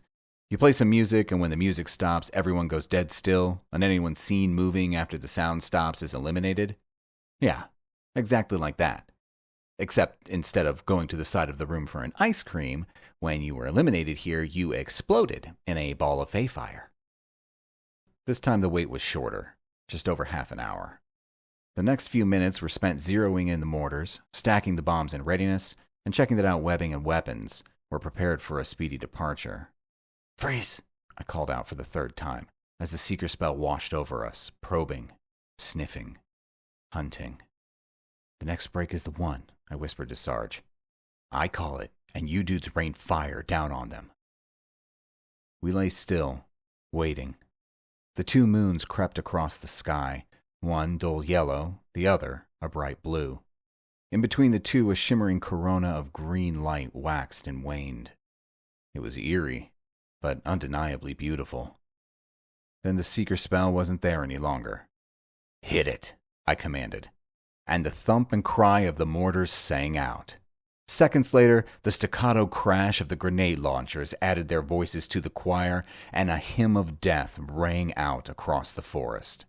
90 seconds later, we had launched 10 high-explosive mortar bombs and 20 30mm grenades at the target. Piles of supplies were burning furiously, and dead and dying combatants lay scattered about like discarded children's toys. "They're coming for us," shouted Vusi. "I can feel their mages have a lock on. Cavalry on the way, fast." As soon as he had given the warning, a brace of massive white fireballs speared up into the night sky and floated slowly to the ground almost directly above us, lighting the area up like a Sunday night football game. Sarge gestured to two of his SAW carriers, and they ran to position on either side of our current emplacement and went to ground. "Come on," he yelled at me. "Let's bug out. The boys will slow the cavalry down. We'll get away, and when we find a good spot, we'll turn and finish them." Sarge ran point, and we all followed, bar to the two designated rear guards. The cavalry was approaching fast. I could feel the thunder of their hooves as they galloped through the forest, making good time as the mages kept a constant barrage of light in the sky. I was still loath to use magic, as I wanted the Unseelies to see us as a totally separate threat to the usual battle mages, just another something outside their usual experience to help keep them off their balance. So, neither Vusi or I quenched the lights or struck out at the advancing cavalry. But we didn't need to. The two SAW machine guns opened up simultaneously, an insane metallic jabbering that cut through the sound of the charging cavalry like a surgeon saw through bone. Horses and men screamed alike as the full metal-jacketed rounds hammered into them, smashing through flesh and piercing armor like it wasn't even there. I glanced back to see that there were around 50 riders, and their charge had been reduced to a confused melee of wounded men and animals, all trying desperately to get away from the stream of hot leaden death that was hosing them down. One of the SAW operators stood up and lobbed a couple of grenades into the mix, dropping back to continue firing as soon as he had chucked them. They exploded almost simultaneously, two vicious red and orange explosions that lit up the night even more, the massive concussions adding to the general terror and panic. Then the second machine gunner followed suit with another brace of his own grenades. And that was all she wrote. The survivors of the foray simply turned and fled, whipping their mounts furiously as they tried to escape the valley of death that they had charged into. The SAW gunners fired a few desultory bursts after them, but they were already too far away. We turned and ran back to the scene. It was mayhem. To be honest, I wasn't sure what to do. Logically, I should order that all of the survivors be shot, their equipment destroyed, and then we hightail it out and into our next target. But firstly, I wasn't sure I could cold-bloodedly kill a bunch of unarmed survivors. And secondly, I was pretty sure that the Sarge would object. "Sarge?" "Yes, sir." "Get the men to strip the survivors of their weapons and armor. Put it all in a pile and destroy it. Put the wounded into recovery positions, make them comfortable, but no medical care. They can get that from their own people if they survive. Any of them with minor wounds, tie them up. Let's go." The sergeant nodded with what I could see was a look of approval. A short while later, one of the men threw an incendiary grenade into the pile of confiscated weapons and armor, and we turned and jogged away as the equipment burned behind us. Chapter 40. Make no mistake, I have killed a lot of people, but they were all bad. Miscreants, murderers, drug dealers, and worse. But this was different. So far, our 2 sorties had killed over 100 people. Were they bad people? Maybe. Most probably not. They were merely soldiers, someone who was following the orders of someone else, who also most likely didn't know what the actual fuck was going on.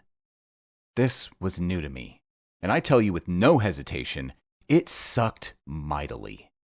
I was Sholto Gunn. I was wrath. I was vengeance. I was retribution. I righted wrongs. I did not want to be the guardian, bringer of death and dismemberment to all who disagreed with me. But that was tough. I knew I had to suck it up. We were talking end-of-the-world apocalypse stuff here, and my personal feelings didn't enter into it. So I took a deep breath and carried on. "Sarge," I called out. "Sir." "I take it that we're out of heavy ordnance." The Sarge nodded. 4 rounds of 30mm grenades left for the launchers. No mortar bombs. Still got loads of ammunition and hand grenades." "I reckon it's time we got our feet wet," I said. "Sir?" "I want to take out one more depot," I explained. "I still don't want to use magic, so without heavy ordnance, we going to have to get down and dirty. Go right in, shoot the crap out of the people, blow it up with grenades, and then exfil on foot. You and the boys in?" Sarge grinned. "We're in, sir. Lead the way." So, we set off once more, traveling through the night. 8 miles later, we came across the next depot, but after discussing things with both Vusi and Sarge, I decided to leapfrog that supply dump and go on to the next, figuring that this one would be on high alert after the earlier attack. Traveling through the night, we finally came to the next supply dump, and as we had 24 hours before, we sought shelter, nestled down, and I cast a soft camo spell over us. As long as we didn't move, the mages wouldn't find us. The next day passed slowly. We took turns sleeping and keeping watch. That evening, Vusi and I watched the Watchers, and whenever there was a break in their surveillance, the group edged closer to the palisaded supply depot. We had decided not to overcomplicate things. We would advance at speed, blow the gate, charge in, shoot anything that moved, and throw a couple of grenades into every pile of equipment there. Then, we would regroup and run like hell, fighting a rearguard movement until they gave up the chase. The first bit of the plan went wrong at the gate. It was far sturdier than we had given it credit, and although the 2 grenades that we rolled against it did blow a sizable chunk out, it still stood upright, blocking the entrance. Fortunately, Goat took point and gained access by simply ramming the hell out of the thing, smashing into it at full speed, picking the entire structure up onto his horns, and chucking it aside. We flooded in like a dose of the plague. Arrows whistled by us, spearmen came running out of the dark, and fireballs and ice shards exploded around us with great force. We returned fire. Machine guns chattering, automatic rifles firing in short bursts, grenades lighting up the night as they destroyed the stockpiles of enemy equipment. I saw one of my men go down in front of me, a yard-long arrow sticking out of his neck. Running towards him, I laid down a long burst of fire at the archer, catching him in the chest and throwing his lifeless body backwards. I knelt down and felt for a pulse. But he was gone.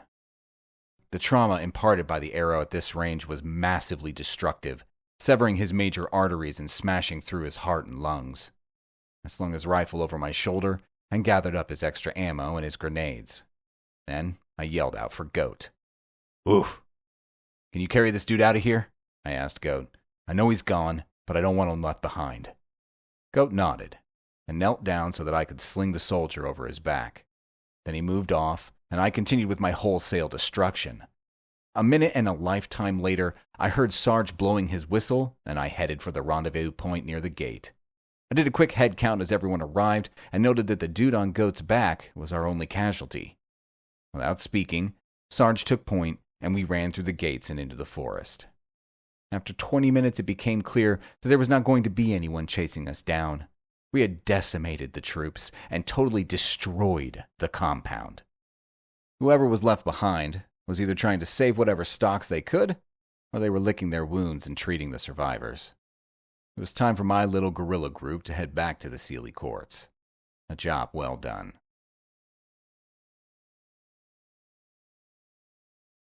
Chapter 41. We ran late into the night, getting as far away from the unseelie horde as we could before sunrise. Then, as the sun peered above the horizon, I figured that we were safe enough distance for me to teleport the crew without detection. "Right, men," I said. "I'm going to move us closer to the castle. Gotta be careful not to get too close without warning, or the battle mages will attack us as we appear. So, I'm aiming for a spot a couple of miles out. We'll leg it from there."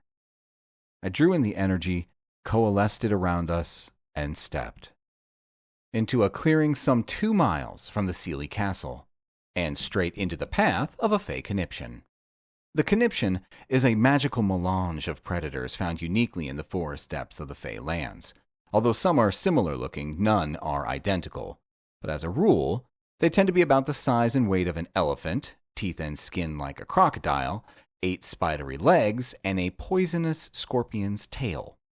Some were 2-headed, others could fly in an ungainly fashion, more large steps than actual flight.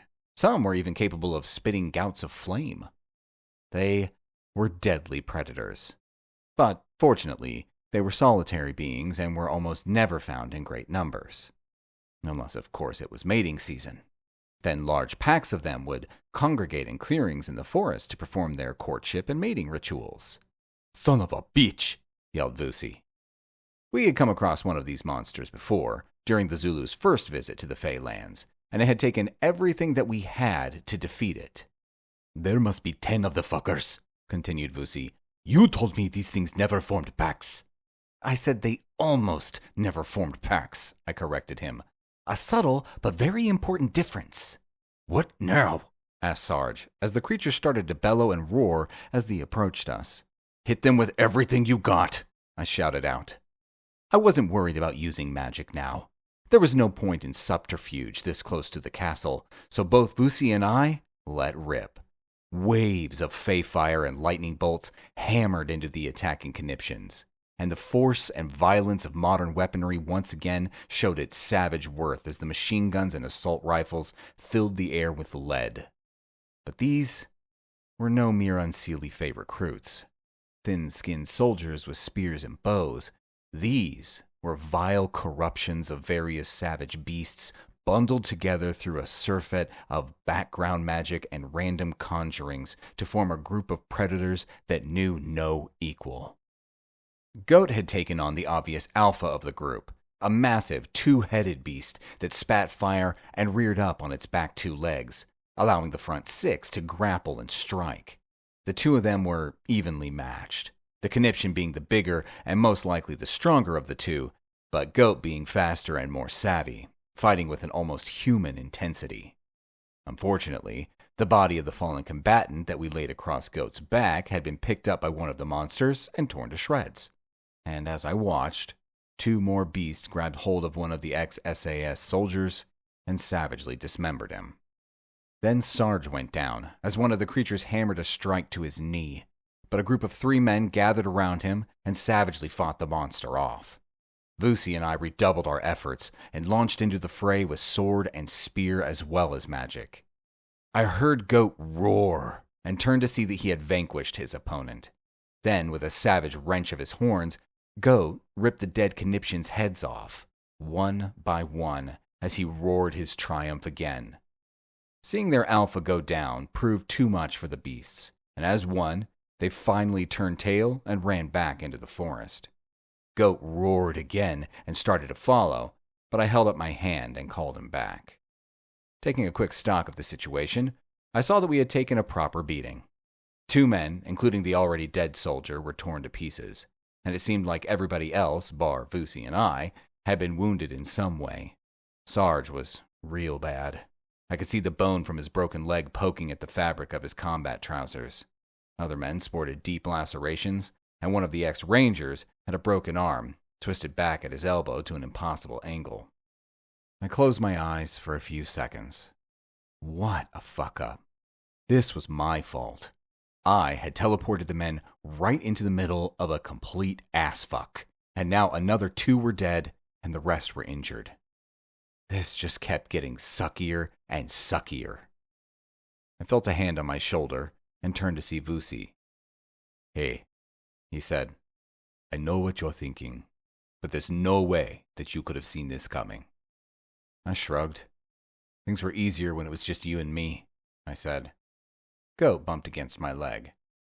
"And you, boy," I added. "But the more people they put me in charge of, the more deaths I'm gonna be responsible for. Man, now the king is going to want me to lead the whole Sealy fucking army. Hundreds, no, thousands will die, and it'll all be on me." "They will, or they won't," said Vusi. "What the hell does that mean?" I snapped. "It means," answered my friend, "that if you want to feel guilty for every death from here on out, that's nothing anyone can do about it. It's entirely up to you. But if you want to take a step back and look at the bigger picture, that's also up to you. If I can give you any advice, it would be this. Guilt is not a response to anger. It is a response to one's own actions or lack of action. It is a way for us to express to others that we are a person of good conscience. But ultimately, it is a useless feeling. It's never enough to make you change direction, only enough to make you useless. Beware of guilt, my brother. It will unman you." I nodded. Harsh, but true, I admitted. Shit had to be done, and I was the one to do it. That simple. "Come on, men," I shouted out. "Let's collect the bodies of our comrades, bag them up, and then prepare for teleportation. I'm going to move us to the castle. I'll go first to warn the lookouts that we're coming, so they don't blast us into oblivion as we materialize. Then I'll come straight back and collect you all." I turned to Vusi. "Thanks. Maybe I should have just teleported us all straight into the castle first time around." He shook his head. "No, you did the right thing. We couldn't have just arrived unannounced. The mages would have taken us out, or tried to at least. Now, go tell them we are coming, and make sure they got a bunch of healers standing by." I drew in the power and stepped, feeling a little better than before. Not much, but just enough to keep going. Chapter 42. Goat was eating a massive meat pie, a real master baker affair, with filigreed pastry work round the edges and pastry reliefs of complex farm scenes on the top crust. It was like he was eating a work of art. The rest of the team were sitting in the common room, lounging on sofas, armchairs, and cushions.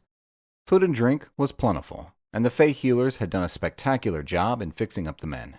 Broken bones were healed in days, and cuts and abrasions in mere minutes. We had reveled in 6 full days of complete R&R, and during that time, I had returned to the Brethren HQ and brought back a stock of mortar bombs and 30mm grenades.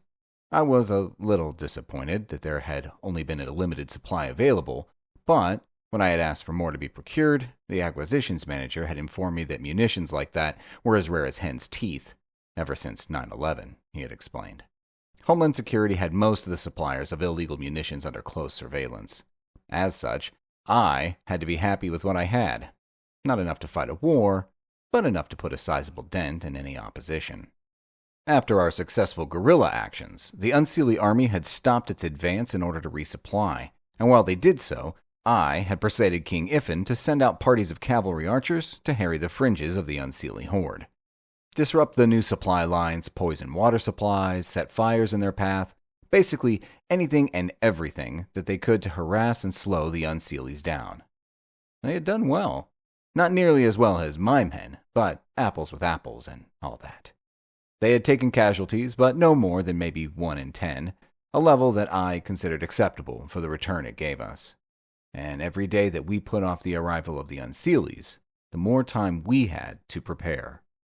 Over the last couple of days, I had done all of the groundwork that I could in readiness for the onslaught. Cairns of white stones had been placed out at 50-yard intervals so the archers could use them to range find. I had told the engineers to dig hundreds of holes, 2 feet deep and about a foot wide. Into each hole, we had inserted a punji stick, a simple, sharpened stake that would easily puncture through the sole of a boot. These little hole traps were also perfect for breaking unwary legs.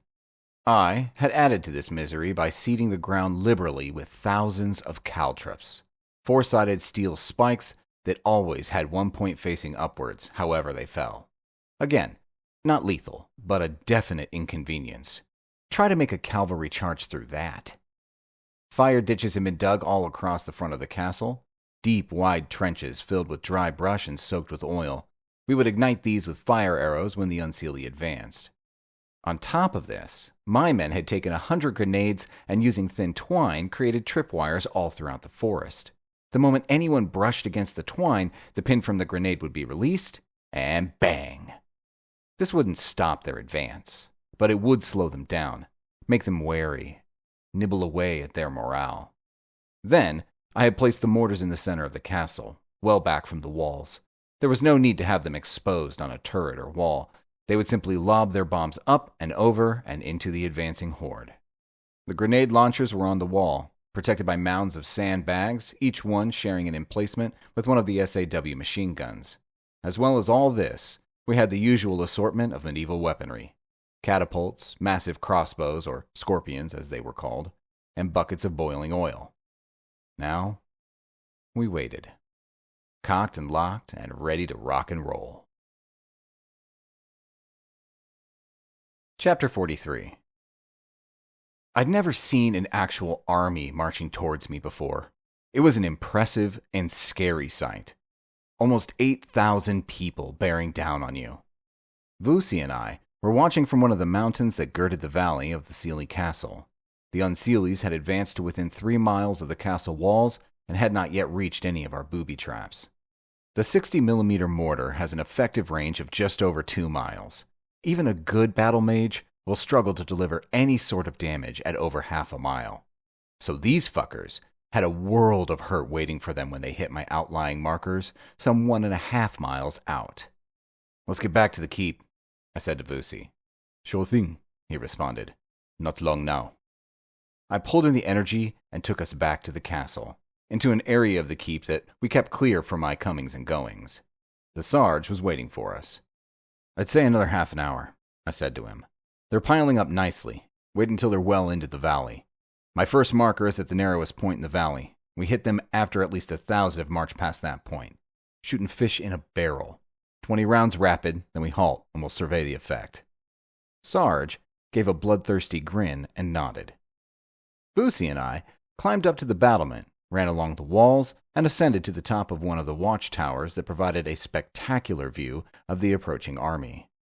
It was like watching a single vast organism as it inched forward. Scouts to the front, followed by cavalry, then foot soldiers, and finally servants, blacksmiths, tailors, camp followers, and the like. A massive animal with thousands of legs, a hive brain, and a single purpose: kill the Seelies. Well, fuck them. I leaned out of the tower and shouted down to Sarge, "Let her rip!" The pop and wail of the mortars clove through the air, a sound like nothing else, banshees screaming at dawn. Due to the fact that the weapons were operating close to their maximum range, by the time the first 4 bombs struck, there were already another 12 in the air. We had spread the blast pattern out, 2 at the choke point, 1 at almost maximum range, and the last aimed amongst the closest of the enemy. The unseelies were taken by complete surprise. Archers fired randomly into the surrounding forest. Battle mages let loose with fireballs and fey fire. Wounded horses screamed, and men died in their hundreds.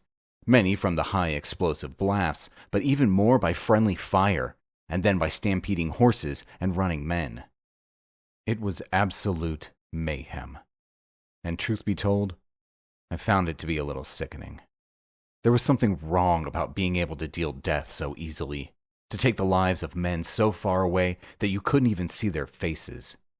After 20 rounds, the barrage stopped. But even from the tower, we could clearly hear the mortal screams and cries of the dying and the wounded. After a few minutes, the unseelie army started to gain some semblance of order. Officers forcing their troops into a defensive circle, their mages probing the surrounding forest for enemy mages. Basically, a useless attempt to combat a force that was beyond both their knowledge and comprehension. I waited a good 20 minutes, until they were settled once again, confident that they had somehow seen off their unseen enemy. Then I brought my arm down. Hit them, 20 rounds rapid. The slaughter started again. And this time, they broke. The many-legged organism became a huge gaggle of terrified men with no idea what was delivering death from the sky. They couldn't fight what they couldn't see, so instead, they just ran. It was not a strategic withdrawal. It was not a purposeful retreat. They simply ran away until they stopped dying. First round to us. Yeah. Chapter 44. As the Unseelies were retreating, I was already harassing King Iffin for troops. I need 50 skilled woodsmen who can wield a bow and a sword with equal skill, I demanded. Also 10 battle mages, young ones, young and fit, and I need them now. Why? Asked the king. You looking to create some sort of personal bodyguard? I shook my head. No, king, I can pretty much guarantee that the next thing the Seelies will do is send scouts out in force in order to see where that bombardment came from and what the hell it was.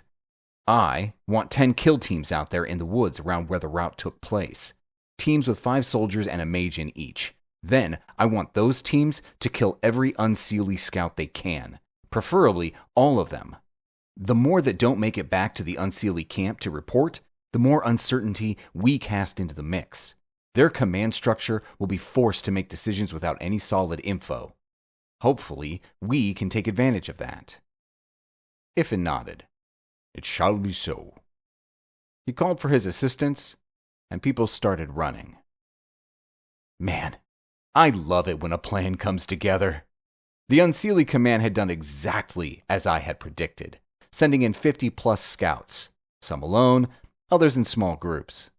Our boys destroyed most of them and captured enough to get all the information that we could out of them. As a result, the Unseelies fell back on the old military ploy of not doing anything. They remained in a fortified encampment 5 miles away for 3 days. Then, in a display of typical old-school military idiocy, they decided to try the same thing again. Once more over the top, boys. Charge! And once again, our mortars screamed through the air and hammered into their packed masses. And once again, they broke and fled. But by now, we were running precariously low on mortar bombs. If they charged again, we would not be able to push them back in the same way. Chapter 45. The Unseelie command must have taken lessons from the English during the First World War.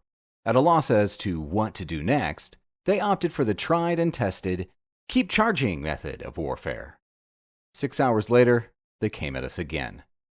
We fired the last of our mortars, which thankfully dealt out just enough punishment to drive them back one more time. The next morning at sunrise, the bastards came at us again, and hesitated as soon as they had passed the former killing grounds as they waited to be bombarded once more. Then, with a collective cry of exultation, they forged forward, running down the valley. As they hit the 1-mile mark, we opened up with the automatic grenade launchers. 4 launchers, 25 rounds each, 1 full minute of high explosive destruction. Once again, the Unseelies were driven back in disarray. 5 hours later, they came again. I had to give them one thing. They had balls the size of coconuts. This time we let them come, conserving our last 100 grenades. At the half-mile mark, they started to run into our booby traps. Grenades on tripwires exploded. Horses' legs were caught in the murder holes we had dug, snapping them like twigs and throwing the riders to the floor. As they got to within 200 yards, we launched our fire arrows into the trenches we had dug, and a wall of flames leapt skywards, burning men and horses alike. At the same time, I ordered the SAW machine guns to open fire. Long, sustained bursts that decimated the charging ranks. Then the archers opened up, and the catapults and scorpions. The toll on the Unseelie army was staggering. We had killed perhaps 2,000 men in as many days. There were still over 6,000 at large. And our weapons were out of ammunition. They had changed from modern dealers in death to mere lumps of strangely shaped steel. At my command, the battle mages joined the fray, as did the unseelie mages. Shields sprang up, and fireballs, ice shards, and waves of green fey fire swept over the field and the castle. The battle for the two kingdoms had now truly been entered. Chapter 46. I was exhausted. Proper weary to the bone, full of pain, every breath a chore, exhausted. After 2 hours of dogged battle, the unseelies had made the wall, throwing up hundreds of scaling ladders. Should have kept back some ammo for this, I said to Vusi, as the ladders were mounted. No, he disagreed. Better to have used it when they were packed together below. More death per dollar that way. True, I admitted, as I rolled a huge fireball along the battlements, sweeping it across the tops of the ladders. But it had little effect, as the massed shields of the unseelie battle mages shrugged it off. I followed it up with a storm of ice shards, but that too had little effect. Meanwhile, our vastly outnumbered battle mages were spending most of their time and energy on shielding, leaving little time to launch any offensive spells. Come on, shouted Vusi, as he leapt from the tower down onto the battlement, envisaging up his assegai as he did. Time to get down and dirty. Goat roared and followed him, and I took up the rear, broadsword in hand. Vusi and I grabbed the top of one of the ladders and pushed hard, trying to heave it off the wall. But it was heavy, full of men and reinforced by a few magic shields. I leaned over and hacked down at the foremost climber, slicing into the top of his head and sending him tumbling off the rungs. Stand back, shouted Vusi. I jumped backwards as he leveled his assegai and unleashed a torrent of black energy at the top of the ladder, running forward and pushing at the same time. I threw my shoulder into his back to help, and Goat rammed into me as well, adding yet more weight. With a creak and a groan, an accompanying scream of terror, the ladder rocked back from the wall and then slid sideways, taking another 2 down with it. All along the battlement, men cheered at the small victory.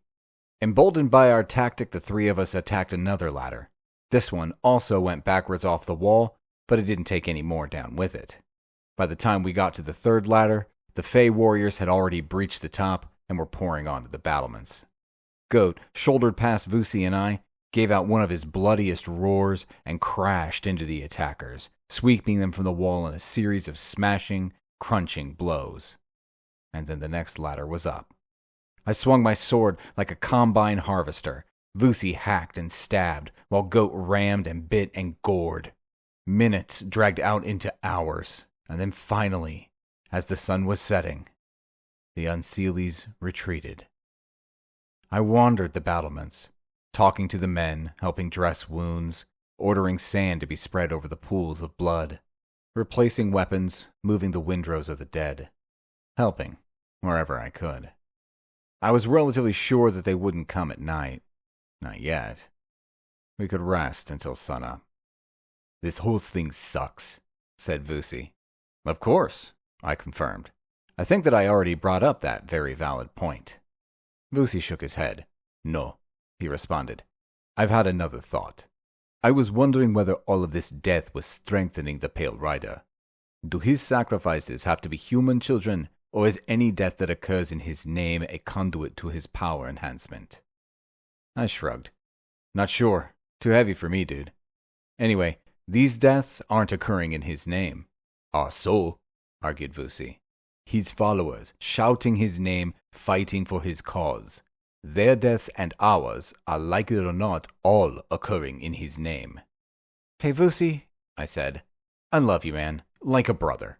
But enough with the negative vibes. Too much to think about. Come sunup, these unseelies are going to come at us again. Get some rest. The Zulu smiled. Sure thing. Was just thinking, you know. Don't let it worry you. I won't, I assured him. But I would. And it fucking did. Maybe he was right, and we were just playing into the Pale Rider's arms. Shit. And double shit. Since when did life get so complicated? Chapter 47. Sunup. More blood, more death, more pain, more heartache. Acts of unbelievable heroism, incidents of craven cowardice. A young battle mage impaled on an enemy's spear, ignoring his own pain to cast a shield over a comrade under archer fire. A healer dodging fey fire and arrows to staunch wounds, reset legs, and bring some semblance of relief to the suffering. A grizzled sergeant shaking with fear, whilst he pushed his own men in front of fire meant for him as he escaped. My sword rose and fell with a dreadful monotony, an automation of death. Hack, maim, dismember. I saw Vusi doing the same, his assegai stabbing and cutting. I wondered if I was as terrifying a sight as he. Covered in blood and gore, teeth shining whitely, tongues lolling like dogs, eyes 2 points of fury behind bloody masks. Inhuman. We pushed them back once again. Only a couple of more hours of daylight left. They would not come again today. We had killed them in their thousands. They had killed us in our hundreds. But we were few. We were losing the battle. I said as much to Vusi. He shook his head. I know this might sound harsh, he said, but we are losing the chaff. You will see. Tomorrow the losses will be fewer. The remaining men have been annealed in the heat of battle. Now only the best remain. Mark my words well. We have not yet begun to fight. The next day proved the Zulu to be correct. The Seelie fought like men possessed. Like cannons double-cracked, they threw themselves at the scaling ladders, swept the enemy from the battlements, and shouted their defiance long and loud. The Unseelie retreated, but it was no rout. They withdrew in good form. At midnight, they started the first night attack. Battle mages lit the sky with spells of light. We poured oil down on them as they climbed, lighting it with fire arrows. Everywhere you looked was fire and flame. We had finally descended into hell itself. The world became the flash of blades, the clash of steel, the reek of blood and guts, and the constant sound of fury, of men screaming in defiance, in anger, in fear, and in death. My mind had retreated into itself. I was experiencing tunnel vision, auditory exclusion. My mind focused on one thing only: kill, and kill again. Nothing else mattered. See the enemy, stab, hack, block, parry. The feel of sharpened steel driving through yielding muscle.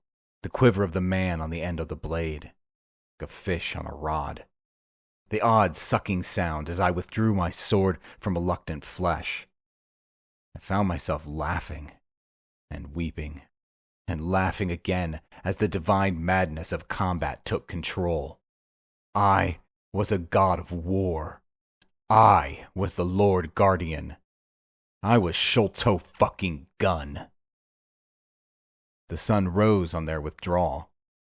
We had survived another 24 hours, and all it had cost us was our humanity. Chapter 48. 2 days passed with no attack as the Unseelies regrouped and repaired. We all sat around waiting, nerves drawn tighter than bowstrings, moments of fitful, nightmare-driven sleep interspersed with more waiting.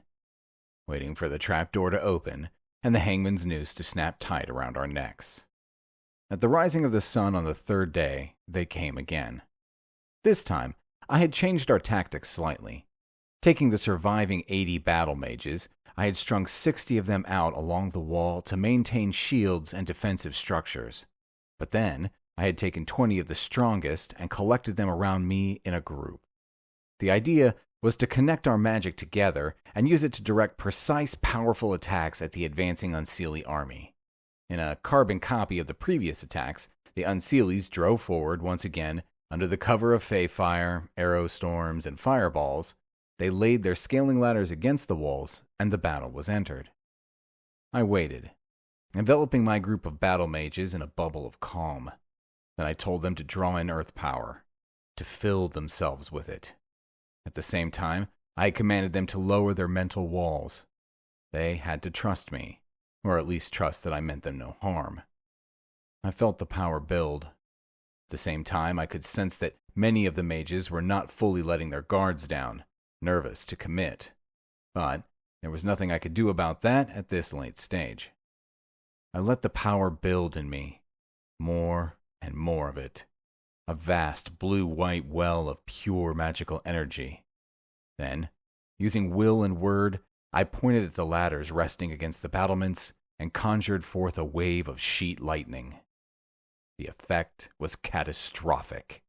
Electrical energy rampaged along the battlements, exploding like shellfire, rending and tearing the ladders and the Fey warriors on them. It was like someone had carpet-bombed the area. Friend and foe alike were torn asunder.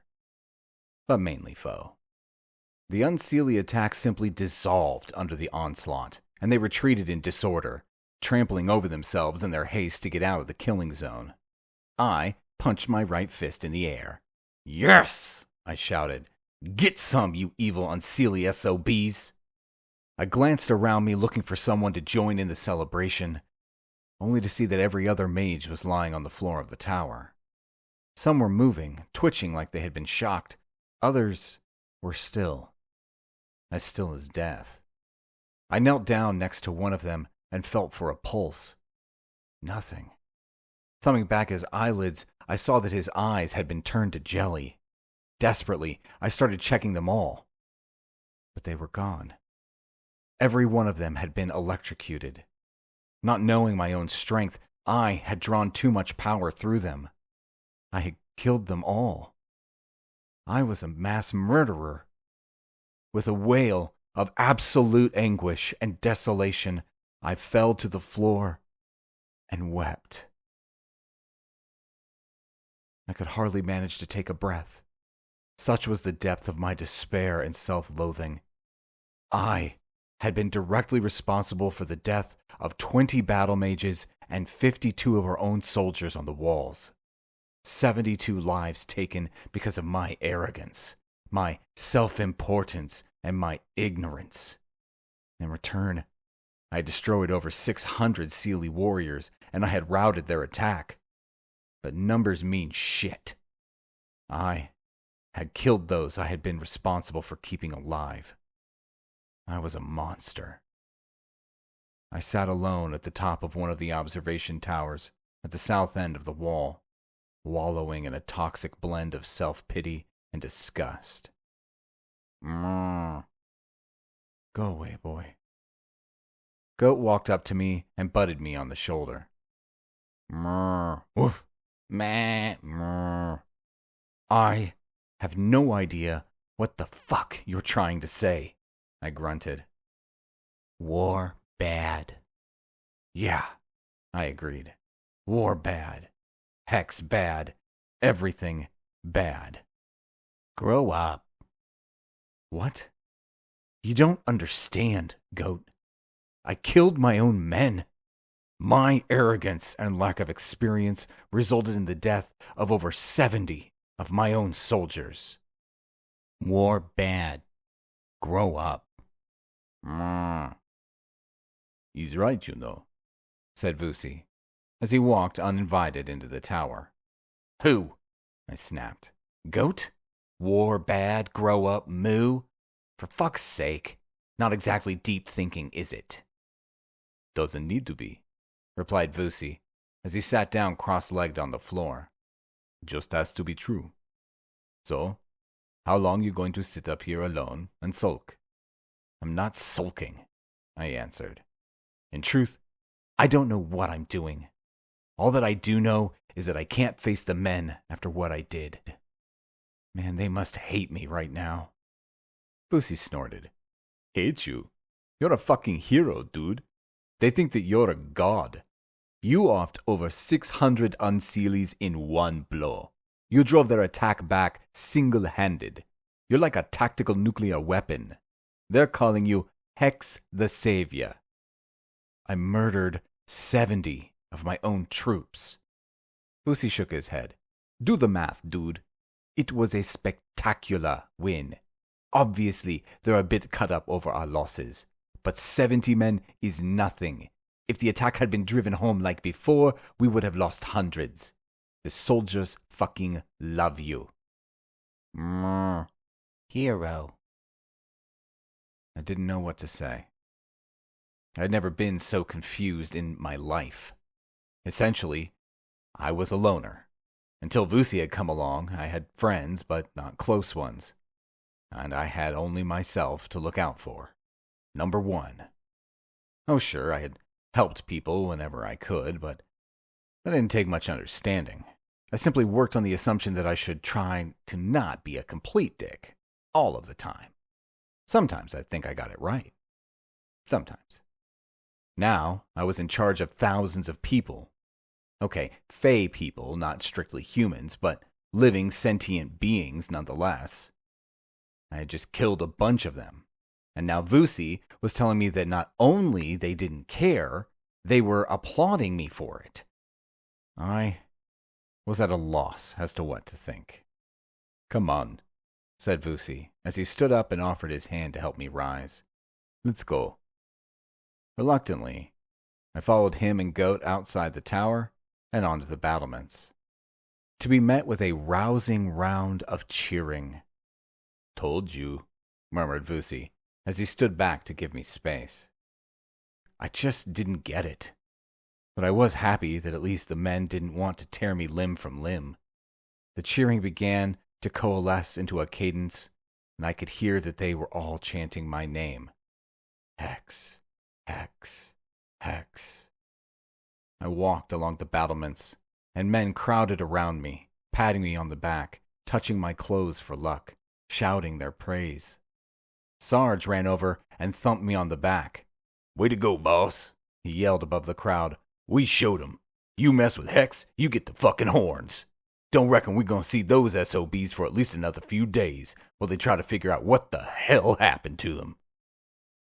Half an hour later, I was still surrounded by cheering, shouting soldiers. But my mind had not been idle. I had a new plan. Chapter 49. Enough of people dying under my command. I had spoken to King Iffen and had convinced him that there was only one real way to stop this stupid war.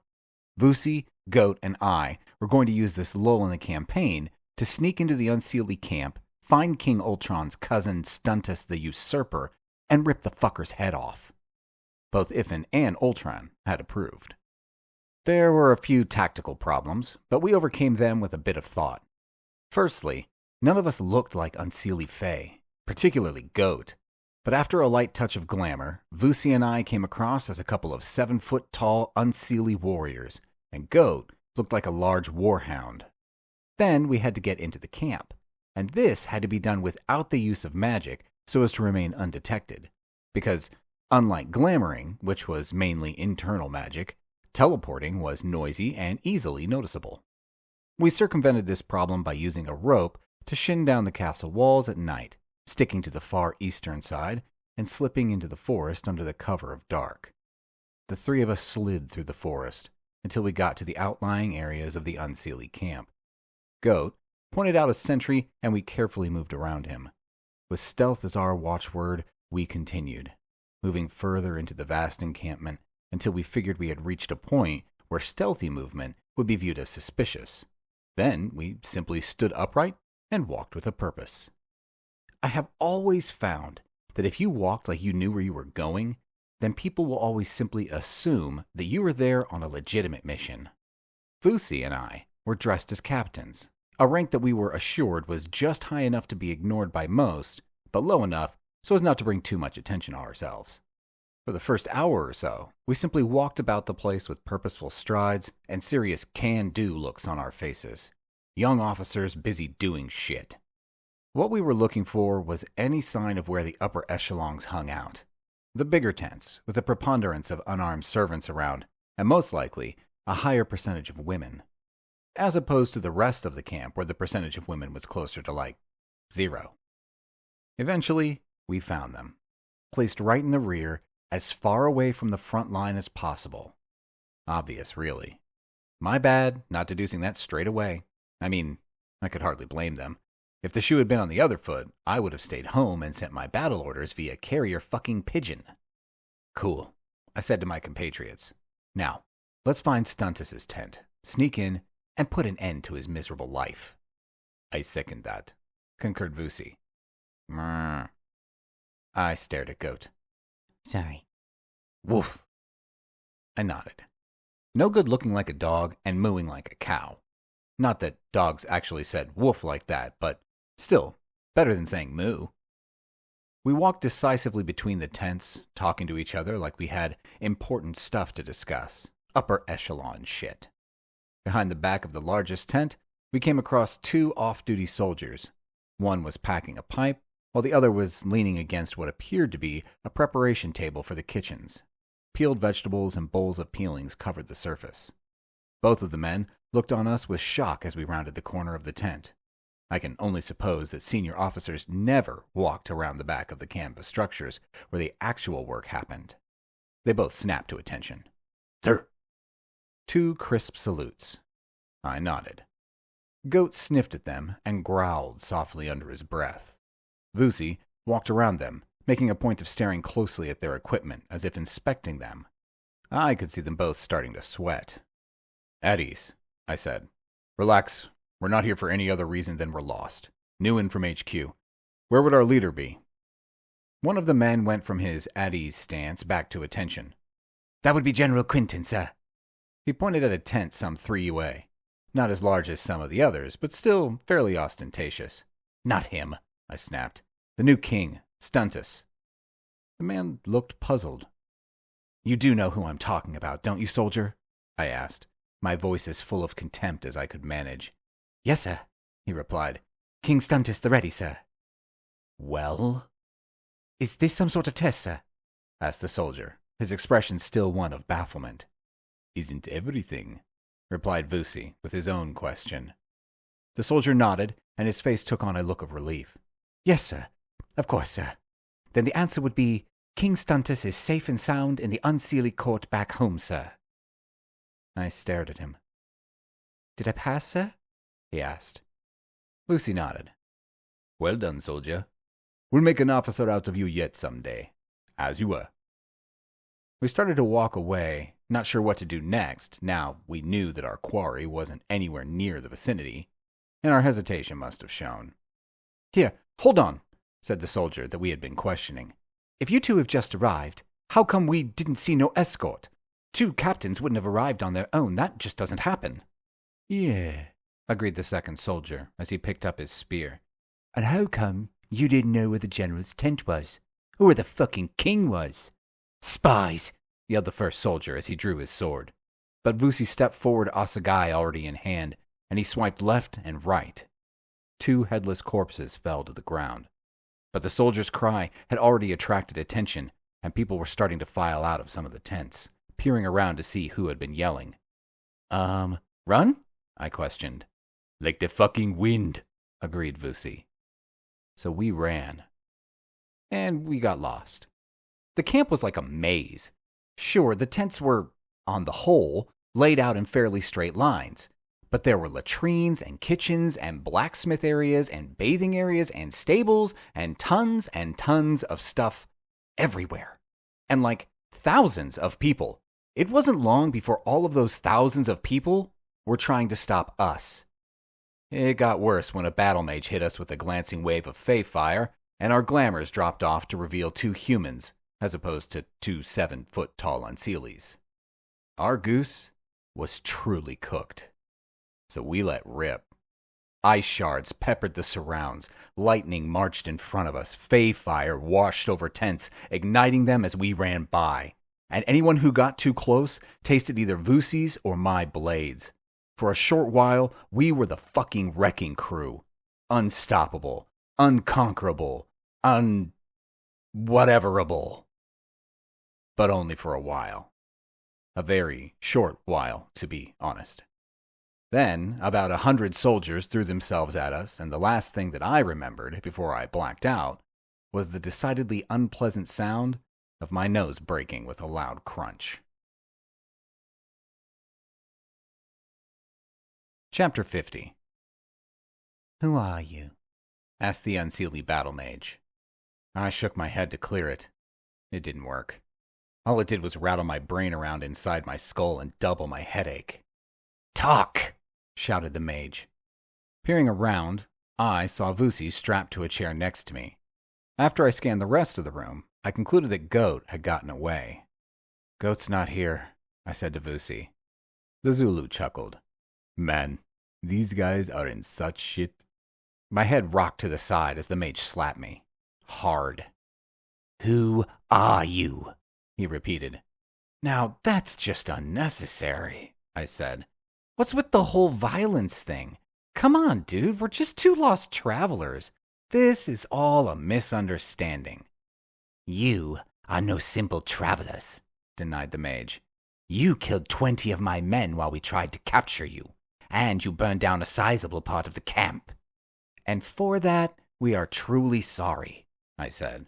But your guys were trying to kill us at the time. He slapped me again. Hey, quit it, I said. What the fuck? Vusi was still chuckling. Why are you laughing? Shouted the mage. Do you not appreciate the seriousness of your predicament? Goat's not here, said Vusi. Goat?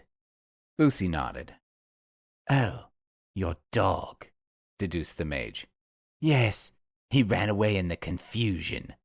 Tell me, why do you call your dog Goat? Vusi shook his head. You guys are so fucked. The mage raised a puzzled eyebrow and turned back to me. I ask one last time before I punish you, he stated. Who are you? I am the Tooth Fairy, I told him, and that there is my friend and companion, Rumpelstiltskin. The mage looked baffled. What is a Tooth Fairy? Is that some sort of honorary title? I nodded. Yes. When the children lose their teeth, they put them under their pillows at night, and I collect them. It's a two-way trade. I leave them some money for the tooth. The Fey Mage stared at me for a few seconds before he spoke. You collect children's teeth, he repeated. That is quite possibly the most disgusting thing that I have ever heard. What do you do with them? Plant them, I answered. Grow more children. One of the soldiers walked up to the mage and whispered in his ear. The mage nodded, stepped forward, and punched me in my broken nose. It took all of my considerable willpower to stop myself screaming like a little girl. I see, he said. An attempt at humor. Not so funny now, are we, Mr. Broken Nose? I had to admit he was right. Not so funny at all. Sorry, I apologized. I'm not the Tooth Fairy. I'm actually a garden gnome. He punched me again, and I passed out. When I resurfaced, it was to the sound of the mage punching Vusi in the face. I tried to pull in some earth power, but they had put a solid block on me, a magical shield that separated me from the source. Hey, dickhead, I called out, more to stop him punching Vusi than anything else. I've decided to talk. He strode over to me and bent down.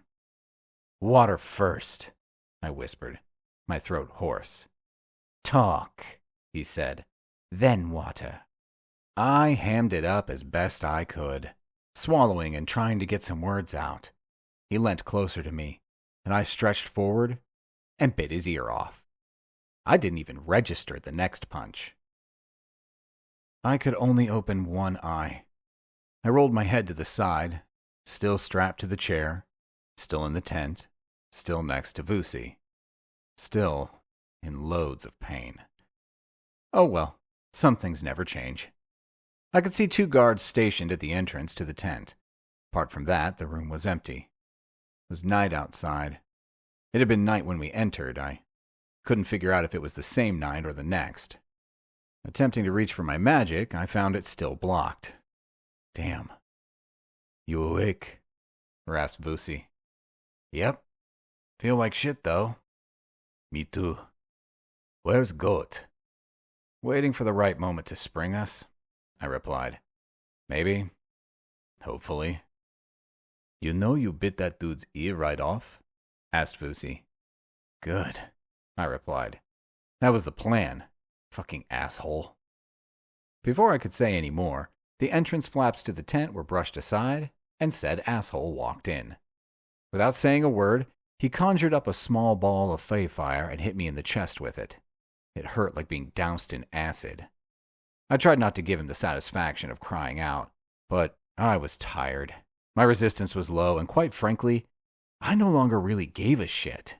So, I yelled in pain. He grinned. Finally, he said, we are getting somewhere. Now, tell me, who are you? Nice bandage. I pointed at his ear with my chin. I hear you come here to question the prisoners. Vusi burst out laughing. What about the dude who lost his left ear? I asked. Apparently he hears all right now. Vusi started to howl with mirth. All right, I said. It's not that funny. Although, it's obvious you're only here for the jokes. The mage walked up to me, clenched his fist, and raised it high, only to stop with a puzzled look on his face. His arm dropped to his side, and he looked down at his own chest to see about a foot of razor-sharp horns sticking out of it. With a soft sigh, he slid slowly to the floor. About time, I snapped. Couldn't have come before they broke my nose? The second time? Oof. Many guards. Goat bit the ropes that bound me, snipping through them with ease. Then he did the same to Vusi. I saw that he had dispatched the 2 guards by breaking their necks, and I quickly dragged their bodies inside the tent to hide them. Feeling for some earth energy, it was immediately apparent the mage Goat had just dispatched was the only one keeping the block on Vusi and I. We were good to go. I'm going to take us back to the Sealy Court, I said. The mages will be shielding the castle from any incoming, so I'll set us down as close as I can, and we foot it from there. Get some healers, and rest up for a day. Then we go to the Unseelie Castle and burn the fucking place to the ground. Vusi nodded. I'm in. Woof. I pulled in a vast amount of energy, and just before I opened the portal, I unleashed a massive wave of fey fire that went off like a bunker buster bomb. Break my nose, will you? Twice? Take that. I stepped. Chapter 51. The fey healers mended my twice broken nose, but I was less than ecstatic with the results. Look, I said to Vusi. It's crooked. Vusi shrugged. So? So? I yelled. Sholto fucking Gunn here. Suave and sophisticated mage about town. Not Bobby fucking Bruiser, the last white hope. I'm a lover, not a fighter. I rely on my good looks. Could have fooled me, responded Vusi. Haven't seen much loving lately. But fighting, yeah, plenty of that. Anyway, it makes you look manlier, less of a wilted daisy. Fuck you, I responded, wittily as I pushed at my nose in an unsuccessful attempt to straighten it. Those Unseelie SOBs were going to pay. Marring my good looks? I mean, there's a boundary, you know, and they had crossed it. I heard an odd chuffing sound behind me and turned to see that Goat was laughing at me. Ha ha, I snapped. Yeah, laugh it up, fuzzball. Next time we teleport out of trouble, I'm just going to leave you there. See who's laughing then. Goat stopped chuffing and stared at me. Mer? No, I admitted. Not really. But I advise you to stop with the laugh fest. It's unbecoming. Vusi stood up. Time to go? I nodded. I would like to have stayed in the castle for a few days. The Unseelies were still laying low after I had put the hurt on them last time. There was food and drink aplenty, and no one was trying to kill me, or break my once perfect nose. But Vusi was right. Once more into the breach, the valley of death, the lion's mouth. We dragged our webbing, extra kit, food, and water, and gathered together. I pulled in earth power and stepped. Time to fuck some shit up again. Chapter 52. We were about 6 miles from the Unseelie Castle. We could see it in the distance, perched on a snowy mountain. It was always cold in the unseelie realm. Snow, sleet, and wind. But crops still grew, and trees still flourished, albeit only evergreens and mainly root crops, and a hardy strain of corn. Game was plentiful, as were the wild animals that hunted and ate it. As per usual, we didn't have much of a plan. Find castle, get into castle, kill Stuntus, run away. "Village ahead," said Vusi. He was right. I had been to the Feyland many times, but had never spent any time with anyone outside of the royal courts, so I was interested to see how the other half lived, or the other 99 percentile, at least. So I decided to take a short walk through the village, as it was on the direct path to the castle. What's that they say about curiosity killing cats? Whatever. Maybe I should have paid more attention to the saying. I cast a glamour over the three of us. Once more, we were 7-foot-tall unseelies with a hunting dog. Unsure as to what we should be wearing, I opted for a sort of vaguely military outfit. Maybe mercenaries or private security for some noble or other. Nothing that would attract too much attention, but enough weaponry to discourage any unwanted aggression. As we got closer to the village, I was shocked. I didn't expect Disney, all happy singing peasants, bluebirds, and fluffy lambs, but I certainly didn't expect the absolute soul-crushing squalor that presented itself. When we got to the outskirts of the village and came across the first inhabitants, they shrank back, eyes filled with fear. Some of the men bowed clumsily, and the women cast their eyes down and stood still.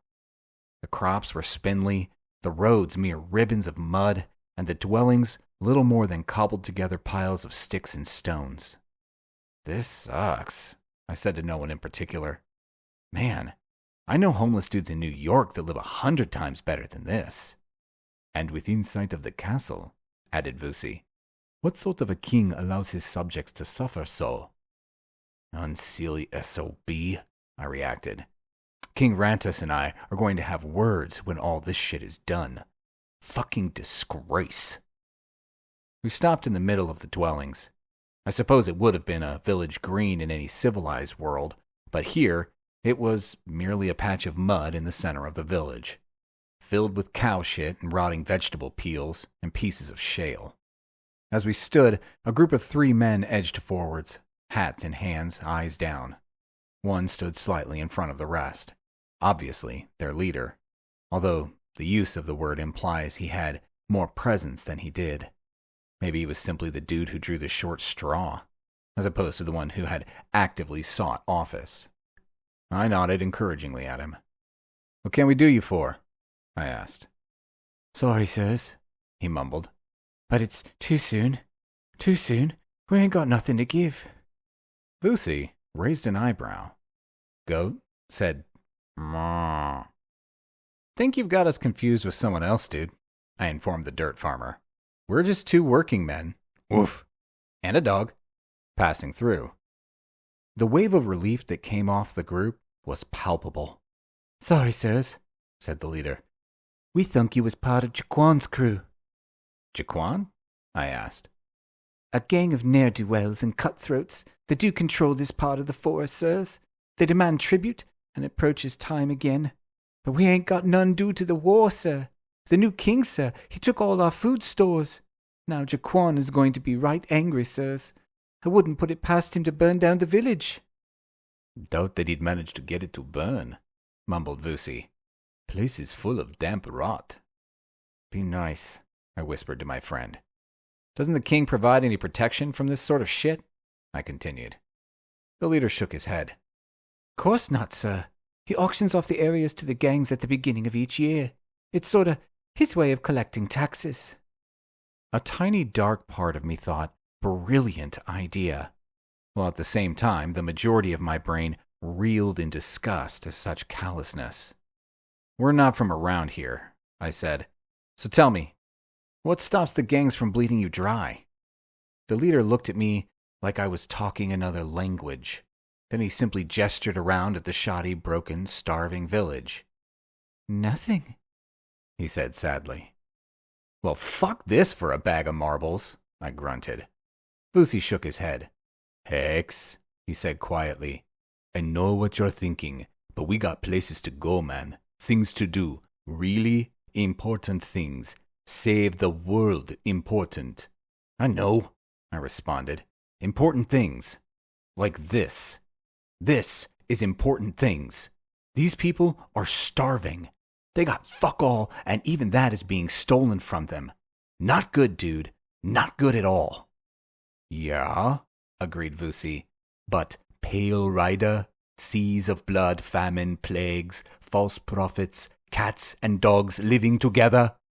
All bad, I admitted. But the apocalypse is not going to start without us.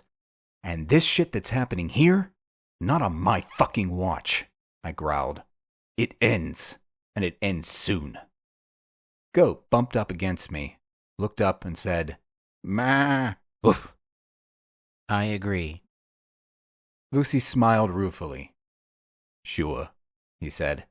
Whatever. Let's save the fucking peasants. Why not? Chapter 53. So now we had a new plan. In keeping with my tried and tested method of insisting my plans were kept as simple as possible, all I did was change a few key points of my last one. Find castle, get into castle, kill Stuntus, run away, now became find Thug's hideout, get into hideout, kill all thugs, run away, and revert to plan 1. I wouldn't say that we had all become the best of friends over the last hour or so, but at least we had been able to drop our glamours. So we presented as 2 humans and a goat. We had also explained that we were going to put an end to their current extortion problem. And after being assured that if, or more likely when, according to the leader, we failed, there would be no comeback on them, the villagers approved. The leader's name was Blum, or Glum, or something equally as depressing, so after forgetting it twice, I simply called him Boss Dude, and he seemed happy enough with his new appellation. At the moment, we were sitting in his house. Hut, more like it, and barely even that. But there was a smoky fire in the center, and it drove some of the cold away, trading it for smoke instead. And that was marginally better than the biting weather outside. Right, Boss Dude, I said. We need a guide to find this Jaquan piece of crap. Suggestions? I foresaw that, said Boss Dude. I sent for my daughter. Fine, I concurred. Far be it for me to argue that a woman didn't have just as much right to go on a dangerous mission as 2 men and a goat. Where is she? As I asked, she walked in the door, and Boss Dude pointed at her. Under his breath, he whispered to me, Don't mention her height. She's very sensitive about it. I looked up. She was less than clean. In all fairness, I don't think that there was an actual way to get clean in this mud pit of a village. Her clothes were ragged but in good repair, form-fitting with a long, moth-eaten fur cloak, and most likely some sort of rabbit fur. Hair long, black, shiny. Eyes 2 pools of angry sapphire blue. Her skin was markedly lighter than most of the unseelies that I had seen before, almost a winter storm blue as opposed to midnight. She was slightly shorter than me, not quite 6 feet tall. A dwarf, to the unseelie community, that is. My name is Unyat, she greeted. I believe you need a guide. I nodded. To Jaquan's hideout. It's time that he got his ass kicked. Unyat sneered at me. Perhaps so, she concurred. But I doubt very much that a pair of humans and a goat could do it. And when you fail, he will come down on us with great wrath. No, I think that it'd be better if you go on your way. We may suffer, but at least we shall remain alive. Unyat, said Boss Dude. You will show these men the way. If If not what, Papa? You will punish me? Take away my food ration, my clothes? There is no way you can punish me more than the gods already have. I shrugged. No worries, I said. We use someone else to guide us. Boss Dude shook his head. She is the only one wild enough to explore beyond the village limits. She alone knows where the gangsters live. I was about to argue with Unyat when Goat stepped forward. He walked up to her and butted her lightly on the hip. Go away, she snapped. Stupid animal. And Goat changed. Domestic goat to 300-pound, scimitar-horned, lion-jawed, hulking monster. Taking advantage of the moment, both Vusi and I envisaged forth our weapons, his assegai and my broadsword. I added a little theater by wrapping both the blades in a wash of green fey fire that crackled and spat as it wound its way around the steel. Unyat took 2 hurried steps backwards, tripped over her cloak, and deposited her ass in the mud with a satisfying splat. Boss Dude decided to use the tried and true method of falling to the floor and assuming the fetal position whilst groveling platitudes and half prayers. All in all, they couldn't help but be impressed. "You were saying," said Vusi. Unyat stood up on shaking limbs. Boss Man reckoned on staying down for a while longer as he got his juddering appendages under control. "It's only a couple of hours' fast walk," said Unyat. "When do you want to leave?" "As soon as," I answered. "Places to go, people to kill. Got a busy schedule, gotta keep moving." "Follow me," she directed. We followed. Chapter 54. For a gang of what were basically state-sponsored extortionists, they didn't exactly live in the lap of luxury that one might assume. I suppose that taking almost 100% of very little still only nets you less than very little. No horses, houses that were more log cabin than mud hut, a flimsy palisade around the small hamlet. And that was it. The gates were a simple slide-aside latticework structure that wouldn't have slowed Goat down, even in his domestic form. There were 2 bored-looking guards at the open gate, light leather armor, rusty swords, dented steel and leather helmets, most likely 20 or so male combatants, and another dozen domestic-looking females. No children that I could see. "Fine," I said. "These dudes have been extorting and killing loads of innocents. Not good. So we go in, kill all the men and anyone else who gets in our way. Harsh, I know, but fair. Live by the sword and so on and so forth." Vusi and Goat nodded. "What's your plan?" asked Unyat. "I just told you," I informed her. "Weren't you listening? You just said, go in, kill everyone, but you didn't say how." I stood up, as did Goat, who was already in attack mode, and Vusi. "The usual way," I said, as I strode towards the gate. The guards perked up and drew their swords. "Stop!" yelled the one. "Who are you?" I flicked a double lightning bolt out and fried them both without slowing down. "Avon calling," I informed the now dead guards. "Just got a new winter range out. You'll love it. It's called Shades of Death, and we're running a special. Everyone gets a free sample."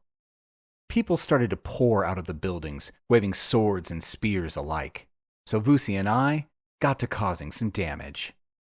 Goat joined in, and pretty soon the only people left standing were a small group of women at the far side of the hamlet, huddled together, shaking in fear.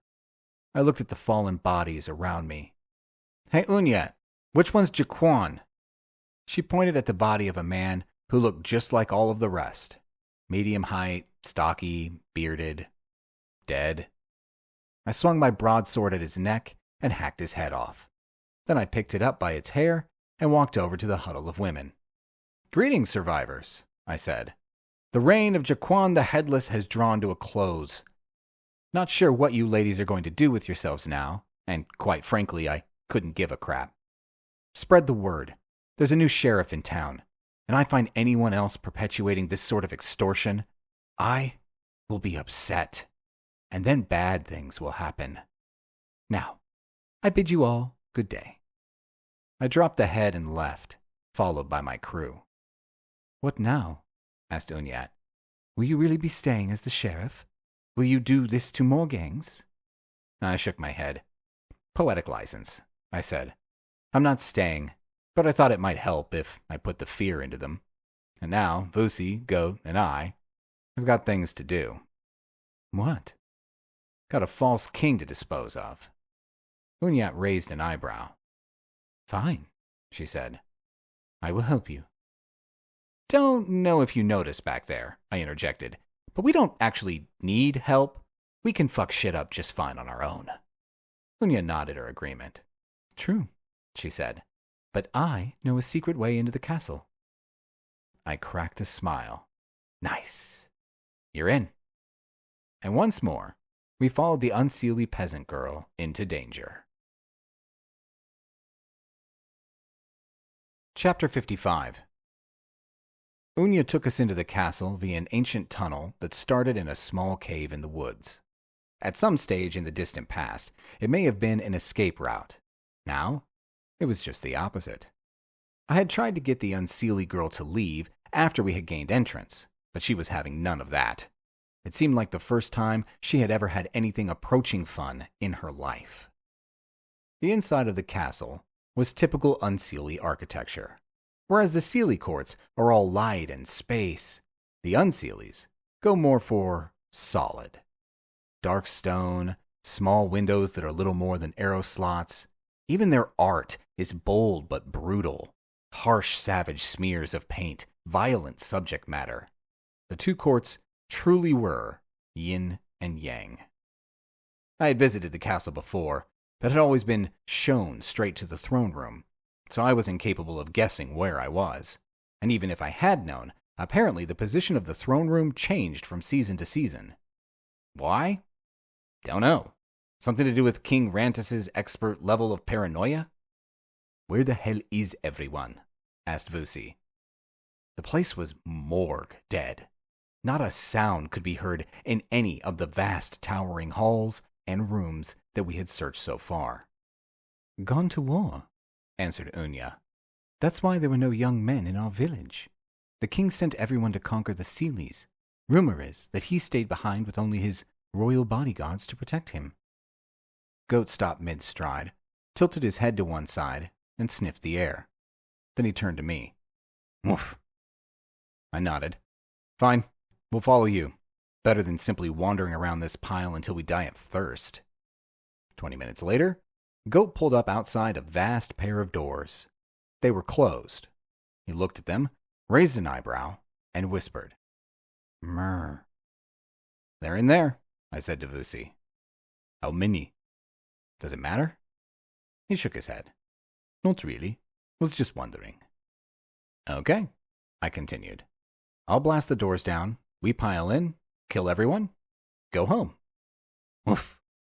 Cool, I said to Goat. If you're happy with that, it works for me.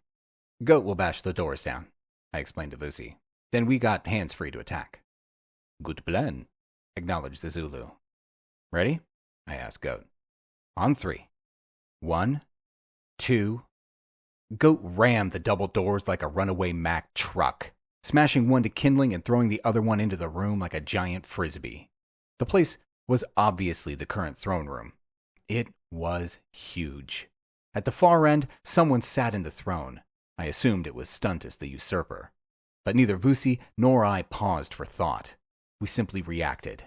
Fire blossomed, ice storms swept the room, and lightning jagged across the throne itself. Mere seconds later, every member of the royal guard was either dead or so close as to be a mere academic difference. And the king sat alone. Wait, no, not alone. For the first time since I had entered the room, I saw a presence standing to the right of Stuntus, and the more I concentrated, the clearer it became. I suppose one could describe it as a man, if a man were 10 feet tall. Dressed in some sort of flowing gray robe, it peered down at me with such disdain that I almost fell to my knees and begged forgiveness. Then it smiled, and truth be told, a wave of pure terror washed over me like scalding lava. But before I emasculated myself by turning into a gibbering wreck, I snapped back, remembered who I was, and manned up. Pale Rider, I presume. The Guardian, the thing rumbled back, its voice the sound of 1,000 martyrs drowning in blood. How disappointing. I did not expect someone so feeble, so human. Oh yeah? I retorted. Feeble my ass. I am Sholto fucking Gunn. Destroyer of fallen angels, defeater of demon armies, slayer of werebears, and general all-round badass. So fuck you very much, Apocalypse boy. Without an eye blink of warning, I threw everything that I had at him.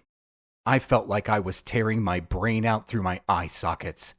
Power thundered through me. My spells fluctuated wildly, taking on a life of their own. Feyfire blended with lightning to create a laser-like beam that punched the Pale Rider back a couple of feet. Ice shards exploded on contact and turned into balls of burning plasma. And I saw his disdain turn to surprise, and then, almost unbelievably, to fear. I tensed myself for his retaliation, but instead he pulled his shield in tight around him and smiled at me once again and disappeared. I could feel the pull of his teleportation and knew instantly where he was heading. New York. Shit! The combined deaths brought about by the war must have imparted enough power to the rider to enable him to cross over. But before I could follow him, Stuntus blindsided me, slamming a fireball into the side of my shield and knocking me to the floor. As I clambered to my feet, I saw Vusi unleashing a torrent of dark power at Stuntus via his assegai.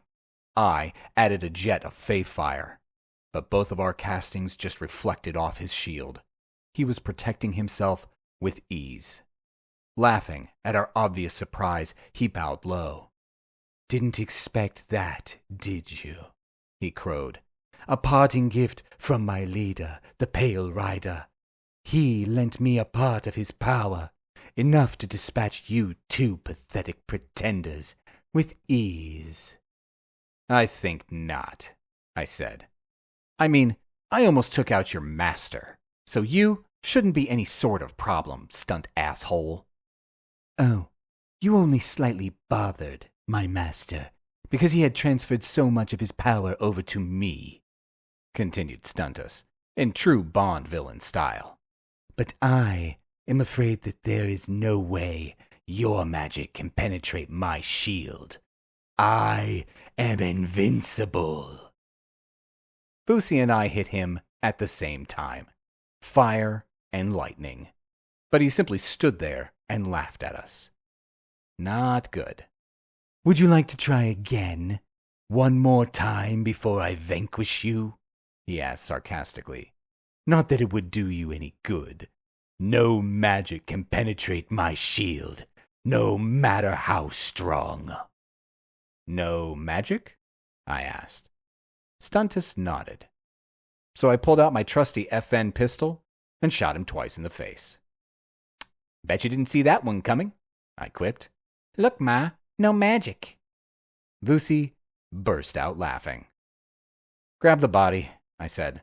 "Let's teleport to the Sealy Court, show everyone that the usurper is dead, and tell them that the Pale Rider has fucked off and left them. That should put a stop to this stupid war. Then, we gotta get to New York, and fast, before the Pale Dude starts to really fuck things up." We gathered together, and I stepped. Chapter 56. "Unless you stop this quickly, it's going to be worse than the Two Towers," said Grog. Man, talk about pressure. Luckily, the time differential between the Feylands and New York meant that even though it had taken Vusi and I a good 9 hours to negotiate the beginning of a peace process between the two Fey courts, only 2 hours had passed in New York. But you will be amazed at how much a top-tier supernatural SOB like the Pale Rider can fuck up in a mere couple of hours. The Pale Dude had landed in Central Park, and then he had simply gone supernova, destroying most of the park and killing everyone and everything in it. Luckily, he had appeared at a little past 2 in the morning, or the subsequent loss of life would have been astronomical. Now, the park was surrounded by cops, SWAT, the fire department, and the National Guard, and none of them had any idea what to do next. Because the entire park was covered by a domed shield of power that blocked anything from getting in or out. But Pale Dude didn't figure on someone taking a roundabout route, like the one that Vusi, Goat, and I used. First, we popped back to the lands of the Fey. Then we used the portal that opened from the land directly into the park, in the Shakespeare Garden near the 79th Street Transverse. "Well, we're in," said Vusi. "Now, where do we find the rider?" "He'll be in the castle," I answered. "Castle?" "Yep, Belvedere Castle. It's a Gothic castle set on Vista Rock. It's the highest point in the park. Tactically, that's where I'd go. And I'm sure he's there. Gothic architecture and death. They couldn't keep apart even if they wanted to. Teleport us there? Might as well, I concurred. I mean, it'll warn him that we're coming. But so what? Not as if we're going to do anything else besides kick his ass. Vusi and Goat stood next to me, and I stepped. The castle stood in front of us, perched on the hill overlooking Turtle Pond. Built as a Victorian folly in 1869, it now housed an information center and something to do with weather reports. Not exactly my specialist subject. And standing on the battlements of the single tower stood the ethereal figure of the Pale Rider.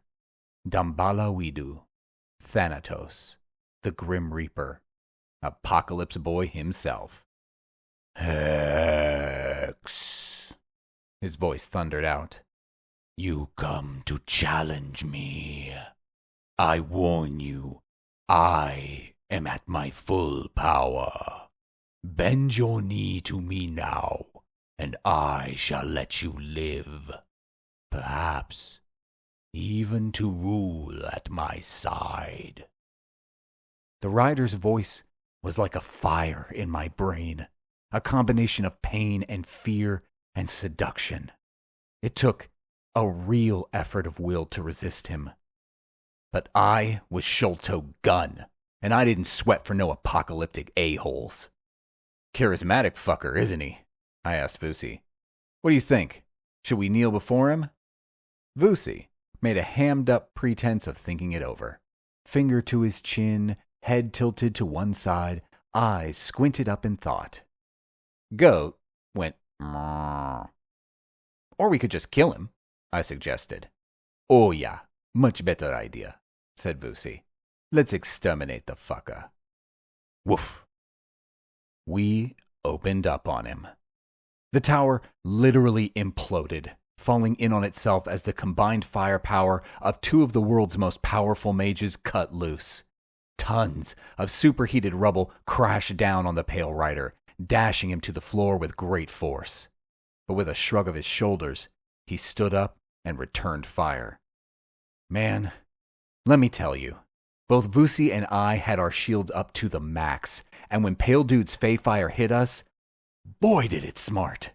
It felt like someone had taken a drill to my head and then poured a scoop of molten lava in the open wound, and then kicked me in the balls just to add a bit of spice. We both reeled back like drunken sailors.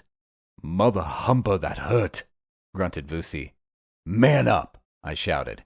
Here he comes again. A bolt of plasma as thick as a redwood tree hit us like a battering ram, tumbling us head over heels for about 30 feet.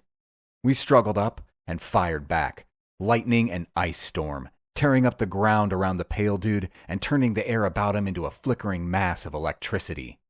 I saw him shudder slightly, and then he grinned. How very sad, he boomed. Humanity's last hope, and you two are about as deadly as a pair of kindergarten toddlers throwing a tantrum. Do you honestly call that a lightning storm? He held his hands up and flung another spell at us. Lightning storm. The bolts shattered our shields and flung us into the air. As we hit the ground, the rider prepared himself for out coup de grace, and Goat blindsided him from the rear. Imagine a runaway train hitting an immovable object, and then imagine the immovable object is moved. The loudest explosion I have ever heard echoed across the park, and the kinetic energy imparted by the collision rippled out like a tsunami, knocking both Vusi and I back down again.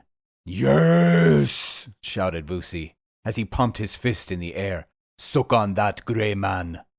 But even as the Zulu was celebrating, the Pale Rider started to stand up, looking worse for wear, but still fighting fit. Fuck this, I said to Vusi. There's no way that we can win this. We gotta think outside the box. Can you hold the fucker for a minute or so while I make a plan? Have I got any choice? No. Okay, then I'll give it a go. Cool. I'll be back soon. I stepped. and left Vusi and Goat to battle the end of days on their own. Chapter 57. I'm back. About time, grunted Vusi. I'm about done for here. I looked at him and could see that his clothes were literally smoking from the amount of hits he had taken. The Pale Rider stood about 100 yards away, keeping his distance from Goat, who was snorting and roaring his defiance. Where did you go? Asked Vusi. I held out my hand to show him. Went to get this. Never handed it back to the brethren, figured that it might come in useful now. It was the Bowl of Khalfu. And how is that going to help? Asked Vusi. Not sure, to be honest. All I know is that Khalfu was a god in charge of deliberate destruction and misfortune, so the bowl is basically a force intensifier. You filled it with spell cartridges, noted Vusi. Yep, mine and yours. All that I could find. Now what? Now, we pour everything that we have into it and chuck it at Laughing Boy over there. That's insane, said Vusi. Let's do it. Sometime, you just gotta bite the bullet and hope for the best. Goat harassed the rider, keeping his attention off Vusi and I while we drew all of the power we could from the earth. When we both felt like we were about to explode, we drained all the energy into the Bowl of Khalfu. The spell cartridges inside the bowl lit up like a pile of magnesium flares, a white-hot supernova of light that pulsed on the very edge of exploding. Then I wove a tight shield around it, and using telekinesis, flung it at the Pale Rider like the Hail Mary pass that it was. Time had run out, and this was our last hope. Goat turned and sprinted towards us, and as the ball of energy flew over the Pale Dude, I released the shield and shunted the last of my power into it.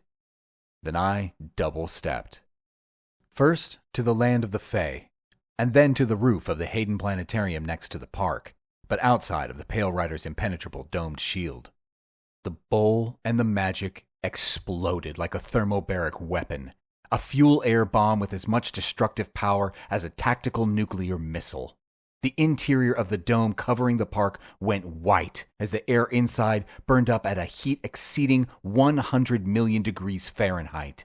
This, in turn, created a super vacuum that collapsed the dome and sucked in tons of air at a rate faster than the most vicious hurricane ever experienced by man. Thousands of windows in the buildings adjacent to the park exploded, cars were overturned, and trees uprooted. The police and the military surrounding the park were tossed into the air like rag dolls in a wind chamber, coming back to Earth with bone-crunching savagery.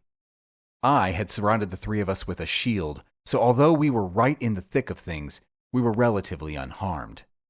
And of the Pale Rider, there was not a sign. Man, said Vusi, his voice filled with awe. You killed Death. I nodded my agreement. That'll teach him to fuck with Sholto Gun. Woof. Chapter 58. They blamed the Russians, they blamed the Chinese, they blamed Al-Qaeda. They blamed the little gray men from outer space. But they didn't blame Sholto Gun. So all was good with me. For once, I was happy to stay out of the limelight. The mere fact that I had saved the world was good enough for me. I'm that sort of guy. Noble. Okay, maybe I let a couple of people know.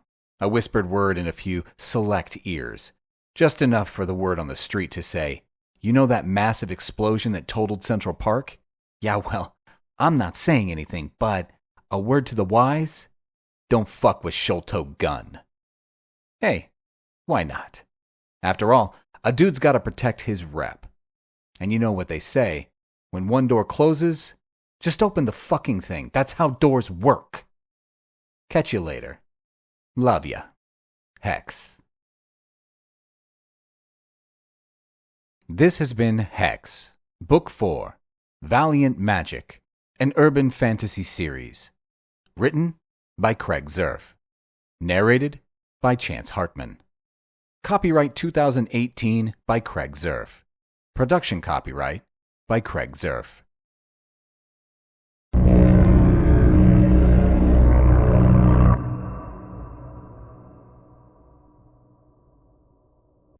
that's a wrap on Hex. Book 4, Valiant, Magic. The final chapter in Hex's snark-filled, action-packed journey. Thank you so much for listening and joining me on this wild ride. I hope you had as much fun as I did bringing this story to life. If you enjoyed it, please consider subscribing to the channel. It's completely free and makes all the difference. Your support keeps this channel running and ensures I can keep delivering more free audiobooks for you to enjoy. Once again, thank you for being part of Hex's journey. Stay magical, and I'll see you in the next adventure. Step back, it's a new dawn rising. My name is Hex, got the magic, no disguising. From the concrete jungle, where dreams take flight. A warrior mage, bringing power to the night. Wands up high, casting spells and rhymes. In the city that never sleeps, I'm breaking all the crimes. Brooklyn to Manhattan, I'm the realest on the scene. Hex is the name, and I'm living the dream. My name is Hex, I'm the hardest mage around. With the flick of the wrist, I'll turn the city upside down. New York's my kingdom and I won't back down. Hex in the building, wearing wisdom like a crown. Casting fireballs, lighting up the dark. Got my spellbook open, climbing up the charts. Each incantation echoes through the streets. With every single battle, feel the rhythm and the beats. In a world of chaos, I'm the peace that's pure. Hex, your mystic warrior, you know I'm going door. Enemies crumble when they see my light. With the heart of a lion, I will fight the good fight.